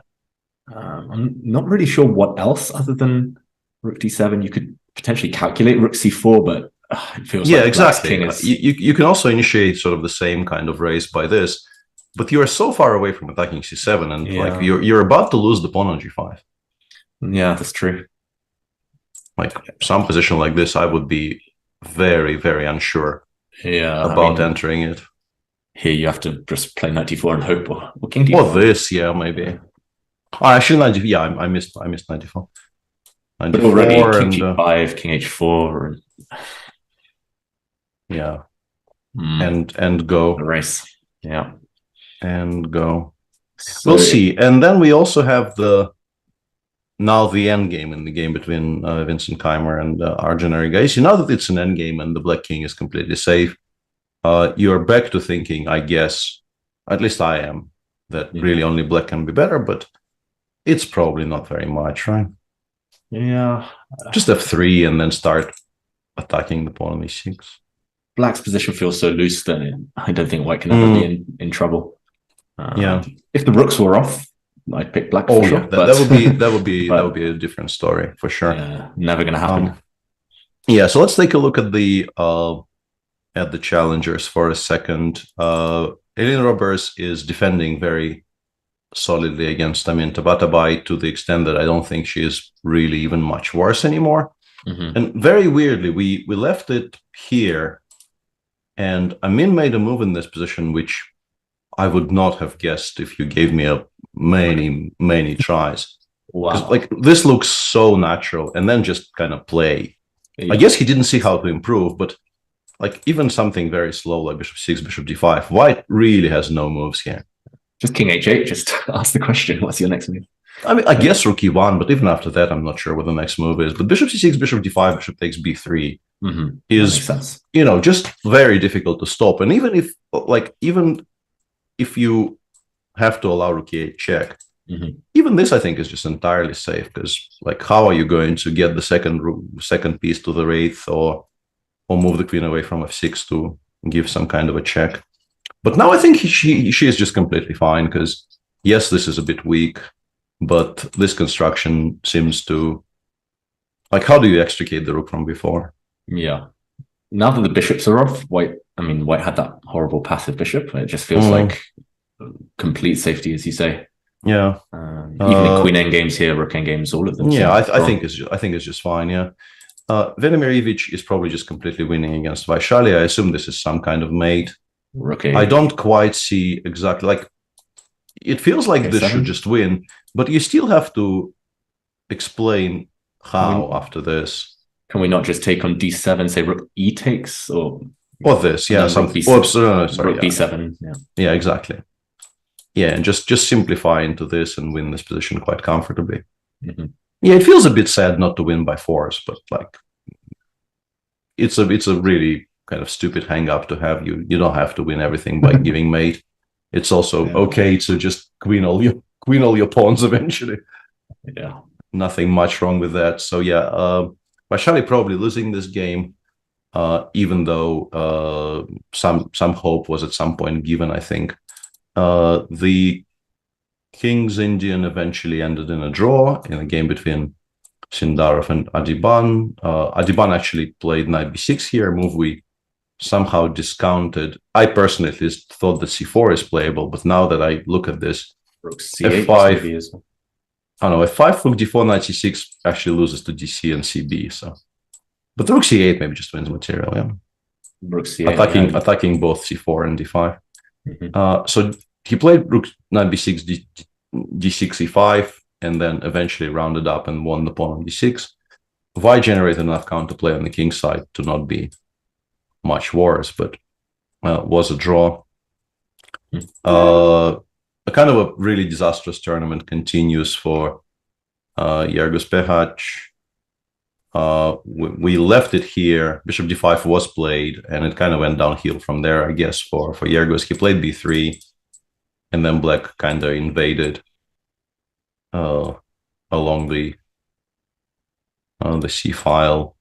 And yeah, looks like black had to make a backwards move, but now that the blockade on the d3 square got removed, the position just collapses, and here he resigned, I guess, in disgust. So what's the knockout after queen b4? I think we just take.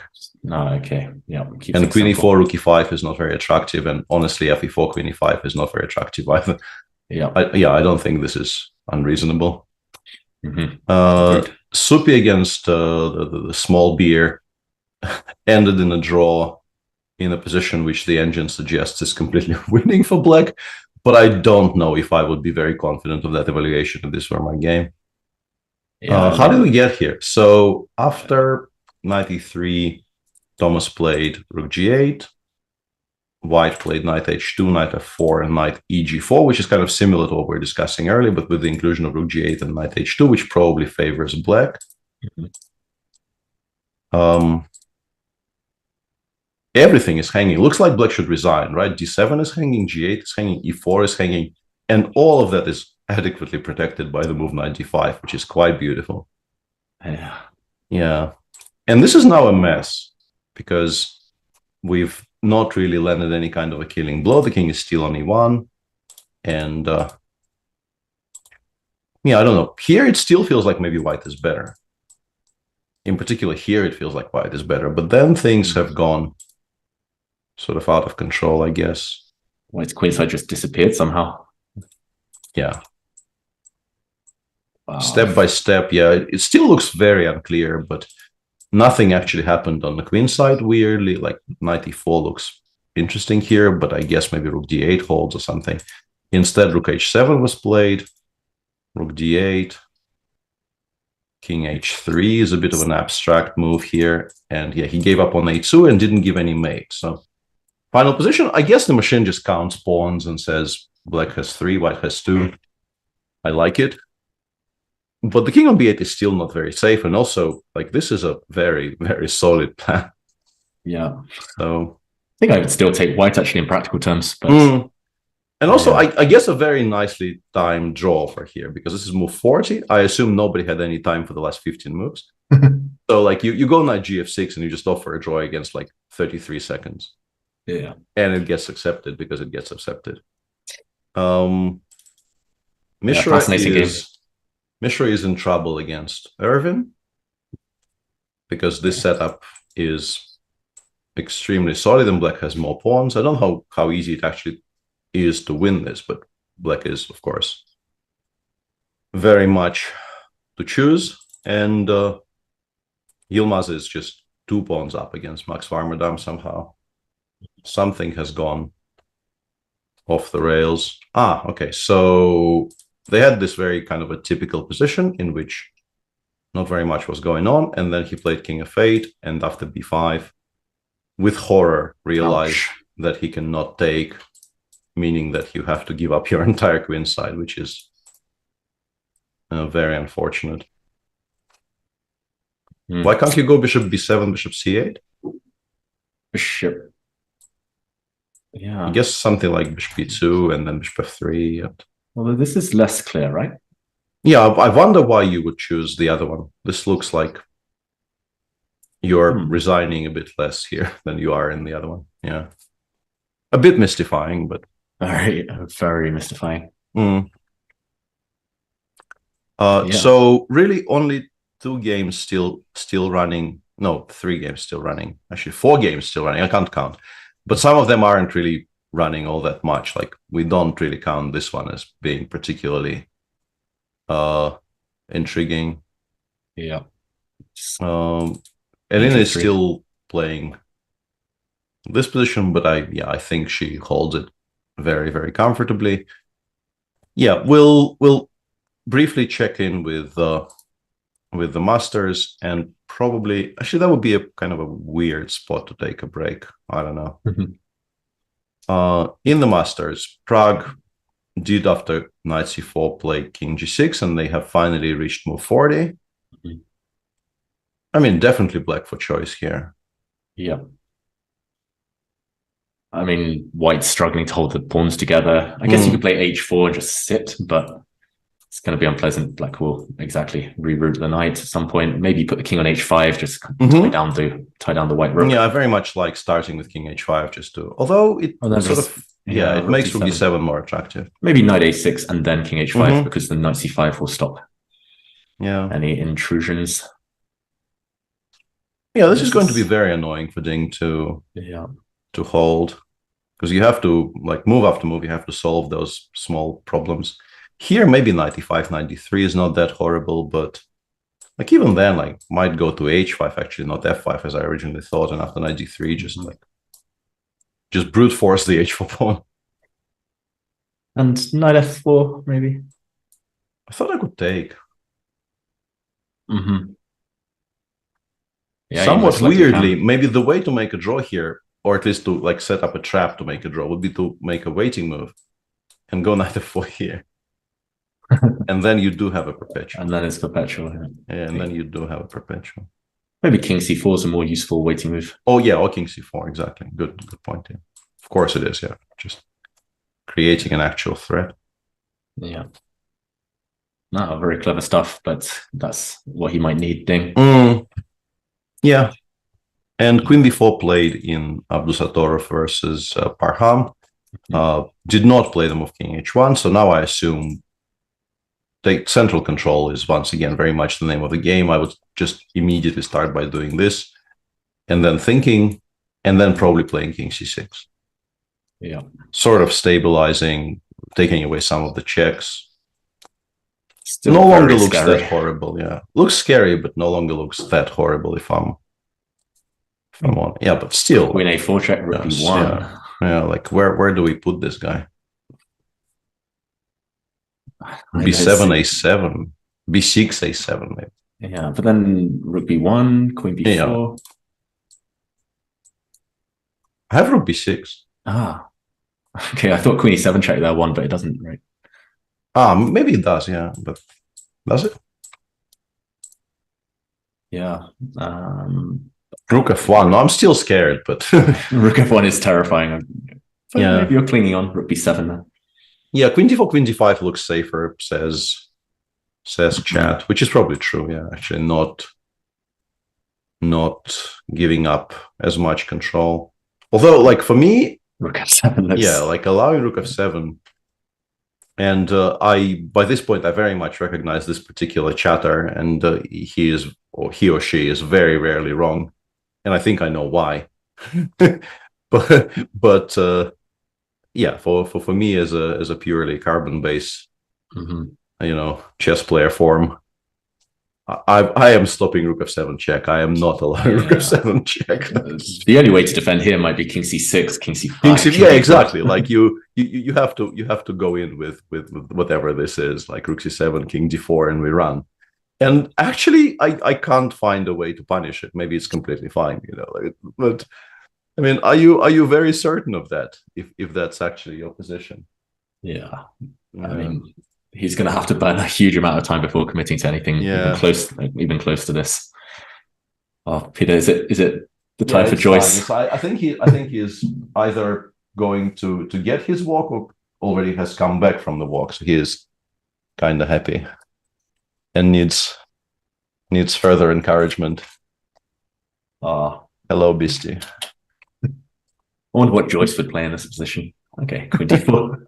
Queen d4, yeah. I think Joyce very confidently plays queen d4 and then also starts thinking after king h1. Yeah, I do not envy Magzulu here. It's going to be a long, unpleasant defense.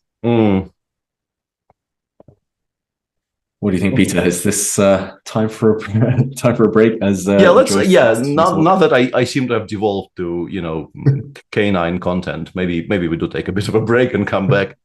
Thanks everybody for sticking around with us. Yeah, I'll go play with the Beastie for a bit, and we'll be back. See you soon.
Now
Welcome back to, I'm guessing, the conclusion of round 4 of the 2023 Tata Steel Wijk tournament. And the story of the day, of course, even though we still have 2 reasonably exciting games in progress, the story of the day is, of course, Anish Giri's victory over the reigning world champion for 3 months yet, Magnus Carlsen. And I was just told by David that apparently this is his first classical victory over Magnus since Wijk 2011 on this day. 12 years on to the day, which is quite remarkable, I have to say. And yeah, a very, very good day for the Dutchman. Played a very nice game, capitalized on, I think, a bit of a laissez-faire attitude by Magnus out of the opening there. I think Magnus just sort of didn't believe he was in trouble until he really, really was in trouble. And from that moment on, it was very, very difficult to come back, and the move a6, a5. And yeah, I mean, now that we're actually sort of actively discussing only one game, perhaps we can go through it a little bit. Yeah. A theoretical battle in the Queen's Indian, which is also full credit once again to Tim Giri after Anish's win in round 2 in Ragozin. Today he came also very well prepared, I feel, to meet a very non-obvious choice by Magnus. Magnus is not a very habitual Queen's Indian player. And Anish still came fully booked up in an old, very sharp line with his d5 pawn sacrifice. And this endgame is still reasonably well known. In fact, Magnus himself had this with white some time ago. And here, this is where the game deviated. Magnus played bishop g5. Anish chose knight e5. And so how do we feel about this, David? Like, are we blaming this on sort of specifically lack of sort of recent reacquaintance with the line for Magnus, or did he maybe, I don't know, misevaluate the position, misjudge just how ambitious Anish's approach was? Like, how do we describe this in story terms? Yeah, I mean, there's no doubt that Magnus's opening preparation could have been better, especially if you're playing this line with bishop a6. You need to know your stuff. This is White's most kind of direct, most ambitious approach against your setup. Also, if Magnus has had this before from the white side, maybe we'd expect him to know a bit more.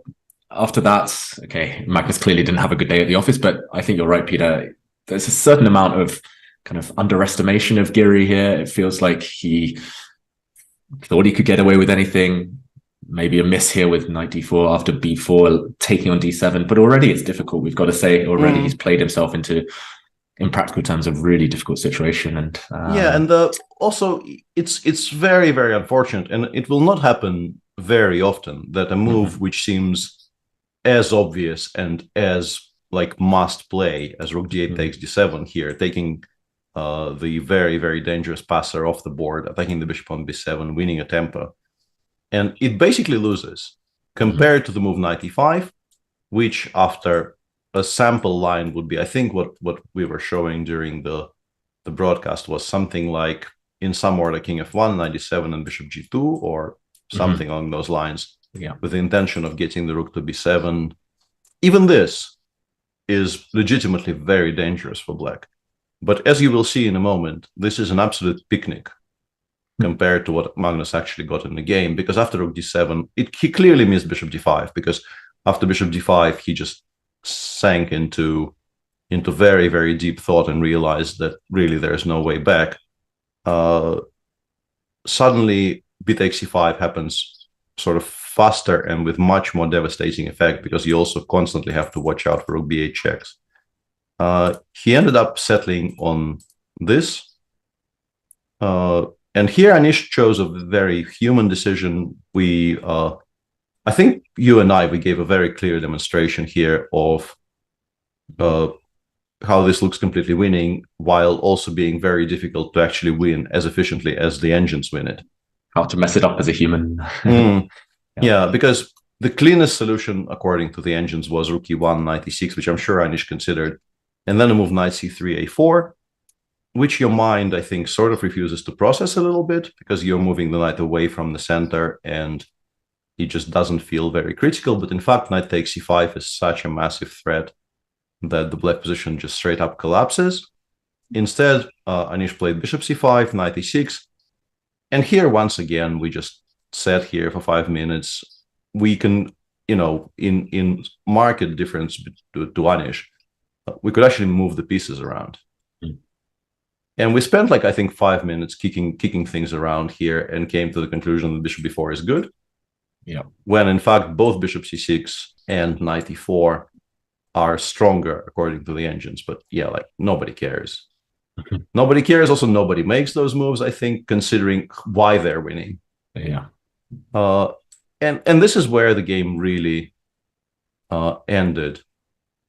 Because Magnus, clearly sort of very, very disgusted with how this is going, went for the line a5, bishop a5, rook c8. I still don't really understand what the intention was against, let's say, knight e2. I'm very mystified by this choice because, I mean, I will put the bishop back on b4. Eventually, this knight will go somewhere, and why this was the choice, I don't know. But knight a4 is just much stronger, and the game didn't really last very long from here. Yeah.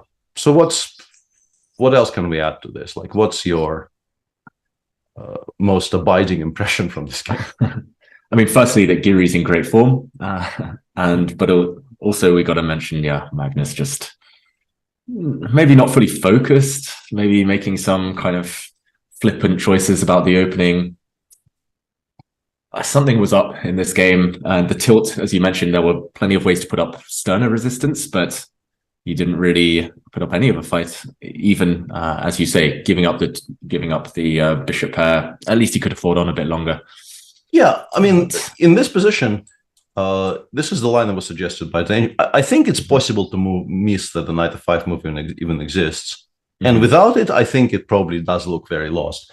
But if you spot that this exists, the evaluation here is like plus 1.5, which I guess means there's absolutely no forced win, because the engines love the bishop pair in an open position so much that generally this is a low evaluation for this position, honestly. Yeah.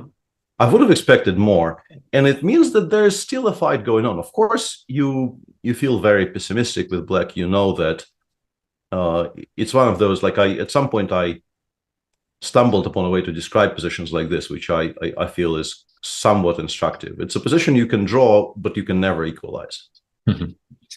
There's just like eventually, maybe if white misplays it enough material comes off, that you will still be worse even in the final position, but there will just not be enough material left. But there's just no way to actually get to equality from here, because the bishop pair will always be massively stronger than the pair of knights on an open board. But yeah, I mean, you do make draws in positions like this. And Magnus had time to at least look for this, find something like this, and playing a5, it's like you said earlier, you're giving away a pawn, yet you're still suffering. You're always going to lose long term. I mean, it's moves like that make me kind of think he underestimated Giri. Maybe he thought he could play for a trick that Giri wouldn't find a knockout, but he didn't need one here. And yes, he found a really nice way to finish off knight a4, bishop b4, etc. But yeah, rook bc1 first, even, which is quite cute, keeping everything completely tied up, and then that final maneuver. And here, I mean, many things win, but I very much like bishop a5 with the intention of playing bishop b6 and just using the pin along the c file to absolutely decisive effect. Very, very nice win by Giri. Nothing we say about Magnus's play. I mean, I kind of stand by every word, but none of that distracts from how well Anish played once an opportunity was presented to him. He will be leading the tournament outright because Nodibek... hang on a second. No, Nodibek is also on +1, isn't he? Who has he beaten? So if Nodibek wins his game, there will be a tie for first between Anish and Nodibek. But Parham is actually... We'll get to that in a moment. We still have 2 games running. They both could potentially feature somebody who ties with Anish at the top. But in a very, very kind of a breaking news event, Dingliren is now straight up losing to Pragnananda if Prag plays precisely from here. It's not immediately obvious why, if I'm entirely honest with. Although after rook e4, I think it is kind of obvious why, I guess, because maybe you just don't survive knight a6. And knight d3. I think this pawn ending might be lost. Yeah, so I mean, we actually have to show this because it's not obvious it's lost. Mm-hmm. Your king is very, very sidelined. Like you play king f5 here and you start running. I would be actually a bit worried to go into this. Who's winning? Yeah, who's winning and why? I guess king g3 you can run with the h pawn as black, but do you really want to risk this? And in fact, knight a6 might actually be a mistake, but you can just go after the h pawn. Now that you've sidetracked the rook and there's no rook d7 available, you can just go rook h1 here and just start picking up material.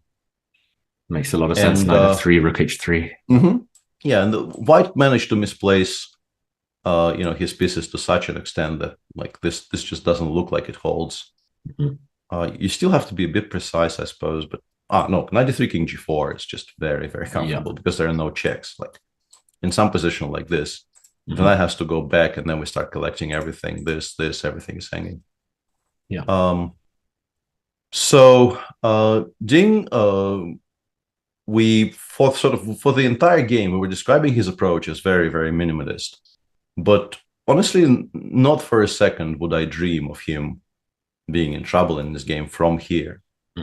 So this is a very, very important potential milestone for Prague, because beating players of Ding's strength from such positions is, I think, something that gives you an unbelievable boost of confidence, and also kind of marks you as,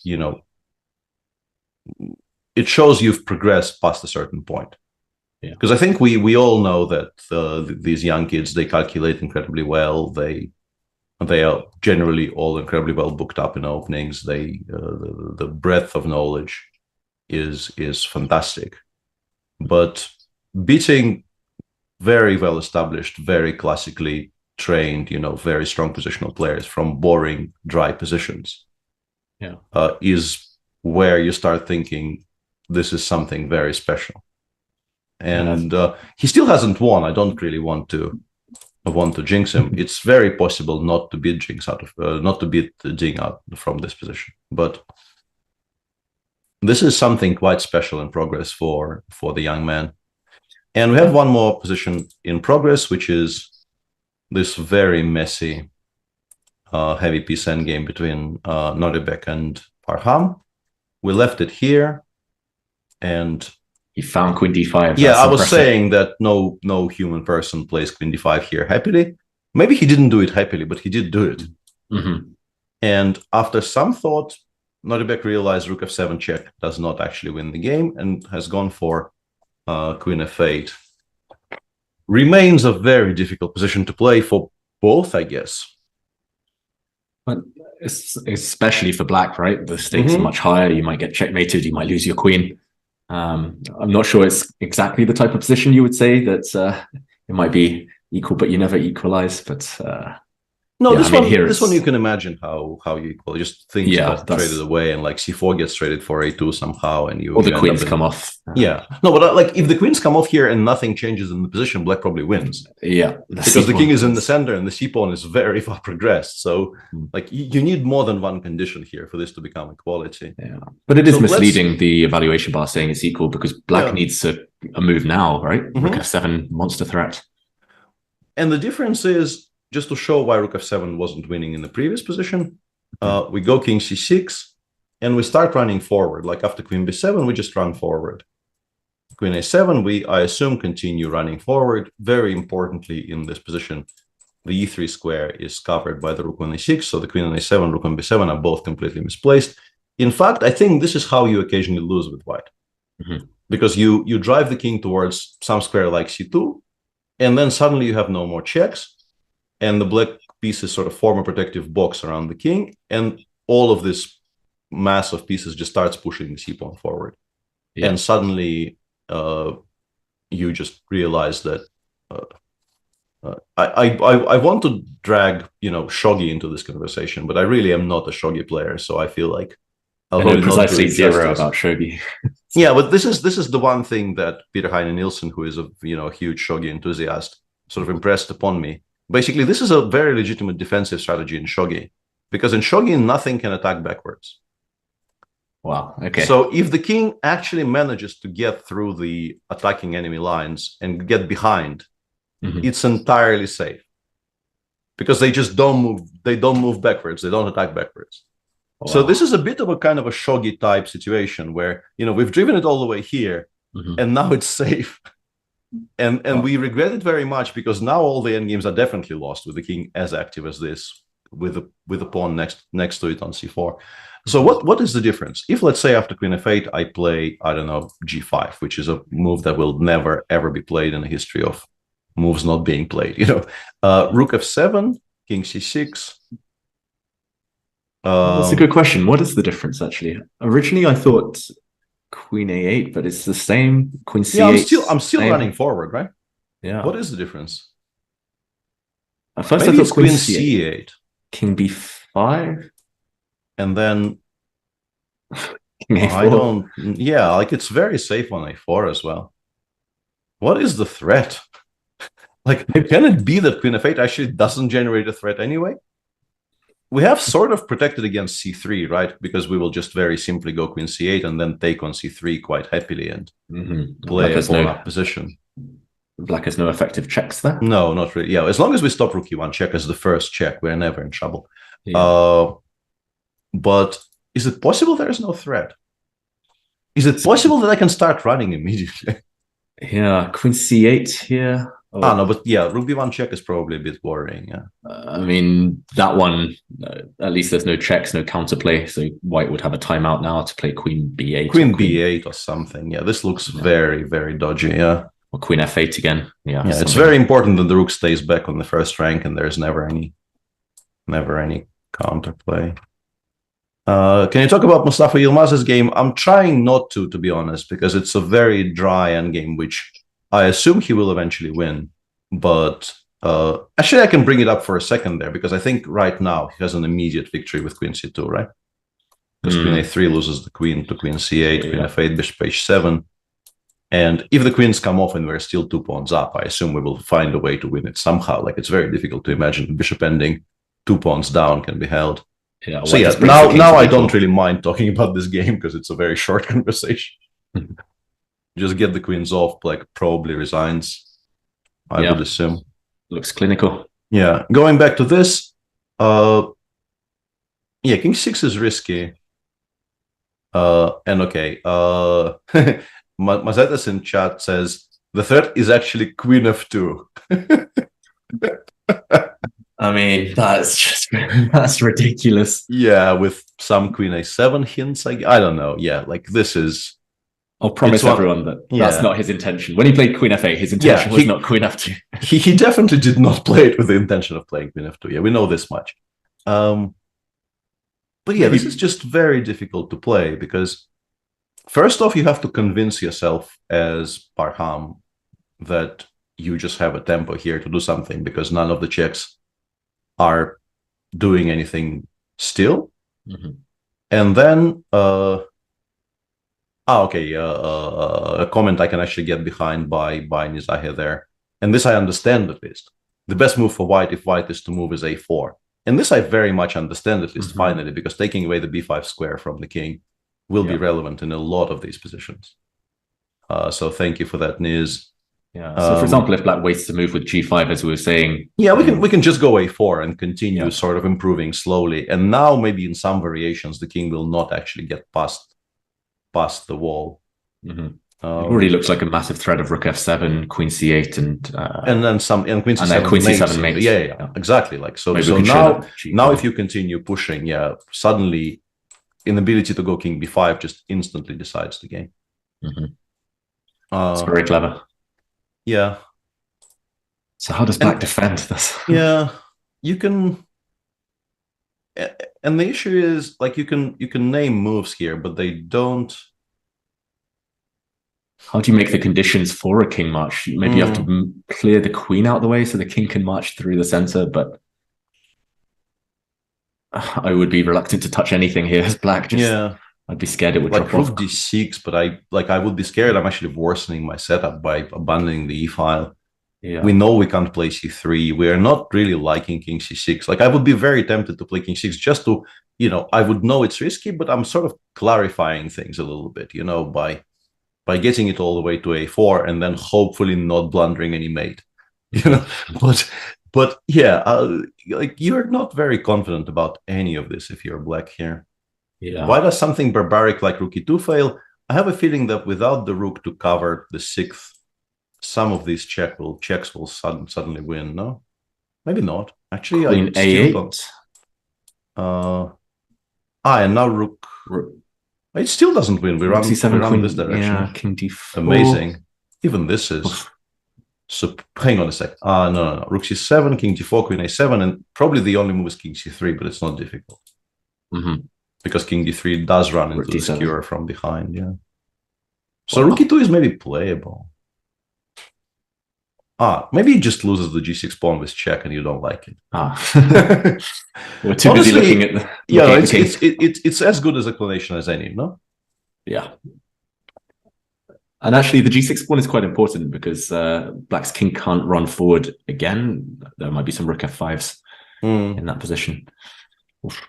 Yeah, it feels almost like a Zugzwangy type of position for black. Any move might worsen your position. You're hesitant to touch anything.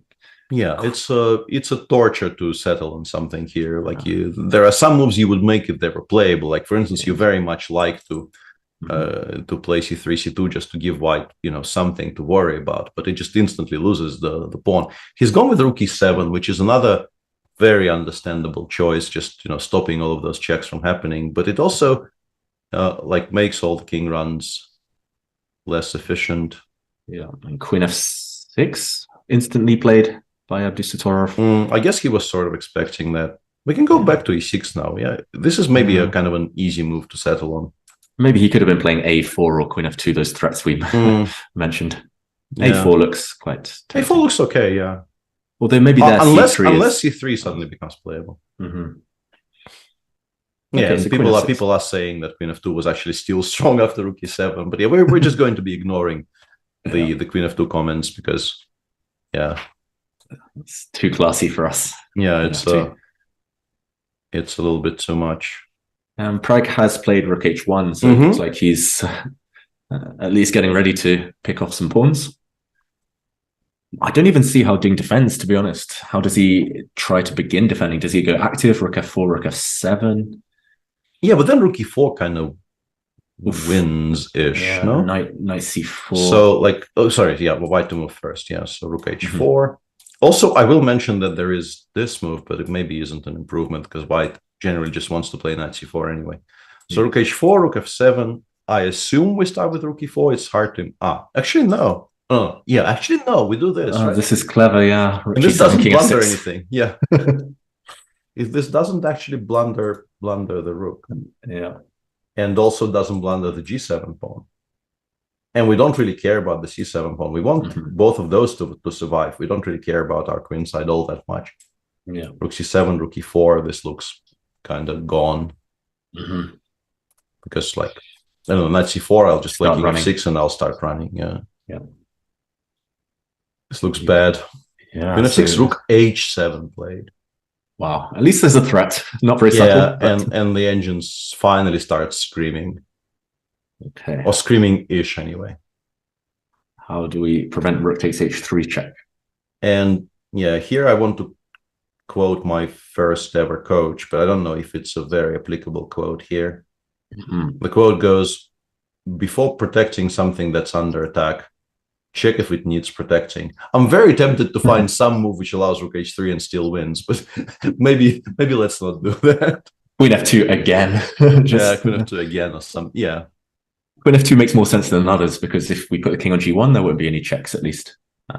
But if we are looking for a move which allows rook h3, I think queen f2 is very strong.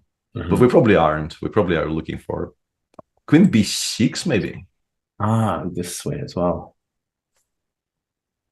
So for argument's sake, I'll take that silly thing on h3, and then I'll put my rook on a b3. good square of some sort, yeah. Somewhat protected. Check. And we run, I assume. e8 maybe, just to yeah, avoid because taking you have check. this very annoying threat of getting the queens off, and I only really have checks from very limited squares. Yeah, maybe rook e1. This holds. Rook e1. Yeah, sorry, rook e1, of course. Rook e1, and then we run in, I assume, one of the two directions. I assume this direction, but it looks iffy. Mm-hmm. I mean, the whole position looks iffy. So. Yeah, it looks very iffy.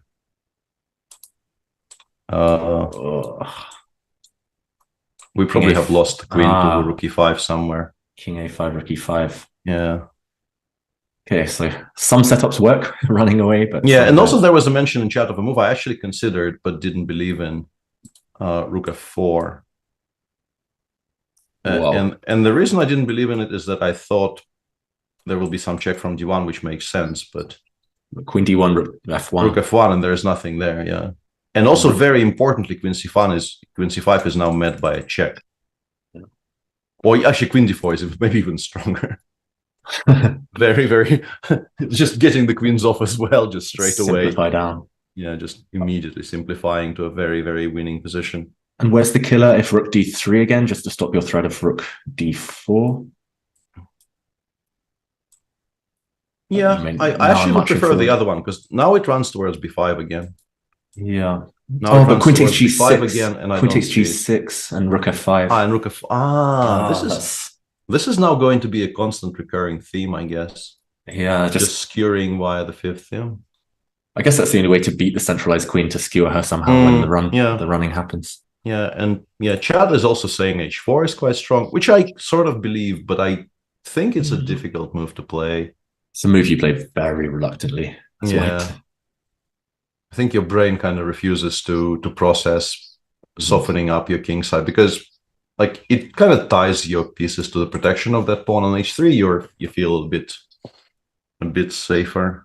I was wondering about king g1 as well, just to get out of any rook takes h3 and then just block with a rook. But I don't really want to paralyze my rook like this. I think there's a very I go rook e7 here. I immediately feel a lot safer because now there is legitimate counterplay. And that's true. That's true. Yeah. Okay, so wow, rook f4. I would be super impressed if he plays it. Why not king h2? There is a question in chat. We definitely do not want to be trading queens, even if it loses black the pawn on g6. Even if it loses black both g6 and a6, she will be a very, very strong passer. Rook f4 finally played. Yeah, they are on point. Yeah, just incredible. This young generation, how they calculate, and they don't make assumptions ever in any position. It's impressive. Yeah, and apparently king g1 and rook f4 were the only two moves which kept the advantage. And I think king g1 keeps the advantage because after queen c5 we just go back to h1 and then we play rook f4. I think this is one of those where it just allows a favorable repetition. What type of advantage is it? That's the question. Is it immediately winning? Because in that line we couldn't see any way to make rook takes h3 work. And if you can't play rook takes h3, at least not immediately. Yeah, I mean the bar doesn't I think if this were just game over we would see it much more clearly.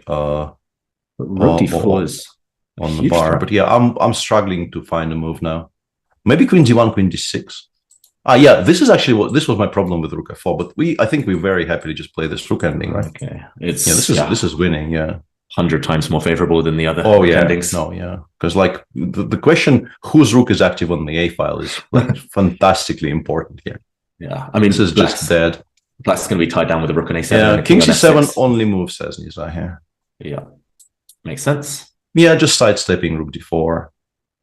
And if rook d4 anyway, maybe we go queen c5. Oof. And we're somehow not dead. Yeah, queen d8, king b7, we continue running. Oof. Yeah, maybe rook d4 drive. Actually, wait, so rook f4, king f7. King c7, sorry. Maybe rook d4 drives the queen where it wants to be. I guess black wants a queen on c5 and a king on a7 now to be safe. Yeah, so we're also being told rook d4, queen c5 is dead, but you do have rook f7. Yeah, I mean, there's no chance for seeing that at this after. No, after I think honestly, at this point, Parham might get there simply by refuting everything else. Yeah. I think it is possible to play King C7 because you just straight up refute everything else. Mm-hmm. And after King C7, Rook D4, I think Rook F7 is actually findable line. Yeah. I feel it's not an impossible move. You do want to play such counter punches. And Rook F7, Queen H8. Does it continue? Yeah. Let's try and figure it out. Still terrifying for black. I'm gonna say Rook F8. No, Rook F8 is a bad rook ending, like Rook D5, Rook C5, Rook C4. So Queen E6 maybe? Weirdly. Yeah.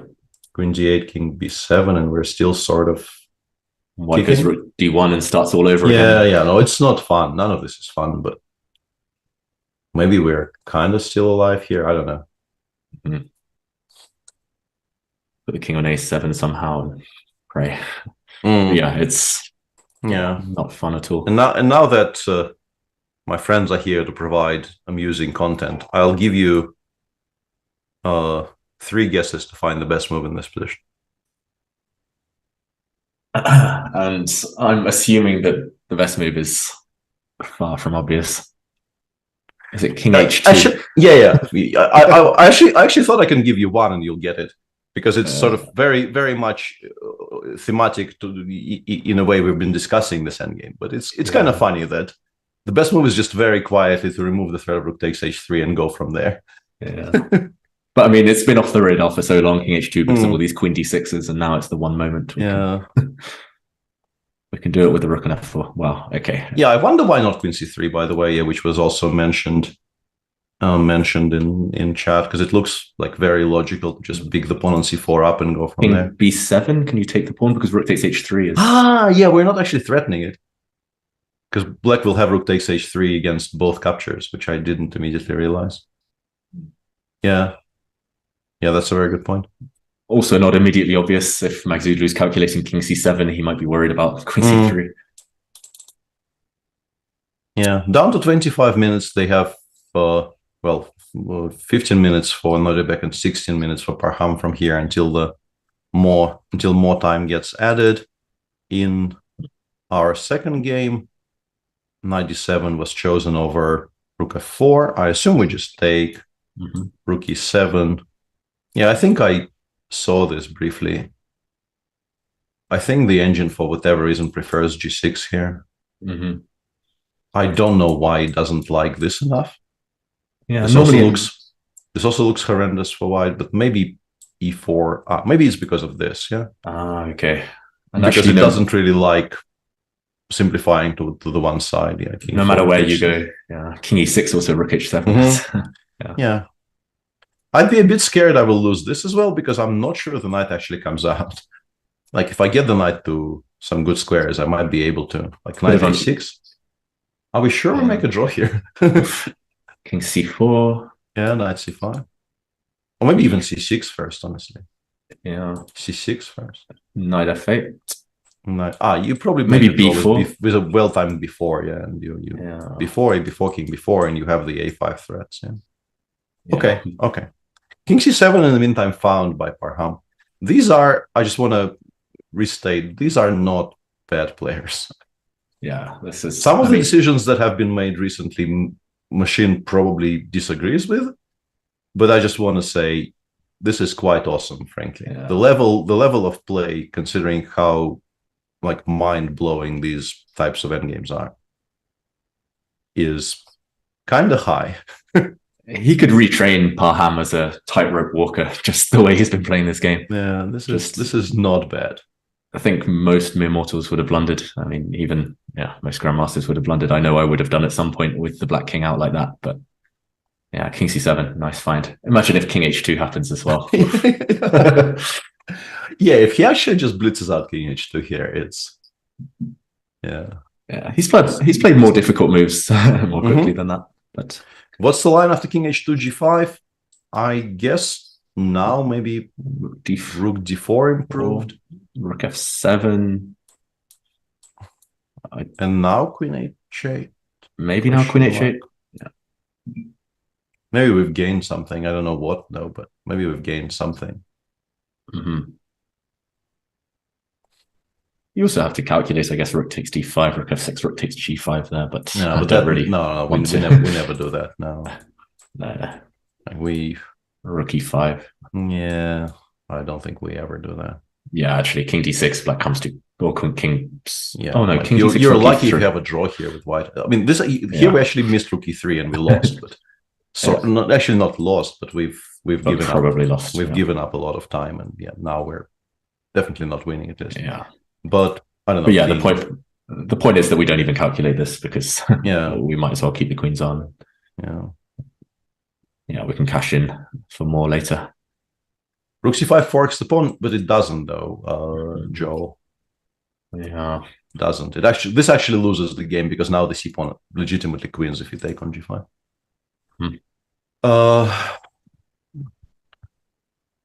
Yeah, so king h2 would be very nice.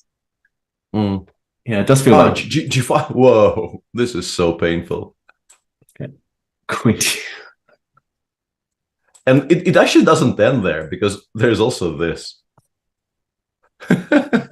Peter, I retire from chess. This is Queen d4 bang. Yeah, this is exactly the feeling you get when you analyze positions like this with an engine. Yeah. I mean, it's not unfindable because we've been looking for ways to try and win that c-pawn the whole time. But yeah, to suddenly switch from checkmating mode to grinding out the endgame mode, that would show versatility. King c7. Yeah, actually, what else other than king h2? Queen c3, king b7. We found nothing. Well, we do have the rook d4 queen h8 line. Yeah, which that looked. Yeah, I mean it's it doesn't win. We know it doesn't win for some reason, but it's not bad. It's very playable. Yeah, but I guess black sort of just stabilizes with something like queen c6, and then if you play rook d1, I will actually sort of crawl into a corner and start playing rook b7 and claiming, d4 maybe. Yeah, I mean it's. No, I think here we actually do survive. Yeah. Because on a7, it should be possible to control the checks enough. White doesn't really have that many attackers after all. Yeah, true. Queen d4, king a8. At least you're finally in one of the corners. Wow. Yeah. Okay, so I don't know how big the advantage is after king h2, but it certainly looks, almost unstoppable there. And Prague did play king takes g5 instead of the move g6, which I wonder if it's he's still better, but how much? Rook takes g7. Yeah, but maybe not as much as he was better. Yeah. Yeah, it looks like white does get after this and this white rook f7 check is maybe even a cleverer way to get the exact same position anyway, because as we mentioned, whichever square you choose, rook takes h7 becomes playable. Yeah. So it's the same endgame, but also with the pawn on e3 alive. And if you go king h6, I guess you just go rook, maybe even f7. Yeah. And start threatening knight f8 and. You make an argument for rook g3 as well, maybe just to cut the king. King h6. Yeah. That as well. Okay, well, if Ding saves, this is going to go down as a missed opportunity for Prague, but g5 is so natural. Absolutely. G6 visually very, very difficult. Also in knight endings, it makes sense to want to keep the h-pawn, but should have been possible to calculate this these knight forks maybe. Let's briefly check out what's happening in the challenge. There's only 2 games left in the challenger, so I assume the Yilmaz game actually did end after white found queen c2. Yeah, queen c2 resigned as expected, and Velimir Ivic, he created an additional threat here, and the game also ended.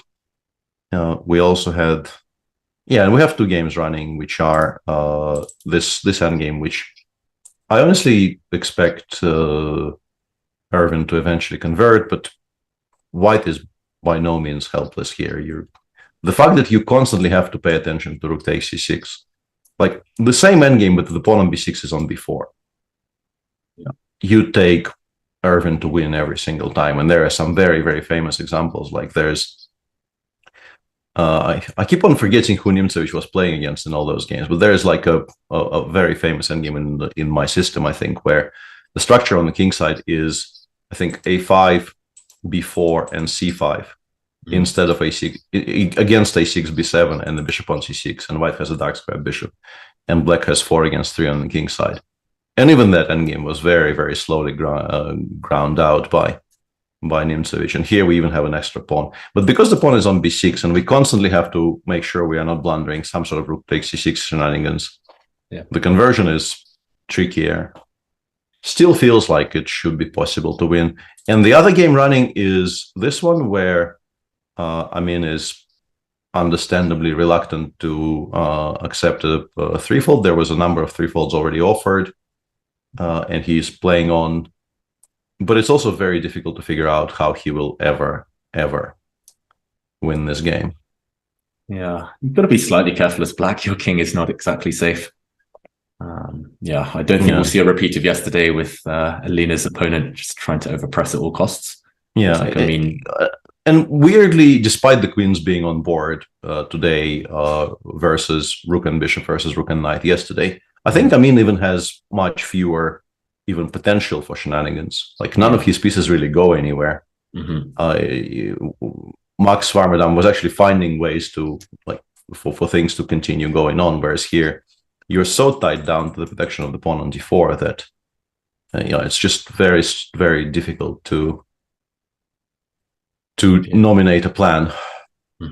I think this ends in a draw pretty quickly, like king g6, queen c2, king h6, queen c5. White also doesn't really have, like, you can try playing a 4 in some positions, but I don't know if that does very much. And I don't think she is as interested in continuing the game as she was yesterday. Yesterday, she was better for the whole game. Today, she was probably worse for most of it. So I think she'll be very okay with just drawing it. Yeah, queen b8 here is my only question, but then the f pawn I'm a bit worried about. Rook takes b3. Rook takes d4, rook b3. Good point. There has to be a way to be completely fine even here, I assume. Yeah, I mean, maybe like if I want to be boring, I think I'm not going to lose even this position. Yeah, like rook b1, queen c2. But there I can maybe take. Oh no, queen h2, queen f3. Yeah, like yes, you are sort of like you could claim some sort of moral advantage here because your queen is more active, but it's not going to amount for very much. Very much. Yeah. So let's go back to the Masters where Prague played king h6, and now I think rook f7 is pretty. I mean, rook e7 is also not bad, but I think rook f7 is very, very logical because I don't think you want to give black additional tempi to play something like 95, even if 95 is not very strong. Why? Just very simply, why give options when none exist? Just go. What is your answer to rook h3 here? Just knight f8 and ignore. Yeah, I think we go knight f8, rook e3, king c4, and now both are hanging, and the king is about to break out of the cage. Even this kind of looks a bit scary, but I guess we go knight d7, and we're just in time to generate some counterplay, and we're not actually getting mated. The king is somewhat safe on those two squares. Yeah, agreed.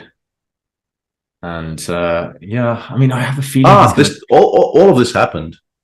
Okay, wow. All of this happened. Rook d4, rook f7 was instantly found by Parham. Queen h8 was played by Noribek also quite quickly. So he clearly didn't blunder rook f7. He just didn't see anything stronger. And what do we do here? We were suggesting queen e6, I guess queen c5. Yeah, I think I played queen e6. Like queen c6 might also be playable-ish. Queen c6, queen e5, check. Yeah, king b7. Yeah, you have to just answer this question to like, are you worried about giving up control over this square, or are you just kind of generally okay with? I think you're just okay with this setup, right? Put the king on a7, queen c6, queen c5. We're not really wars anymore. Yeah. Rook d6, queen c5. Yeah, I think you're just holding. Okay, so maybe this is actually helping black quite significantly, getting the king over. Yeah, I think those are actually now that the the very fun ideas of getting it over to c2 have been kind of overruled. The dream square is a7. Yeah. Yeah, so queen e6, queen c6, we haven't found a refutation against either of them. Wait, so queen c6, queen h4? Nice. Well, I don't know if it's nice. I mean, maybe nice. king b7. Is white even threatening to take on c4? That is a that is a very good point. Yeah, the answer is just a very firm no. The answer is a very, very firm no. This is not a threat. In that case, it does definitely feel like Magsulu's over the worst, over the hump. Yeah, we haven't reviewed queen e6 either, which is a more active move because it really kind of keeps the idea of queen e1, queen e5 back in the position. Yeah. So if that is playable, maybe this is actually preferable. I'm wondering about the difference being that I guess in this position, rook d1 is a bit stronger because rook c7 is not the move. Or at least it's a much riskier move when it's unprotected. But king a7... Yeah, but king a7 is probably still okay. Yeah, I think we even had this. Yeah, I had a very similar position, queen d4, king a8, and it looks loose, but it like as long as the 7th is covered, it can't really be punished as far as we can see. Okay. Yeah, I'd still be scared after queen c5 or something, but it should be fine. Actually, although queen c5 maybe. Rook d6 as well, yeah. Yeah. I was going to suggest rook b7 still hold, but rook d6 is very painful. Yeah, I stopped all your checks. Yeah, this is a very, very nice square. Yeah, this looks suboptimal. I'm now heading towards queen c6 just as a safer option. Yeah, I think we probably choose queen c6 here. At least my current understanding is queen g8 is nothing? Question mark, question mark.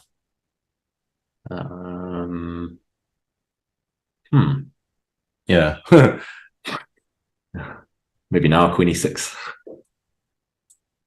But we didn't like it for that. Like this is this is exactly what we had. Yeah. Yeah. Merry-go-round. Yeah. No, this is still an absolute. Yeah. At least there's light at the end of the tunnel though for black. King a7, e7, and solid. Yeah. Yeah. Have you had queen f5? People say so. We can do this. And in this position, we can just sort of very calmly deny you the b1 square. No checks at all. Yeah. But and then we want to play rook c7, and then we want to start pushing. He's found some cool moves for queen f5. I mean, that's chess is cold-blooded. Chess is a difficult game. Yeah, understatement of the century. Chess is a bit of a difficult game. Yeah. Yeah, I don't as we know, not as difficult as Polytopia, but still a pretty difficult game. Or shogi, or go, or no, specifically Polytopia. Very specifically Polytopia. Yeah. I don't know about you, Peter, but I generally struggle in these types of positions when it's kind of such high stakes and it's kind of such narrow margins, especially from the black side. I just mind-boggling. Yeah, if you're in good shape and you're generally playing well, you sort of trust your hand and you put pieces on good squares and hope that it works out. Because I don't think, like in particular, like, they're nearing 6 hours of play. Yeah, and at some point you have to start just trusting in your instincts, because there is no way you can calculate everything out from here. It still is way too complicated. Yeah. Do you think the clock issue will play a part, Magsulu, around 15 minutes to make, what is it? 11 moves, 12 moves. 11? No, it's actually not much. No, it's much more. It's 14 moves. Yeah, 14 moves now. Could be a factor. 1 minute. It could be, yeah. Because decisions are still immensely tricky. I mean, it's cost him 45 minutes to play the last 7. So, yeah. Or last 6 moves even. And we have the other one sort of on the back burner, but my claim that Ding probably has this now under some sort of control compared to what it was is apparently being refuted by Sese, who says that this is still winning with precise play.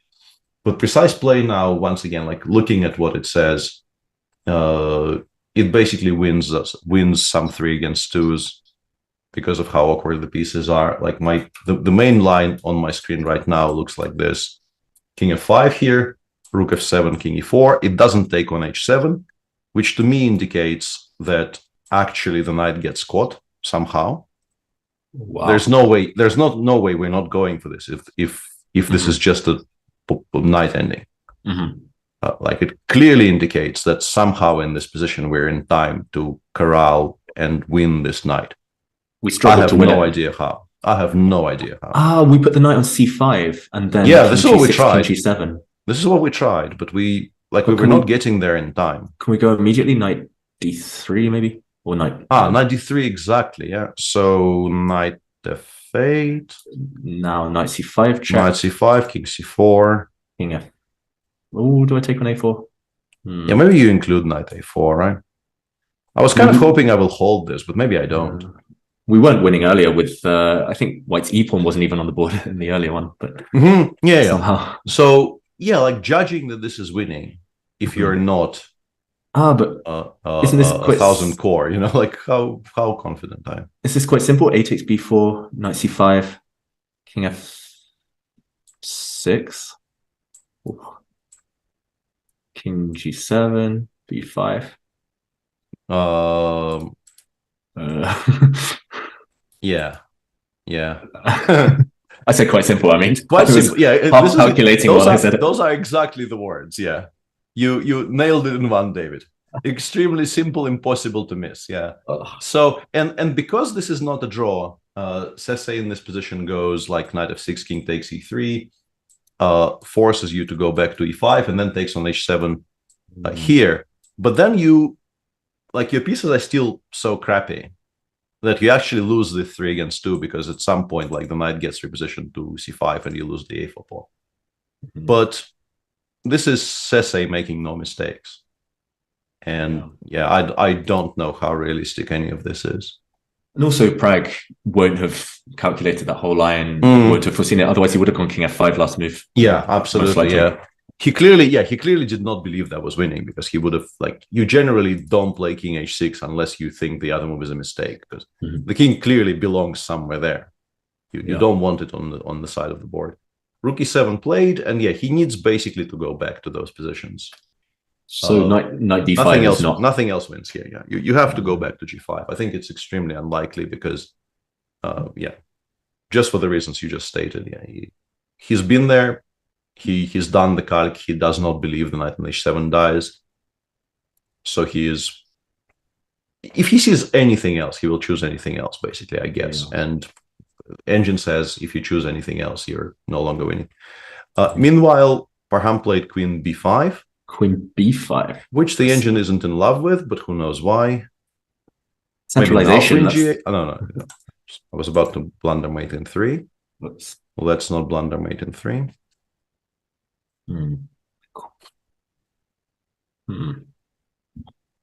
Yeah. How about king h2 again? Just is Sese just one guy? I think it's 0 guys. I think guys. I think it's automatically scrapes the PGNs from the top tournaments, and once they set it up, I don't think anybody's even monitoring it, as far as I know.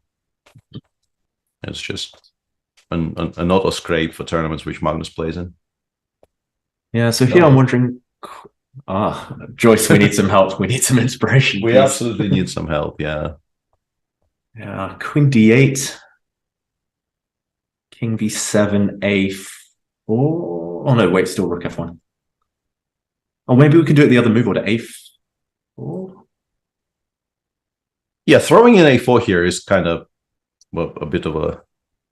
Unless we lose that pawn in a rook endgame later to king b6, king a5. Yeah, I guess we can play queen c6 here. We were playing queen c6 anyway, so... Yeah. From that, purely from that standpoint, if we assume queen c6 was pretty decent, we shouldn't play forcing A4. Farham to actually find it is maybe not how we should be. He's played A4 actually, and the engine doesn't hate it at all. Yeah, engine still thinks we're much better. Yeah, we should mention queen takes A4, queen D8, and queen D5 check wins a rook. And apparently, I was entirely wrong, because Sese is a nickname of a person who set up the website, so it is one guy. Yeah, today I learned, as they say. We've learned many things today. Today I learned. Yeah. So queen takes A4, not on the cards. Queen C6 or queen C5. Yeah, there is absolutely no way we're including rook F1, because that just weakens our defense to queen G8, rook D7. So it is either one of those two moves, I assume. Yeah, I mean, I'm still no closer to understanding what the difference is, queen C6, queen C5, or even what White's plan is. I guess at some point you have to play rook D1 and go back around, just because rook F1 is so annoying. But feels like black is so close to the corner. Yeah. So why is it suddenly so nice for White after queen C6? What were we doing earlier? We had nothing against rook C6 specifically. Rook 6, I don't know. I was playing queen G8. Queen G8. I was playing queen G8. Yeah. And forcing you to actually move it back to E6. Yeah. I pretty much have to go to E6, right? No. People are saying that it was actually crucial for black to have in this position to have queen B5. To have queen B5. So if you play queen C6 now, okay, you might lose immediately. This actually is very strong, according to our all-seeing chat. I still don't understand, because I think I can play queen C7, and like, why is my position so bad? Check, I go to A7. Check, I go to B7. Yeah, A5 is something you would be interested in, but I don't know if it's... do I allow myself to get pinned? That's the... Yeah, I don't know. It's very awkward, actually. A5, like rook F1, rook B1. Get it over to B5, start playing for a win. I don't know. Queen E4 check. Yeah, okay. I'm kidding about the playing for a win part. But yeah, you're not... Yeah. You're not completely joking. Just king G1 here, says chat. Very simple. Obviously. Very simple, yeah. How did we not spot that? And I guess now we threaten queen G5, rook C6, now that we've taken away the rook F1 check. Yeah, I mean, actually, as soon as you say king G1, it's obvious, but yeah, C3 is too slow. No, this C3 is quite amazing. C3. No, I think I'm not joking actually about this. King B, and C2. C2. This is my idea, but I was skeptical. Check. King B7. Check. King B8. I'm not getting there, am I? I'm trying to calculate this. Yeah, like queen. Oh wait, just rook takes C2 after C2 maybe. But this is not an easy endgame though. No, G6 is protected. yeah. Like this, I think this is a draw. Honestly, no, hang on. Unless queen F2. Queen F2. But how about if king goes back? Yeah, I don't B8. like. Yeah. Maybe it's winning. Maybe White just puts a queen on F4 and starts pushing. Yeah. Oh gosh. Yeah. Yeah. No, this is quite stunning, honestly. I mean, it's actually really fun, I must say. It's really refreshing to get to analyze all these lines, but it's equally befuddling. Yeah. In the meantime, Amin actually found a way to gamble. Let's just briefly show this. I don't quite understand what the gamble is. Is he actually claiming he will be playing this position for a win? Maybe he is. F3. I don't think he is winning it though. Hard to king believe. G1, King G5, King. I mean, to come in via the C file. But we're in time, right? King D2, or even King G1, and maybe eventually try to get behind. King C5, B4, maybe. That's an interesting gamble. That's a very interesting gamble by Amin. Yeah. Do we have other choices now? I guess he has actually. One thing he did succeed in is absolutely forcing this because like if you go back here, maybe the rook frees itself up. So f3 happens. Is there any way to? No, I think we go for this, right? We go for this. I mean, that final position was we completely go for unclear. this. Right? Is there e4 is not really a winning attempt, right? Like this. Honestly, I think black is not worse, but you're Rook also F3. never ever winning this as well. Yeah, like, and then maybe I actually start pushing. Maybe you are worse. Yeah, I'd be worried. Yeah. So I mean, it's always rook rook g8, b8. G4, It's always rook b8. It's always rook. No, maybe king c5 here. Does black start with rook b8 earlier before the white king comes? I don't know. But then the white pawns push if you. Yeah, but then I start pushing. She's done queen d5 check. This is very clever. Is it? I mean, queen e6 is the same, right? She's just winning. Rook takes. Rook d4. d4. Yeah. Whoa. well played, Aline.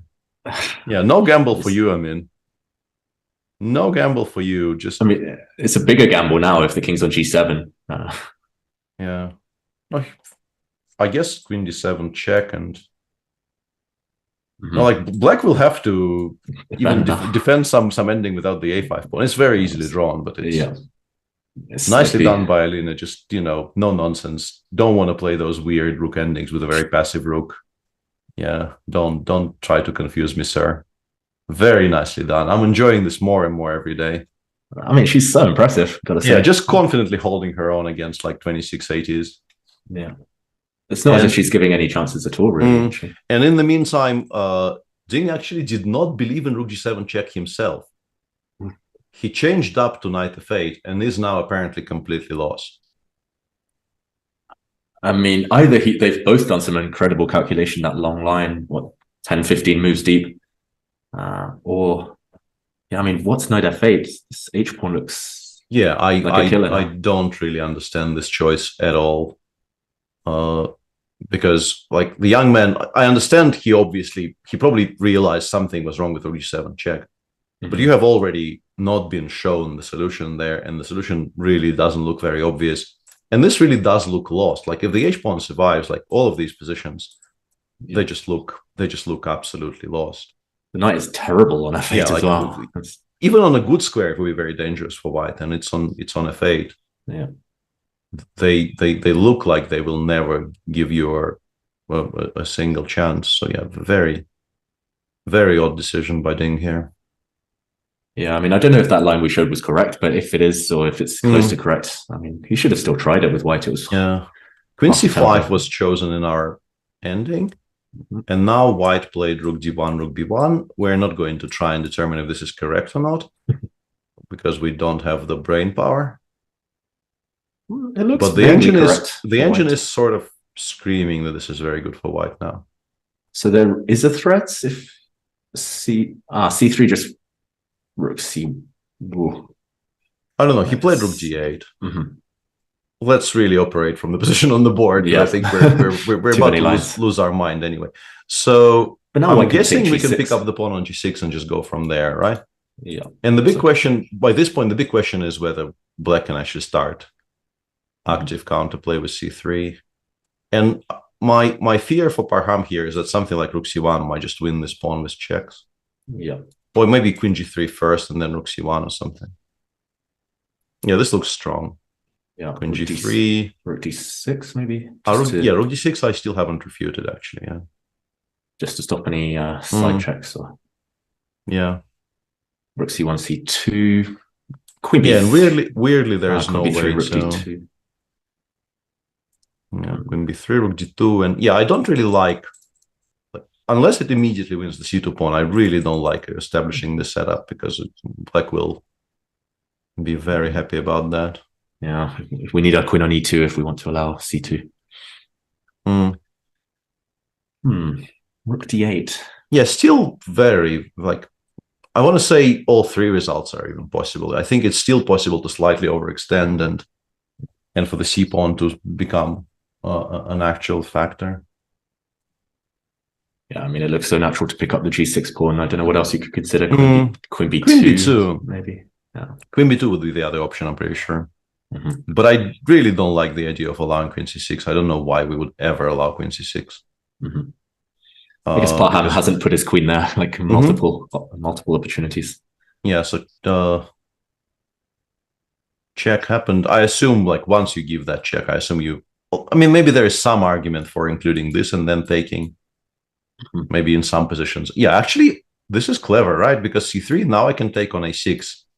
And with the rook on d7, I think I can play c2. But now this is a mate in 2 threat. This is true. So maybe queen g8 is actually kind of smart here. Question mark, question mark. So what's the threat with queen I still g8? don't know, yeah. C3. I still don't know. Check. Check. Maybe queen... No, now I can start picking up stuff. Oh, wait, queen e6 there as well. Queen e6 wins. And rook b6, yeah. Yeah. I think that as well, yeah. Oof. Okay, so there's a huge threat. Yeah, queen g8. Yes, I actually like putting the rook on d8 before collecting the g6 pawn. Feels like it's relevant, potentially. Yeah. I agree. Looks like he... Well, I want to say close to winning now at Pisatora, but still, of course, plenty of twists and turns ahead. Prague... Yeah, king f5 on the last move in his game. Yeah, king f5 is still fine. I mean, I think should be. Both king f5 and king f6 were okay. King h6 wasn't. Oof. We need to put that on the board. Just to show. Not that it's very relevant. King h6 wasn't as good. Never too late to go wrong. As good? No. Yeah. Yeah, still looks good. Rook e4 next. Pretty automatic.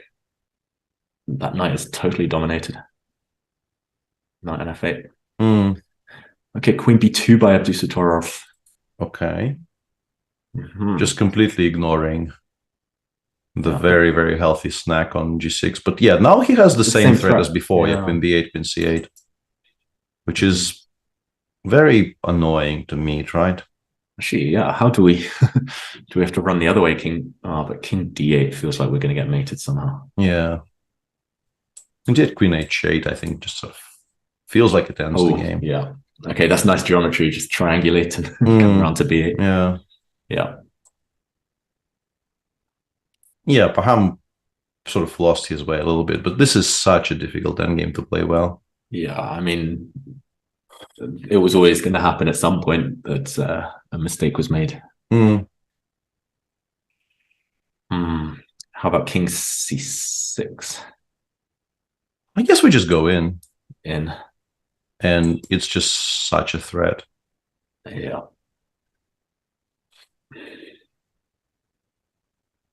I mean, I'm reluctant to even try and defend this one, to be honest. It just looks so hard. I'll have to even find a move. Yeah, it just becomes borderline impossible to make a move because we've allowed some kind of a setup where threats continue coming and there's no, like, we can't get to where we want to be. In fact, like, it's hugely important that the king is cut off along the b file. Yeah. Queen d4, maybe you just start collecting things. Queen c8, queen takes a6. Yeah. There might not be anything stronger, but this does look like, we're really enjoying ourselves here. Like, we win a6.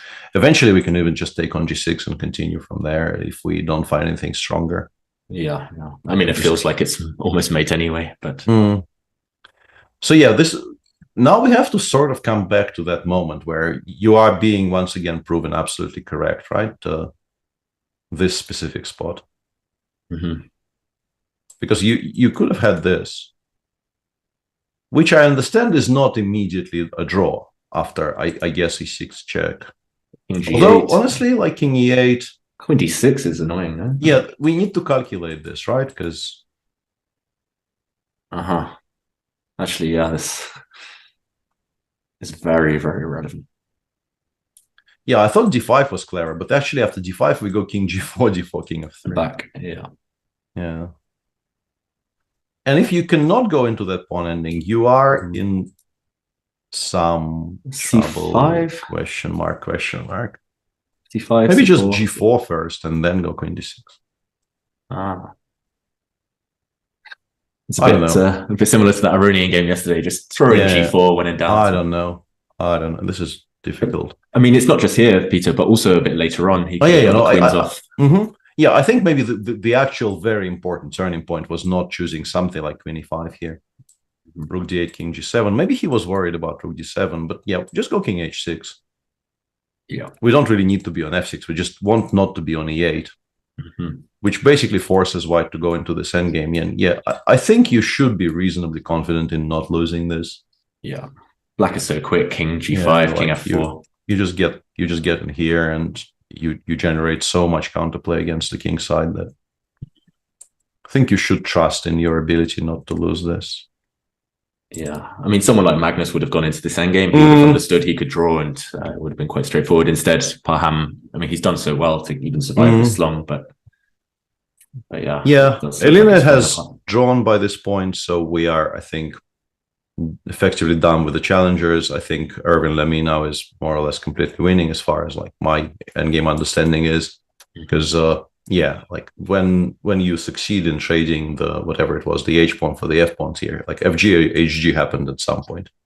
Yeah. When black gets a clear kind of mass of pawns in the center, you have to start wondering if maybe even this is winning. I mean, nobody ever does that, but you have to start asking yourself if maybe even this is just winning. Looks winning, to be honest. Yeah, it could very, very easily just be winning, honestly. Just d5, f5, f4, king f5, and start pushing. Because with the presence of the queen side still, the way people don't lose these endgames, like 2 against 0 is generally a draw with precise defense, because you can set up a situation where you can't push them past a certain point without giving up both for the bishop. But this never gets removed from the board. Yeah. So all of those positions are lost. Yeah, Erwin, I think, will win. So we only really have to discuss our last two positions in the Masters. This is Prague's position, which is still winning for black with precise play. And this is the Noribek versus Parham, which now the engine just gives like plus whatever this is, 8. It has calculated to the game ending basically after queen d8 quite clearly. Yeah, that's it. It's just so close, but one tiny imperceptible slip, and yeah, this is. Yeah, I can't see a defense here either, Peter. It's just. Yeah, you just can't move anything. Currently, the very simple threat is queen c8, queen e6, rook b6. And the king, of course, cannot step to the d file because rook d1 check will win the absolute house. And if you touch anything, like your stuff starts dropping off even faster, like queen d4, as we were describing. Queen d4 might be the way not to lose like a queen immediately, but you just know you're dead lost in a position like this because white will continue attacking while also continuing to win material. Yeah, it's just not feasible. How easy is it to convert, for example, if black plays c3 in the current position? Yeah, I've been thinking about that. That might actually be, a quote unquote best choice, just to go for this, right? Yeah. Rook b6, king b6, king b6, king b7. The queen does get to c2, I'm pretty sure, with checks. I think I can find a way to get it to c2. Queen d5 looks like you get back quickly. Queen d5, let's say, yeah, king a7, d4, b8. Queen b6. I'm trying to queen make b6, we take some pawns, maybe. Yeah, but yeah, now we can even remove the a6 pawn with check. Yeah, that's not great. So you have to allow the queen to get to c2. And then I think, yeah, like you go king a5, you go king b4, you try to play rook d8, rook c2, but it never ever holds. But you kind of know it never ever holds. Yeah, white spawns again. He's gone with rook d3, which I assume now allows, like the bar says it's mate basically. Okay, let's play the game. Spot the mate. Yeah. Let's play it fairly and not move the pieces now. Yeah, and no, we won't look at the chat yet. No computer suggestions. How does white convert? Queen c8, e8, a8, b7. Too many choices. Yeah, Noribek already spotted it, I guess, because queen b7 is played. Yeah, I was also starting here, but I got kind of Like, I really don't want to start allowing all these kinds of shenanigans again. Maybe just queen takes a6. Yeah, maybe just take on a6 and go from there. Just be b5. Somewhat. Oh, yeah. This is just very, very easy. You can't go to the 5th, so you have to go back. I think what I do here is I just take on g6, honestly. Rook b7 is such a killer threat anyway. Yeah, because rook b7 is a threat. I've stopped c3. If you go rook b3, I will go rook f1. Like, this is just done. Yeah. We don't actually need to give mate. If we can find, just takes on a6. It's a very practical decision. Yeah. It's a very practical decision. Yeah, king e7 played, and I don't think we even want to calculate anything else. I just snap on g6. Yeah, it's quite nice. Queen takes g6, queen d5. You can play rook b7 anyway. And, yeah, just to finish it immediately. Yeah. Pretty sure this is what he will play. There is absolutely no need to calculate anything else. Like, you don't need rook e1 check. You don't want the king to suddenly, hide on h6 again. The game restarts. Yeah.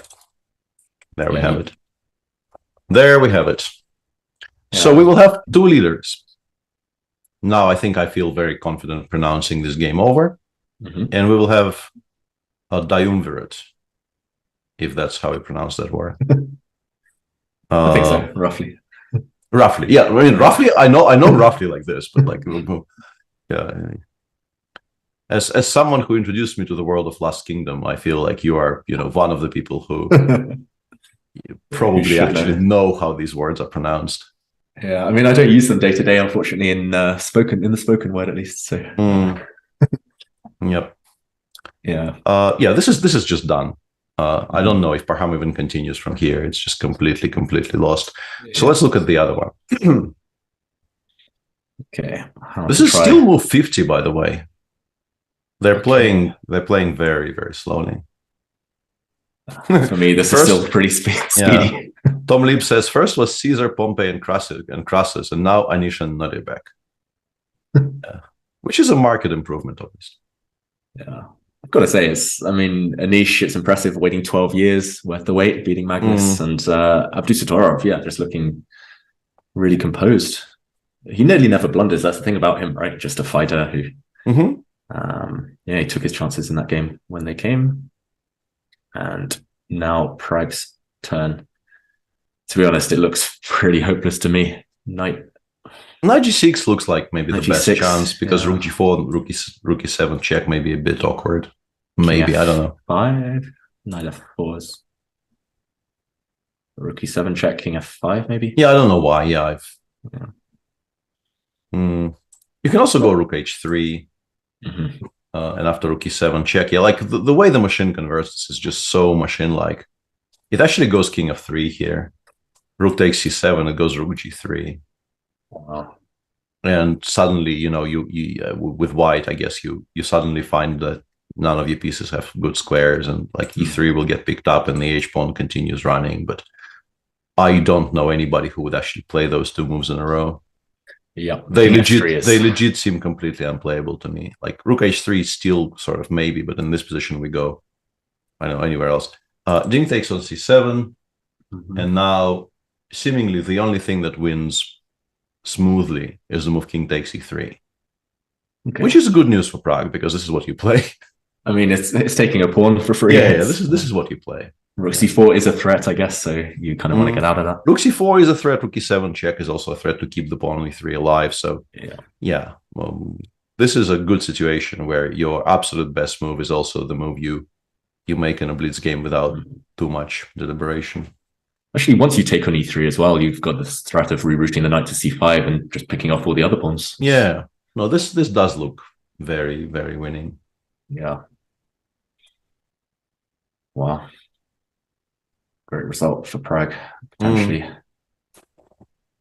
Well, I was thinking, it's a rest day tomorrow. Maybe the players will take a chill.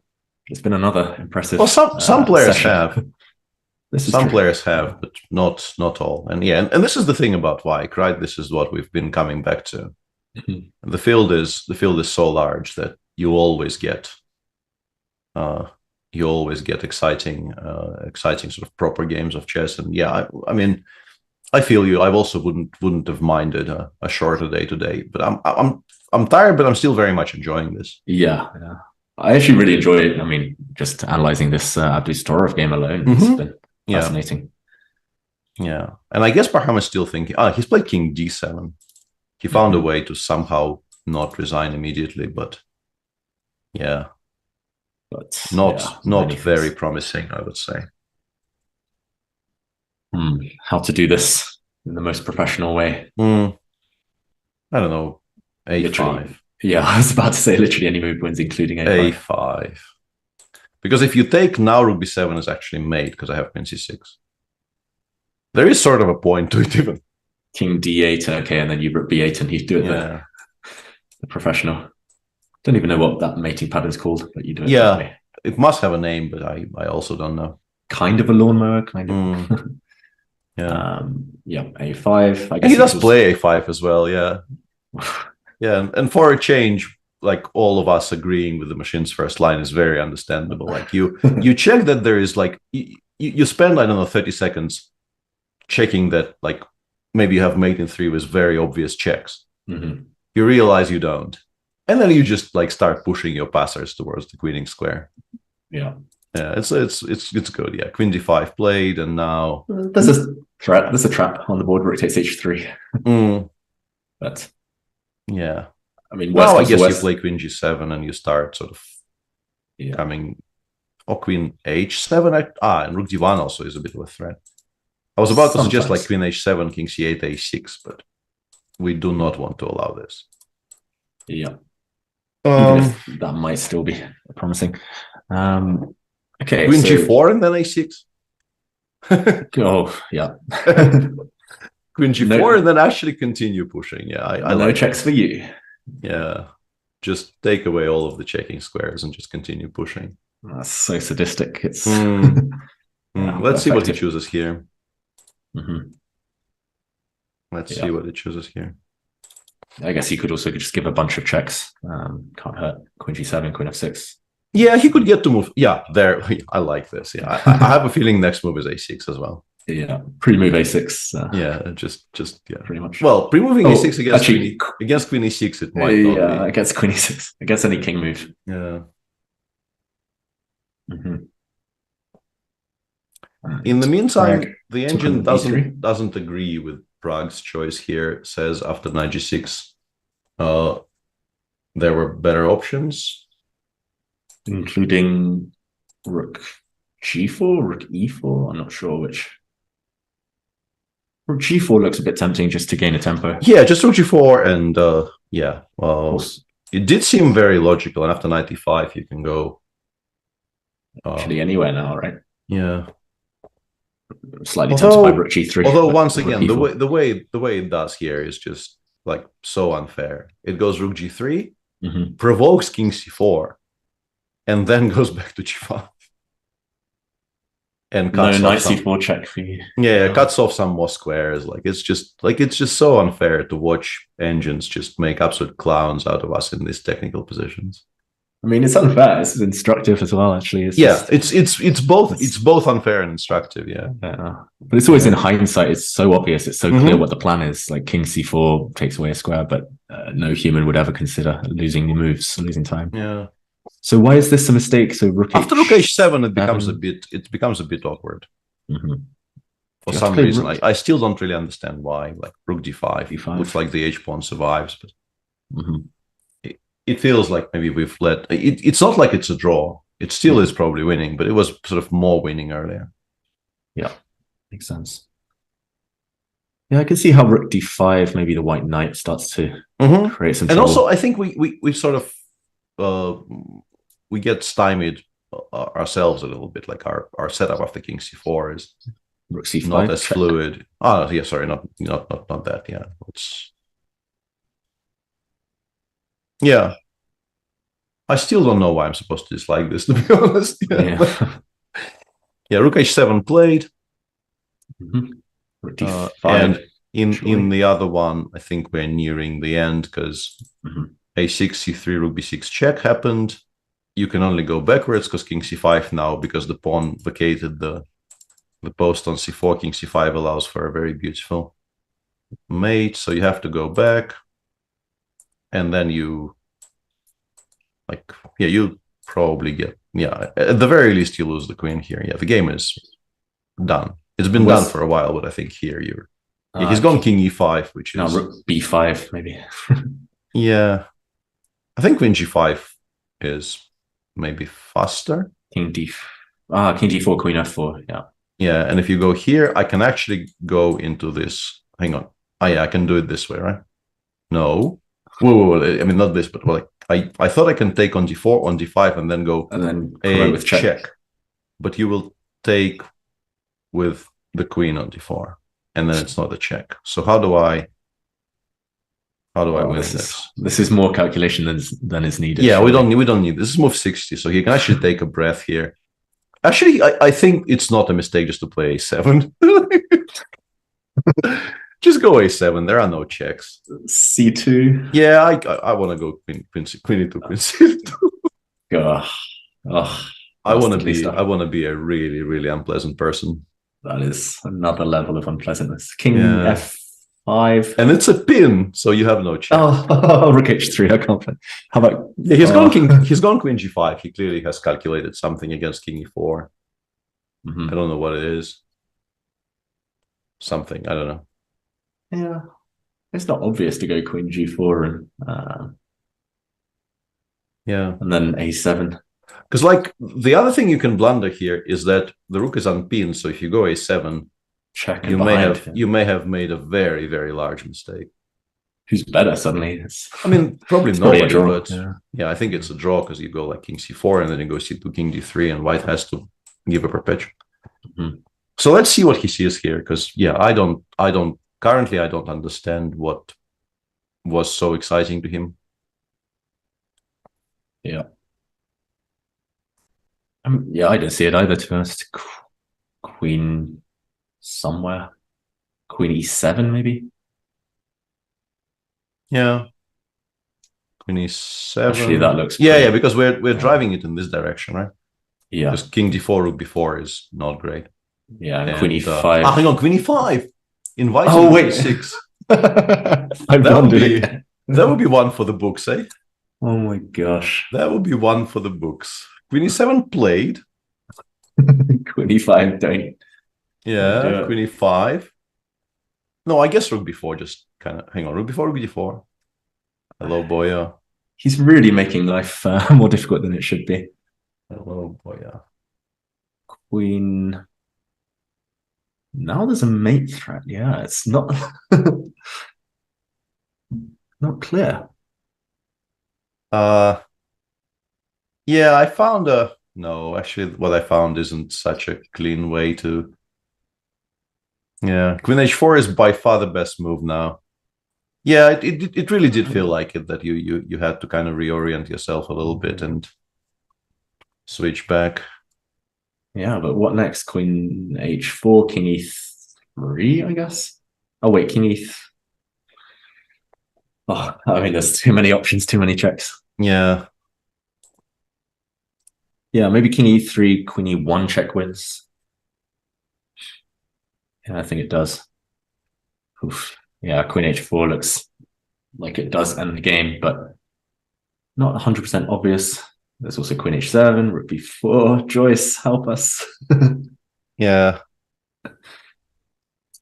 Oof.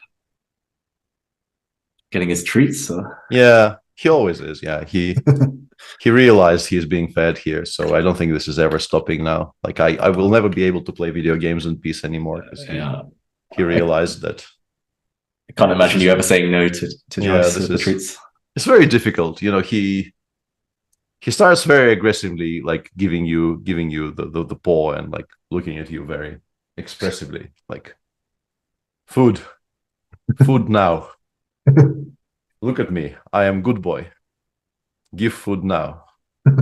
Yeah, I think queen h4 is actually very efficient. Yeah, queen h4 wins because if you go to g5, of course, there's rook b5, and if you go to e1, I think this just wins quite. And now something. I thought rook b4 was actually now something is not an evaluation. Yeah, I still have to make moves in this position.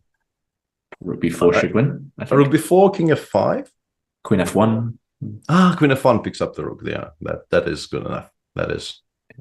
And if you go rook d4, at the very Queen least takes we have c3. this. Yeah, at the very least we have this. No funky stalemates, luckily.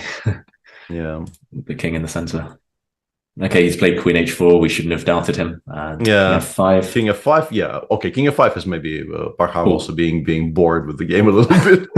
Not bored, but like understanding where it's headed. Yeah, well played, Abdusatorov. Impressive game. Absolutely, yeah. Yeah, Parham fought well as well, so credit to both of them. Absolutely. And in the other one, this is now the position. How did we get there? Looks like still okay. Still okay for black, obviously, and not that easy to completely spoil as long as you don't blunder like the pawn on h5, which he absolutely hasn't done, but yeah. But rook h7, I guess just king g3 and start marching. Yeah, rook h7. Yeah, I think g3 is a very nice square, and then just rook g5 and start going. Yeah, king g3 dominates the white knight on g6. Yeah, Prague hasn't left himself very much time, but he will have increment, and move 60 is not very far away. So, how much time with move 60? They will get an additional 15 minutes each. Plus 30 seconds? Yeah, plus 30 seconds since move 1, so that remains constant, yeah. To be honest, I'm surprised the evaluation bar isn't the whole way in black's favor, because it goes rook b7 and does manage to generate some kind of weirdness. I don't quite I guess because rook g5, rook b6, and my question would have been why not rook d6 here, but I guess it finds some counterplay. I still don't really understand what that counterplay is now. Knight h4, maybe. Yeah, maybe actually knight h4, but then I thought we can play like rook f6, rook h7. Yeah, we've managed to no. Rook f4 checkers. Yeah. So rook f6, we maybe just lose, right? Because king b5, king g3, the knight is actually gone, and there's no way this race cannot possibly. Yeah, it's not even close. Yeah, I can even just go king g3 here. Yeah. And just queen stopping the pawn on a7 as is well established. Rook d6. So rook b7 played, and somehow, it hates rook d6 and says now after rook f7 check king g3 knight f4. This is tricky. Absolutely beyond me why. And Prague instantly goes rook d6, yeah. So natural for a human. Yeah, and this is now supposedly maybe a draw.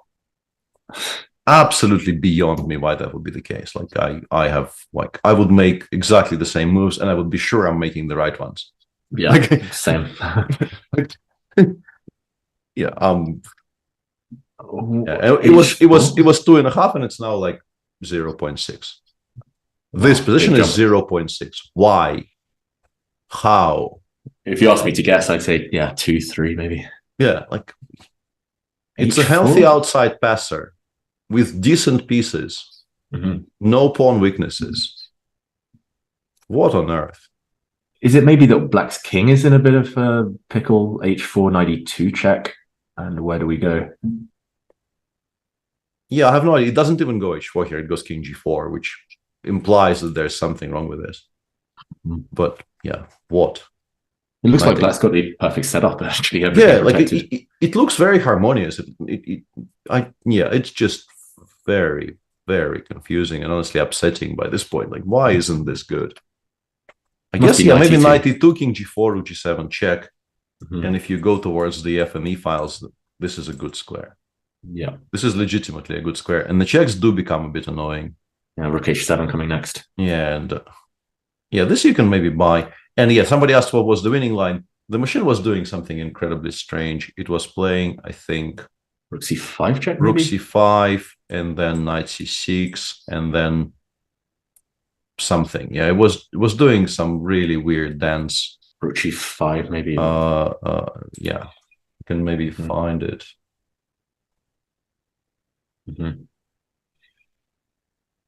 And generally, this is not my favorite genre, but it goes rook c5. Here it goes, like rook c5, king g4, knight c6, king g3, Rook G5? d5. For some reason, it no longer goes to c4.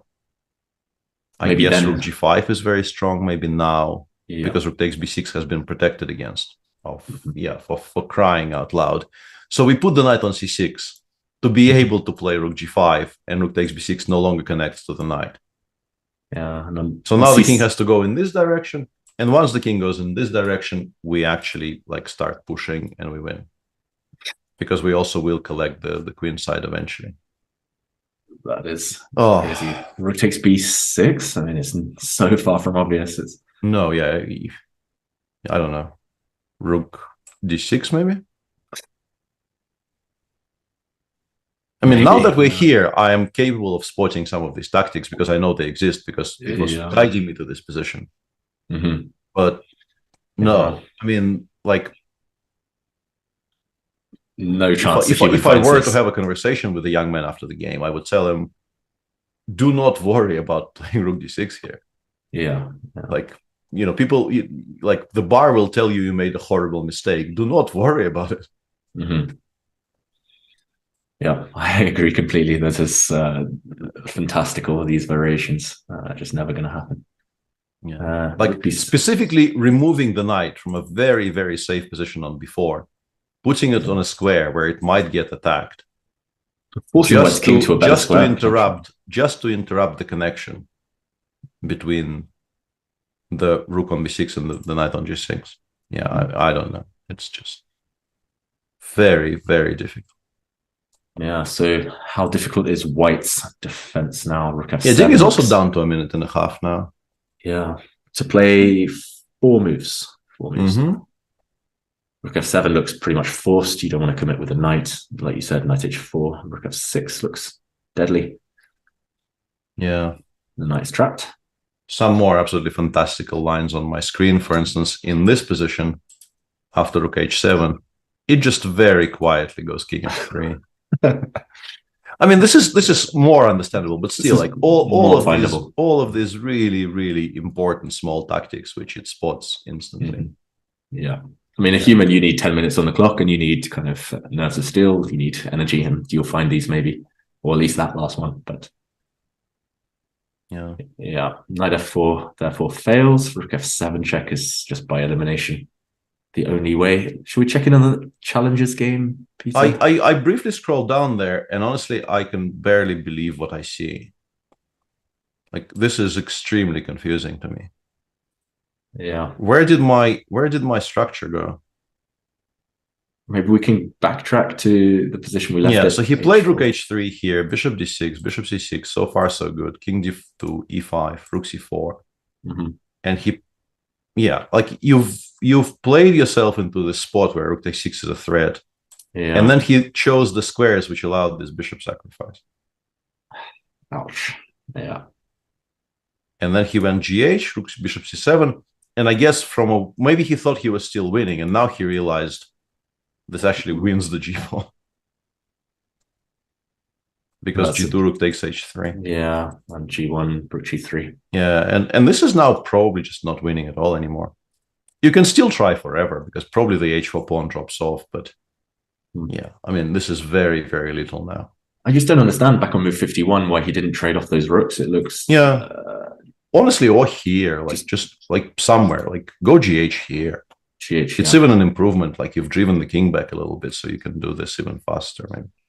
Yeah, I don't know. It's strange. Yeah, really bizarre. Yeah. In the meantime, Ding did not play rook f7, and he played knight f4, h4, rook g7 here, king f3, knight h3. But this I assume this is winning now. I assume this is back to being. Yeah. Okay. This knight is so bad now on h3. Yeah, this doesn't look right. I guess and because our queen side is so safe, we can even start offering knight trades in all of these positions. Like, I don't know if it's the fastest way to our goal, but we can definitely consider starting like for some plans like this. I guess the idea is knight g1, knight h3, knight g1, knight h3, just to kick the black king away. If we start with knight d3, for example. Yeah, I think it's the right way to go. Yeah, knight g1, we can maybe king e3. Yeah, we can just go king e3 and just go in that direction maybe a little bit. Yeah, rook h7. We have rook d4 check. We have rook d4 check, and then we just pick up the entire queen side and go from there. Yeah. Yeah, he's gone knight c6 instead, which is also understandable. Knight d3 was stronger according to the engine, but this doesn't really spoil very much. Yeah, still rook d4 on the cards. I mean, this is just so horrible to defend. Move 59 though, so at least, you know, one final panicky move on seconds, and then you get some more time. And then you breathe. It's got to be knight g1, surely. You can't move the rook. Or knight g5 like he's got knight g5, they're very similar, yeah. I guess king e3 again, just to avoid any checks. Or that for some reason, yeah. Ah, okay. For some reason, the engine actually doesn't hate putting the knight back on a good square and then kind of moving away from a passer, which is rook d4 still coming. Yeah, I mean, I don't hate the idea of parking it on a6 and just being generally annoying. Knight somewhere, knight f3, rook e7 is annoying.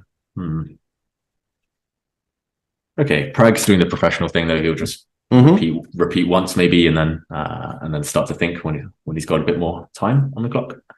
Yeah, this is move 61 now. Yeah, he will probably, because these days I assume the clocks, there are two settings on the clock as you would well know, but maybe some of our viewers aren't aware. Yeah, I've given this speech before, and I will ask for your opinion after I describe the two options, because I've had disagreements with pros about this. You can set up the electronic clocks in two ways. One way would be, it obviously counts the number of moves. It knows if you made the time control or not. So you can set it up in a way that the moment both players make move 40, it just gives both players the additional time from the next time control. Or it can wait for the time to run out and then either tell you you've lost or give you your next 15 or 50 or whatever it is minutes. And I'm actually in favor of the second, because I feel like the first one gives you information which you aren't supposed to have. Like, you have a score sheet for a reason. I understand this is very antiquated thinking, but like, the reason you keep the score sheet is because, you know, you have your time allotment for moves allotted, and you're supposed to pay attention to it and know if you made it or not. And I have had like, not violent disagreements, but like strong disagreements with people, because people feel that like it introduces an additional source of stress in an already stressful game. Yeah, I don't know. I'm mostly inclined to be on your side as someone who's in habitual time trouble and who's had many incidents with kind of, for example, just in the Olympiad last year, one of my opponents blitzed out on move 41 because he wasn't 100% sure he'd made the time control, and turned out it was quite a significant mistake. And no, but then you should be against me, no? Because I'm arguing for not giving the time. Yeah, but then I've been in his situation plenty of times myself, so I don't know. I'm on the same page as you. Like, I think a player should take pride in their score sheet, should be accurate. I mean, you've got to be in control of your own time. I don't really mind either way. It feels but like if we are professional chess players, we should not be given sort of additional crutches, even as perhaps insignificant as this one. But yeah, I know that I'm definitely not necessarily in a vast majority. I suspect I might be in the majority, but it's not as well defined as I thought. And I know not everybody agrees. Yeah, I mean, there are famous incidents, right, of Magnus Carlsen not playing his 60th move because I think he maybe misunderstood the time control, but also he got the count wrong. Yeah. No, I think there it was just simply that he thought he would get more time, and didn't realize that there was no third time control. Okay. Yeah, it was a very famous. I think it was first round of the Stavanger tournament. I will against not be able to Topalov. remember the year. Yeah, against Vesel in the game, he was bossing from move 1 and was completely winning in the final position, and he just continued thinking past his time running out, because he was absolutely certain that the moment it runs out, he will get an additional 15 minutes, and he didn't. He's too used to playing Wijk, clearly, Magnus. Yeah. But yeah, I mean, if the clock does automatically give extra time, it would say 2 time controls is the little number there, and you get that information, as you say. Yeah, but a player, it's their responsibility to read the rules. It's their responsibility to handle the clock. And yeah, I guess 15 minutes isn't too much extra time here. Yeah. Shoot for Ding defending this one. Yeah, RD Born says, less stupid non-chess related reasons for losing chess games is surely a good thing, which probably is an argument against what I'm saying. I would argue that this is not entirely non-chess related. Yeah. I would argue that this is why this is sort of exactly my argument, that this is part of the game of chess, time management, and also, keeping track of not just how much time you have left, but also whether you have made the time or not. I tend to sort of I've read a little bit on the topic recently, because it was obviously not from a chess angle, but from a more general angle about conservatism and traditions, and whether those two are synonymous, and whether if they are, it's a good thing or a bad thing. And you do have to sort of check this kind of thinking, because it's not enough that this has always been done like this. This is not good enough reason to continue doing things the way they've been done for forever and ever. In itself, it's not good enough. But I do think that it's more about sort of personal responsibility. Yeah. It is your game of chess. You are supposed to keep track of it. And the clock is only there to keep time. It is not your second who will wave a flag and tell you, like, desperately will signal you that you've made 40. It's not its job. I mean, that's an impressive leap, I've got to say, going from reading about conservatism, traditional traditions, and then thinking about the clock situation. I mean, there must be other things. I think there is some connection there. I think there must be other branches of chess that are very relevant there as well, right? Just, I mean, how the World Championship is. Absolutely. That would be another discussion where this very much becomes, I think, part of the conversation. If we want the conversation to, range as widely as it can, it will definitely be part of the conversation that, we are very attached to the idea of the World Championship being a match, being a classical match, being a long match, and all that. But I happen to like it. Yeah, I don't actually think it needs to be changed. But simply saying it's always been done this way, and therefore it must never change to anything else, is not good enough. You have to be open to the idea of doing it differently if you feel that the system has outlived itself, which I'm sure is a lot of people's opinion, maybe including Magnus's. Yeah, I mean, it's just, if we want to see it as a sport, then we have to make tweaks according to what suits the players, suits the audience, suits everyone. And okay, King E3 has been played here. Computer's top move. We've finally gotten here, and people were asking just briefly. I honestly, if this game ends and this game still continues, I think we will actually wrap up today. I don't feel like following the challengers to its bitter end every day is strictly necessary. We were, at least I was, I don't know. I keep on using the sort of the we, where I definitely know this to be true about myself. I was very emotionally invested from a certain moment on in Elina's games yesterday. Yeah. Less invested today. Don't really care over much about this endgame anymore. So if this is the last game running, you will have to just be content with watching it unfold as a picture with no words. But we are waiting to see if Ding saves this one. Yeah, I'm a big Mishra fan, big Lamy fan, but I'm disappointed after Lamy's kind of that was a slightly dubious technique. And I do feel that one is going to end in a draw. I think Mishra's found a nice way to kind of check white from behind, check black from behind, and should hold. So this one, this is the key game for the round for the Masters. Knight H3 from Ding, and what is the most efficient way now? Knight E5. The engine really likes Knight D4 because it allows you to lock out the king away from the pawn. So the setup it likes is to go Knight D4, which also has the added benefit of stopping Rook E7 by Rook E6. Nice. Yeah. And then if you make a move of something like Rook G1, it goes Rook C6, Rook C5, drives the king away, from the good squares, and actually starts going after the pawns. Yeah, sort of combining, keeping an eye on the h4 pawn, because it will be difficult to attack with the rook on c4 now, with just picking up more stuff on the other side of the board. So I think if Prague finds this setup, it becomes very, very manageable, since there really isn't. The one question I would need to answer before I went knight d4 would be, does this change anything or not? But I guess, I guess like in this position, there is still not a single, although here king d5 is a bit annoying, right? Potentially, maybe we... Rook h4 wasn't hanging. But yeah, maybe we start with knight f somewhere, knight f5, knight f3. I kind of like the idea of knight f3, actually. Yeah, I think knight f3 is more solid. Box in that white knight. Yeah. And then just go for like rook c2, rook h2 or something. Exactly. Or just knight d4 on the board. Yeah, knight d4 on the board. We've been heaping a lot of praise on Noribek and Parham and sort of other players, but I will continue repeating that this is hugely impressive from the young man. You don't win very many against Ding like this. Yeah. And if you do, it's to be treasured.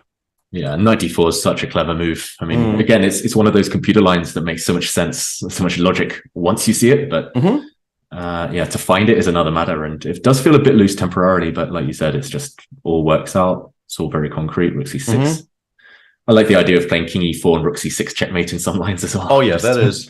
I couldn't find a way to make it work, but rook g2, but you still have knight g5, unfortunately. Yeah. Otherwise, rook c6 wins in many positions. But yeah, either way, it looks like he's close. It looks very nice, yeah. And after rook g4, perhaps an even cleaner solution here is you go knight f3, and you actually go rook d4. And I assume the thing for white is very often even these positions just are completely lost, because it doesn't cost you a knight. This is often will be a full queen.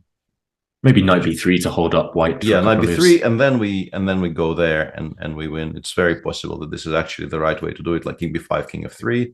Yeah. King c4, we go maybe king g3 for now. And after, let's say, knight g5, we go knight g2, knight f3. And this just wins now, very possibly. Yeah. Wouldn't be shocking to me if this actually worked out, because knight e4, king g2, this setup is extremely, extremely sturdy. And the knight is actually not where it should be to stop the pawn running. And these positions never hold, because there is always very simply just knight g1, knight h3. Yeah, at least something along these lines is always going to work, right? Just it's not even a question of tempi anymore. It's just finding the moment. And knight d4. Yeah, rook e7, rook e6. Yeah, there's no good square there for white. No, and then we just kind of return to the same idea of c5, c6, c5, c4, and attacking the queen side while also supporting our. So we got rook h7 here. Yeah, maybe either the same or just rook e4. I'm not sure. Yeah, or knight f3 even, right? Knight f3 as well. Yeah. I like rook e4 actually to provoke king d5, because I do like the idea of driving a king away from the b5 square. So like king d5, and now we go in with knight f3 and start just winning the other side of the board as well. Yeah, this one is just over if it gets to this. Yeah. Does feel like that. Is there any way of even putting up resistance? We're struggling here once the knight gets to f3 especially. Yeah, in particular against me, because I'm reading Sese. Yeah. I am pretty much unbeatable right now. Would you be able to defend this with Sese against me? That probably would. Don't think so. No. I think no. Like I wasn't at all joking when I rate you as an in-game player much higher than I rate myself. I don't think I hold this against you with or without Sese, but I mean, if I get this far, then I'd be quite confident. But yeah, earlier I still think Prague did very well to create those practical problems. Yeah, I mean here, how does white prevent this setup? Yeah, I don't even know what you play. Yeah, I don't like it's difficult to. Yeah, he's gone rook g4. I think you do settle on rook g4 because at least it asks a concrete question. Yeah, I would have played king c3 and ended my suffering. King c3, rook c6, and just sort of as a kind of a nice symmetry with the end of the Satorov game. Both games ending with a mate on the board. It would be a kind of a nice way to end the round. Nice way to end. Yeah, knight f3. It actually does go knight f3, king b5, rook g4. So that line does win. Yeah. I don't know how, like, you have 8 minutes. You can calculate, like, you can probably tell yourself it wins, right? But you probably choose almost anything else that doesn't involve a kind of a straight up race where one miscalculation probably costs you the win. Yeah, you would say that, but then again, the kids of the age of teenagers. The kids are different. Yeah, the kids are built different. Yeah, I mean, it's not the only thing that wins. Like, I'm pretty sure in this position you can win in a different fashion as well somehow. Come round with rook d. Actually, it's kind of tricky, actually, because you need to get to this guy. Yeah, you need to get to this guy, and in order to do that, like, this setup is not getting any nearer. Playing rook g2 and giving up those two while the rook is still alive is also far from obvious. I'm wondering what White's next move is if I play like rook f6 or something, but I don't know what my threat is either. So. I might be interested. Before knight d4 check, yeah. Yeah, I'm just kind of waiting to see. I don't know. King a6, maybe. Yeah, maybe that's a good waiting move. And eventually I'll be forced to come around rook d6, rook d4 anyway. And yeah, similar idea. Yeah, apparently I guess we are not exciting people enough with our talk of this endgame because there have been dog requests. Bring him on. He's left. I'm not gonna like specifically force him to come here and gorge himself on treats. Maybe we need more dog puns. That got the juices flowing yesterday. Yeah, I'm sure there's plenty more room for exploration there. Yeah, and since one of the people involved in naming the dog is now here, I will tell him that chat suggested yesterday that the dog should have been named Fyodor Dostoevsky. This got a very frowny face. Frowny face emoji. I'm trying to think of... Yeah, I'm not good on the top of my head with these puns. Rook c6. Yeah. This makes sense as well, right? Rook c5 and then... Yeah, no, we like that setup. Just driving the king away from the h-pawn. Just going, I don't know, rook knight f3, I guess. You would like to play rook c4 here, but king d5 is very annoying. I don't think we want that. Is this still winning, maybe? Well, we can go back to c5. Yeah. Okay. We haven't really thrown anything because we can go back, but I suspect this now might be the only thing that wins because, yeah, I'm not getting involved with this position. Okay. I thought your idea was rook e4 check, actually. Also rook e4, yeah, also rook e4 check, yeah. Yeah, but also that. But I think, yeah, maybe now we're actually in time to take on d4 and not lose, right? Because the knight will be okay against the h-pawn. Yeah, takes care of itself. Are we winning with white? No, we're not because we are never cashing in the h-pawn. We're just chasing the knight forever. Yeah. Okay, so knight f3 we're expecting. Yeah, we'll go knight f3. b4. b4, yeah, exactly. He's gone knight f5. We were not in love with that, actually. Yeah, it's still good, but we were not. Yeah, we were not entirely in love with that. Just feels like a flimsier square on f5. But yeah, I guess he wants king f3, and weirdly after king f3, f4 exists. Yeah, I was about to, but then king g3. So he wants wherever the king goes. We can drive the rook away from the fourth, and then perhaps go back to our setup with the knight on d4 and the rook on c4. This is clever. This actually works out, I think. Could I be really sneaky and go maybe king d7 instead of king e6? What does that gain? Just so you don't check me if I go rook g5, for example. Yeah. And now, yeah, I can see knight that. e3. Maybe I have some knight g1, knight h3. I mean, it feels like it should be losing after knight e3 anyway. But yeah, I think I'll just go to like in this position. I'll go to e4. Yeah. I mean, it feels like it's lost long term, nevertheless. But it does. Yeah, it does feel like you're still not saving it. But annoyingly, I am now calculating this and struggling to find a way to win this immediately and convincingly. King d7 on the board, by the way. c4 maybe. c4, I thought, yeah, like but then you go after the b2 pawn, right? You're in time. And yeah, I mean, this will win. Yeah, I think so. I'm not counting, but it looks that way. Yeah, this will win because we can also at some point introduce the idea of knight c7, like some line like this, like a5, c3, a6, knight d5. Yeah, and then the two runners will win. Yeah. What do they call those? The trousers when there's they call the trousers in Russian, but probably not in any other language, are they? Because I've never gotten any support for it from anybody else from other countries. I've heard like the devil's horns when it's like one on each side, but yeah, let's not go there.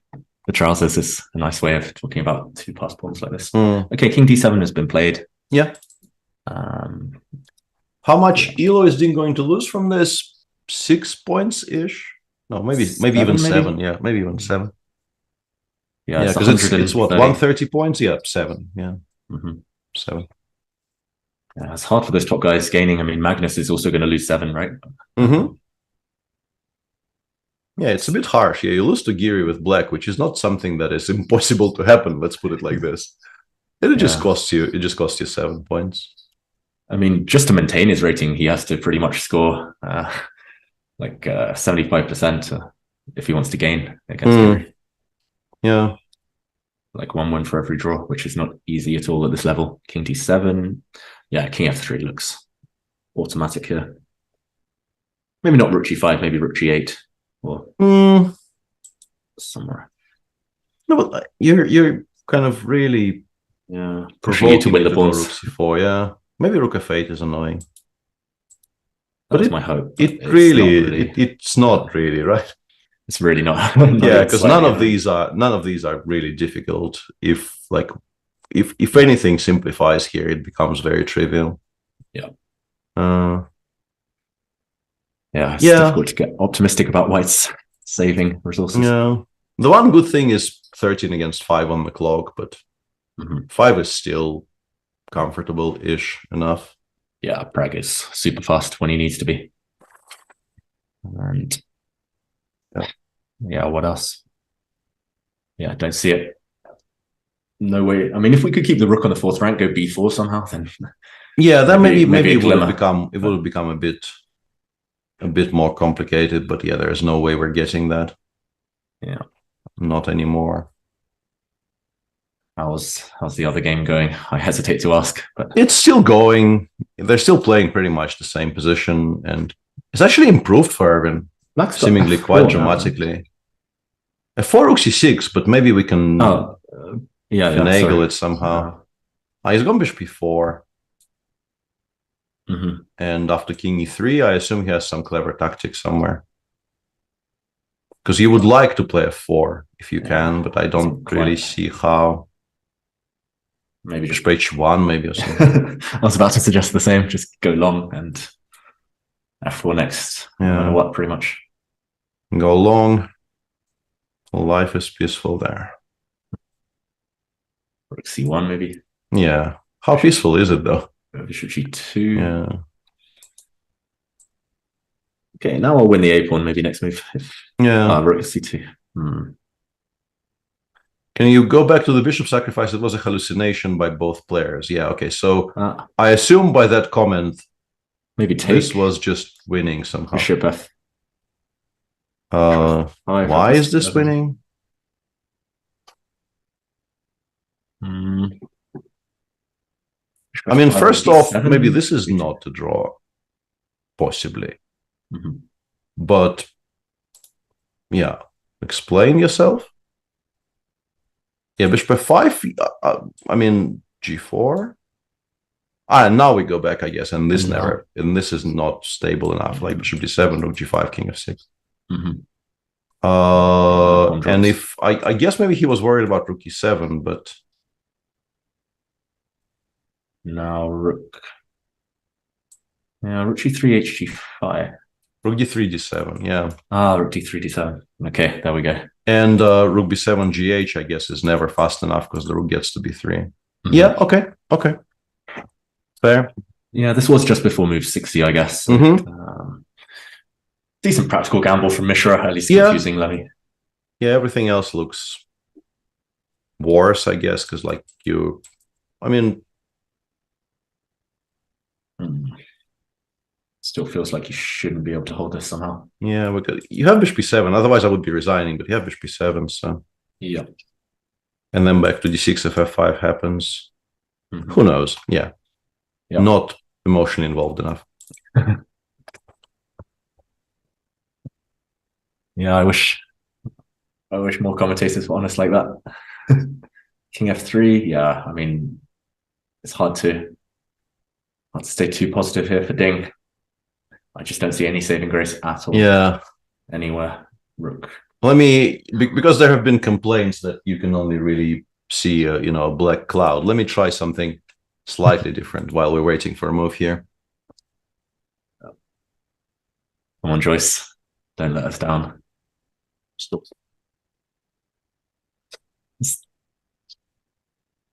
Still looks like a black cloud to me.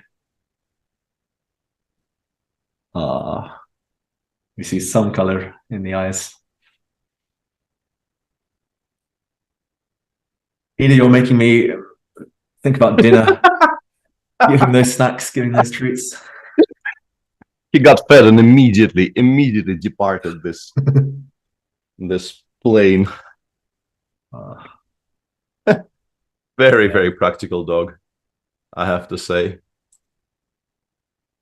And yeah, very practical dog. just insta left. Insta left. Onsta, as the word actually is pronounced. Onsta. Onsta. With a very nice, sexy French accent. Yeah. Onsta. Onsta left. Frank, put us out of our misery. Convert this endgame. Yeah, please. And the other one, okay, and the other one, Lamy has got f4 in. Yeah, once you cross that barrier, it feels like you're probably just lost because you combined these threats with the threats to the king, and also now actually you would very much like the pawn to be back on b4 to not have to worry about the a5 pawn in every single position. Yeah. So yeah, this will be a very, very annoying feeling for Mishra because I've lost games like this myself more than once, and they just sting so much when you know that you've defended a very poor position for a very, very long time. You got very close. You probably had a draw at some point, and then you lost it all over again for like the second or the third time in one game. In particular, I remember I lost a game to Boris like this in the Hanti Grand Prix one year, where I mixed something up very, very badly in a Grunfeld, or nothing. Maybe it was an anti-Grunfeld. Blundered a tactic which I think I actually had on file, and just straight up forgot. You normally, like, I'm trying to wean myself off of using the word forgot when what I mean is missed or blundered. But that was an actual case of me forgetting something which I'm pretty sure was in the file. Yeah. And kind of forced myself not to resign on move 20. The position was that bad. And by move like 45, it's more or less a clear draw. And then I lost it all over again in like 6.5 hours. And you get up from the board and you think, like, why didn't I resign on move 20? It would have saved so much time. It would have been less heartbreaking as well. You know, like, why? Yeah. I mean, that's why rest days come in, right? That's Mishra, he'll get it out of the system, hopefully, on the rest day. But I share your pain. I mean, that's the story of every chess player's life, right? There's multiple instances of missed opportunities.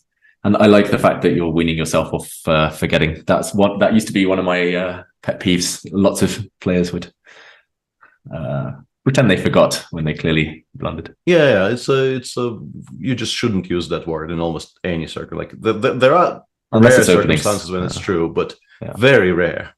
Yeah, and now rook a2 looks very scary. Yeah, rook a2, you still, like, the bishop hangs for a move, and I don't know if it's the cleanest. It still looks fine, but you could also just play bishop d5 here and like take on a5 next move and just go from there. This is true.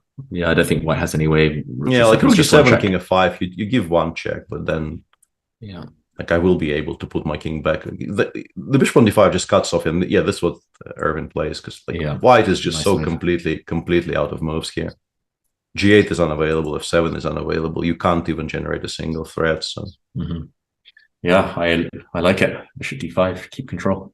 Yeah, okay, we'll return to this if something changes, but from this moment onwards, it really does feel like Erwin will convert. Rook g6 chosen by Ding after very prolonged thought. And now, yeah, as we've well established, the idea is just to hang on. b6 is hanging. So, yeah, machine still goes rook c4. And actually, only really rook c4 is being liked by the machine here. Okay, interesting. Rook c4, rook takes b6. He's gone rook d5 check instead, which is kind of a strange choice. I assume he's just trying to gain time, because after king e6, I think he will have to play. I don't know, maybe he goes knight e3. Knight e3, are there some awkward checks for rook f6? No, it's not awkward at all. Weirdly, the engine doesn't go king e6 at all. It just prefers king c7, but it does go rook c5 back. Okay. So that was the cleanest. What was happening there? Maybe we can check it out. Rook c4. I think rook g6. It was actually just picking that pawn up and maybe including king g3, and then just taking on a4. Sorry, not this, of course. Yeah, taking on a4 and saying, I will combine threats against the knight on g1 with just like a safe queenside. Yeah, king g3, rook b3 check. Maybe I'm not sure if that helped. Yeah. Maybe king g2 blundered that, but I'm not sure if it helps. Yeah, because maybe it doesn't. You're kind of running out of squares here a little bit. So stuck. Yeah, rook g4, knight g3 traps the white knight. Yeah. Okay, so maybe Prag will be forced to go back for this. We've seen that before, repeating once and then finding a better idea. d5. So what happens after king c7? It goes b5. Wow. Okay, which is a kind of a similar concept. I was surprised it didn't like it on a previous move. I guess it's slightly better with the rook on d5 for some reason, because I guess the difference between b5, knight g5 check here and there is that we never have to worry about like all of those. Yeah. So we actually prefer the rook on a light square here, because after b5, knight g5 check, we can quite safely use some squares which wouldn't have been as comfortable, because we would have to be worried about forks. Like, I don't know, maybe even this. Yeah, and then safe. And just very, very safe. h4 fully protected, a b, rook b5, b2 is hanging, and then once again we can switch back to playing against the knight on h3 at any point. Yeah, this is still somewhat up in the air though, because if you have to play b5, and let's say we talk about some position like this, okay, or I don't know. Yeah. Black will never take on b2. That's the thing. Of course not. But I mean, time is getting very low, and margins, like, things are disappearing off the board, which is not in Prague's favor. Because if the entire queenside disappears off the board, you really need to be absolutely winning on the king side by that point, because rook and knight is not winning against rook. So you can still mess this up. He is what is good for him actually now ahead on the clock as well, because Ding burned what felt like 10 minutes on the rook g6 move. Yeah, instinctively b5 is actually quite difficult to force yourself to play, probably for those reasons. Just you kind of want to keep stuff on the board, but okay, but I mean, it's hanging. You kind of you force yourself into it as well, because like, giving up on b6 is even less logical, I would feel. Yeah, you're right. In this position, b5 makes you don't really have very many options. But Ding goes king e6, against which the engine vastly, not vastly, I wouldn't say vastly prefers rook c5 to everything else, but no, knight e3 is also winning. Yeah, that's what he does.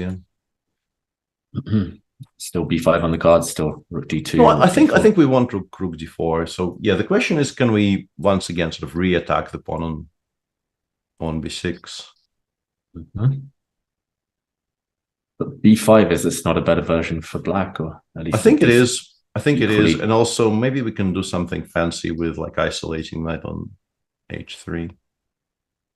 Like, is this anything? And if I take on b6, I was kind of hoping I will be able to kind of catch it. I have rook b3. You have rook b3 check. Yeah, I keep on forgetting about that. And here I think it's possible to use that word, because you told me 1 minute ago. You've seen the idea. You told me 1 minute ago. I should be able to remember. that this resource exists. Yeah, You might still be winning after king h2 though. you might be. You might be. Who knows? Because it still has no moves because rook f5 check exists. So you play something like king e6 and. But rook e5. Yeah, maybe there is a way to like Rook very e3 slowly feels- get closer to the knight. Yeah, like rook e5, rook e4.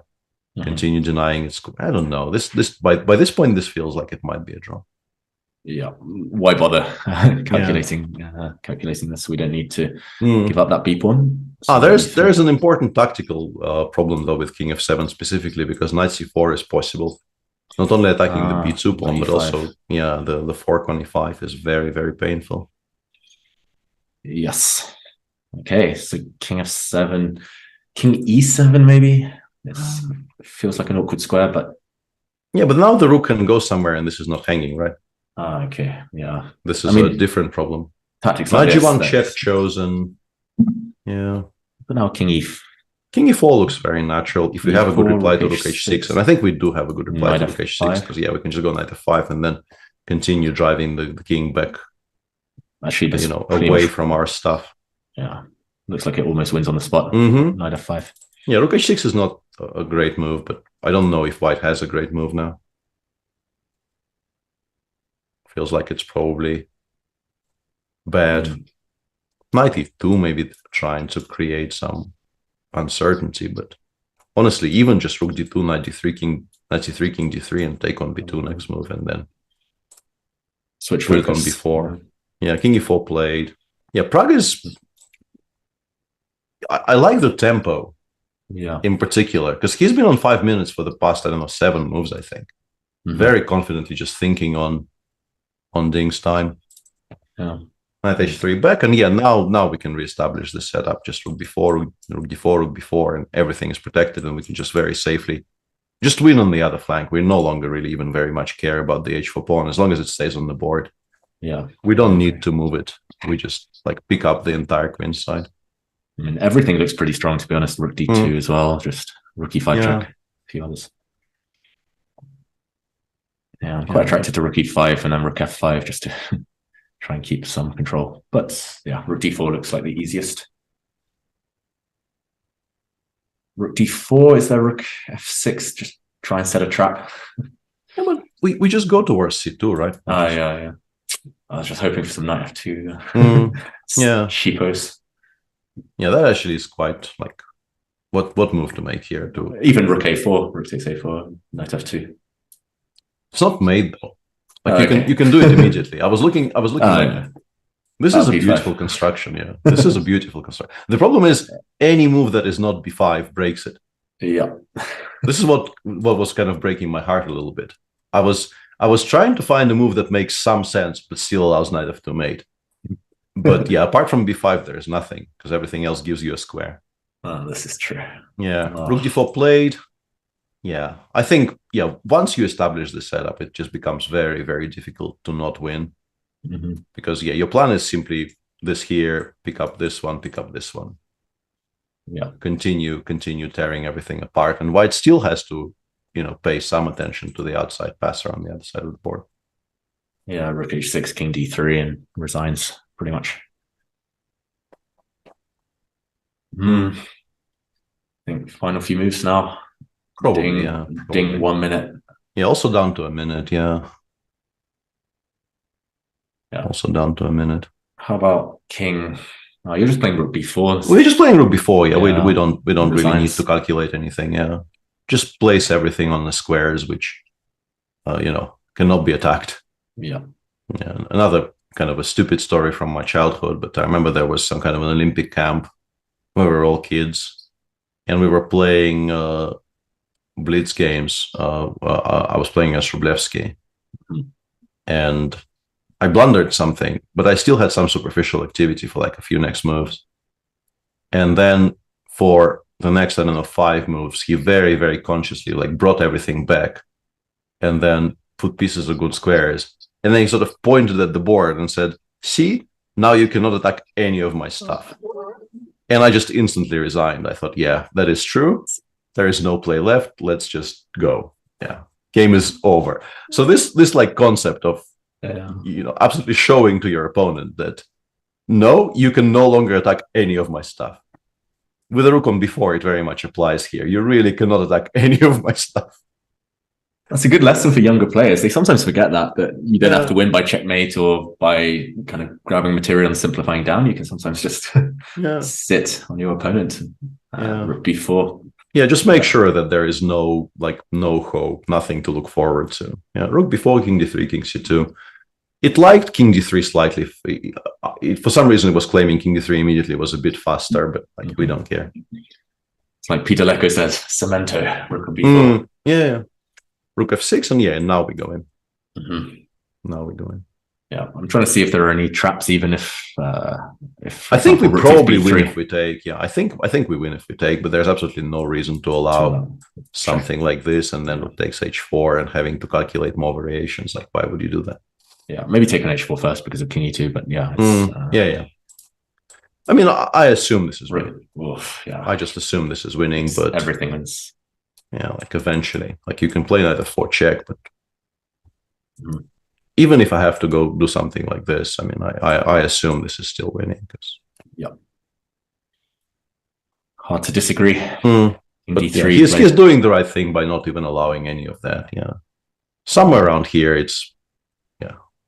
there was a kind of a funny exchange in chat, which shows that some people really have not seen me talk about chess very much, because I in that story, I think against Gelfand, I mentioned my strong desire to resign after I blundered that thing in the opening. And somebody said, Peter's love for early resignations, heart emoji, heart emoji. And somebody said, Peter, ban him. And I thought, that is very wrong, because that is obviously why I told the story in part. Yeah. Like, I know this about myself. And it looks like the PGN parse error, which comes before the resignation. Yeah, there they are on your screen, ending the game. Yeah, a difficult defeat for Ding, who, played about as safely in the opening as you can imagine. In a Gioco Piano, this is about as uneventful as you can get. And in part, you normally do this with white to absolutely not minimize, but like remove the risk of ever losing this game. Did not pan out that way today. Yeah, it looked like it was going so well for Ding, at least in terms of minimal risk, applying a little bit of pressure. But Prag just outplayed him, turned it around in the run up to the move 40 and took his chances I think a very critical sequence was somewhere around here where it's very difficult to imagine how this can be better for black. And then Ding made a couple of, I'm guessing, slightly relaxed moves, like rook f3, rook a8, g4, allowing g5.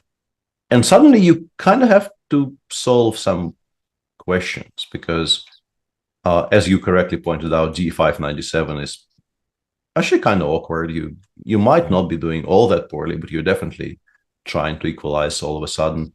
And what he's done, which was rook ff1, ed4, cd4, de4. Yes, you do win that pawn back, but black gets a bit of a free ride.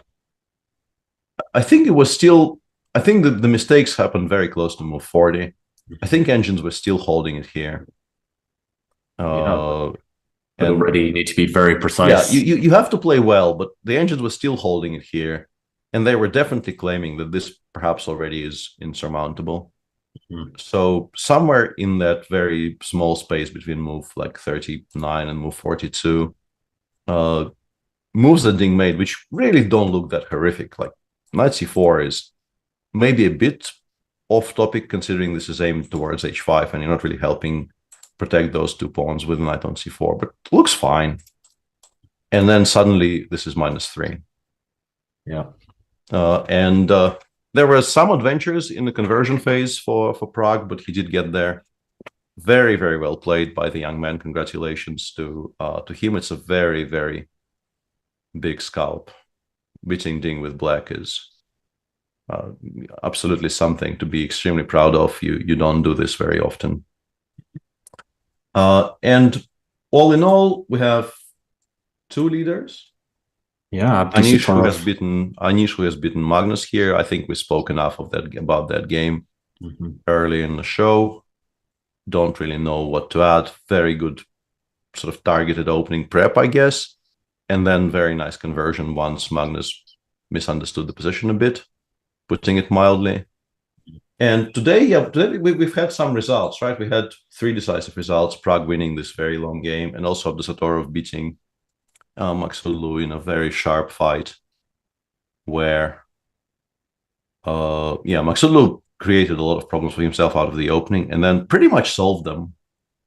And then got outplayed again after a decision I originally praised and you didn't. And you were absolutely right. A decision not to play a technical endgame a pawn down and try to defend an equal material position with a weaker king, which I thought was tolerable and probably was if you're a computer, but we're not computers.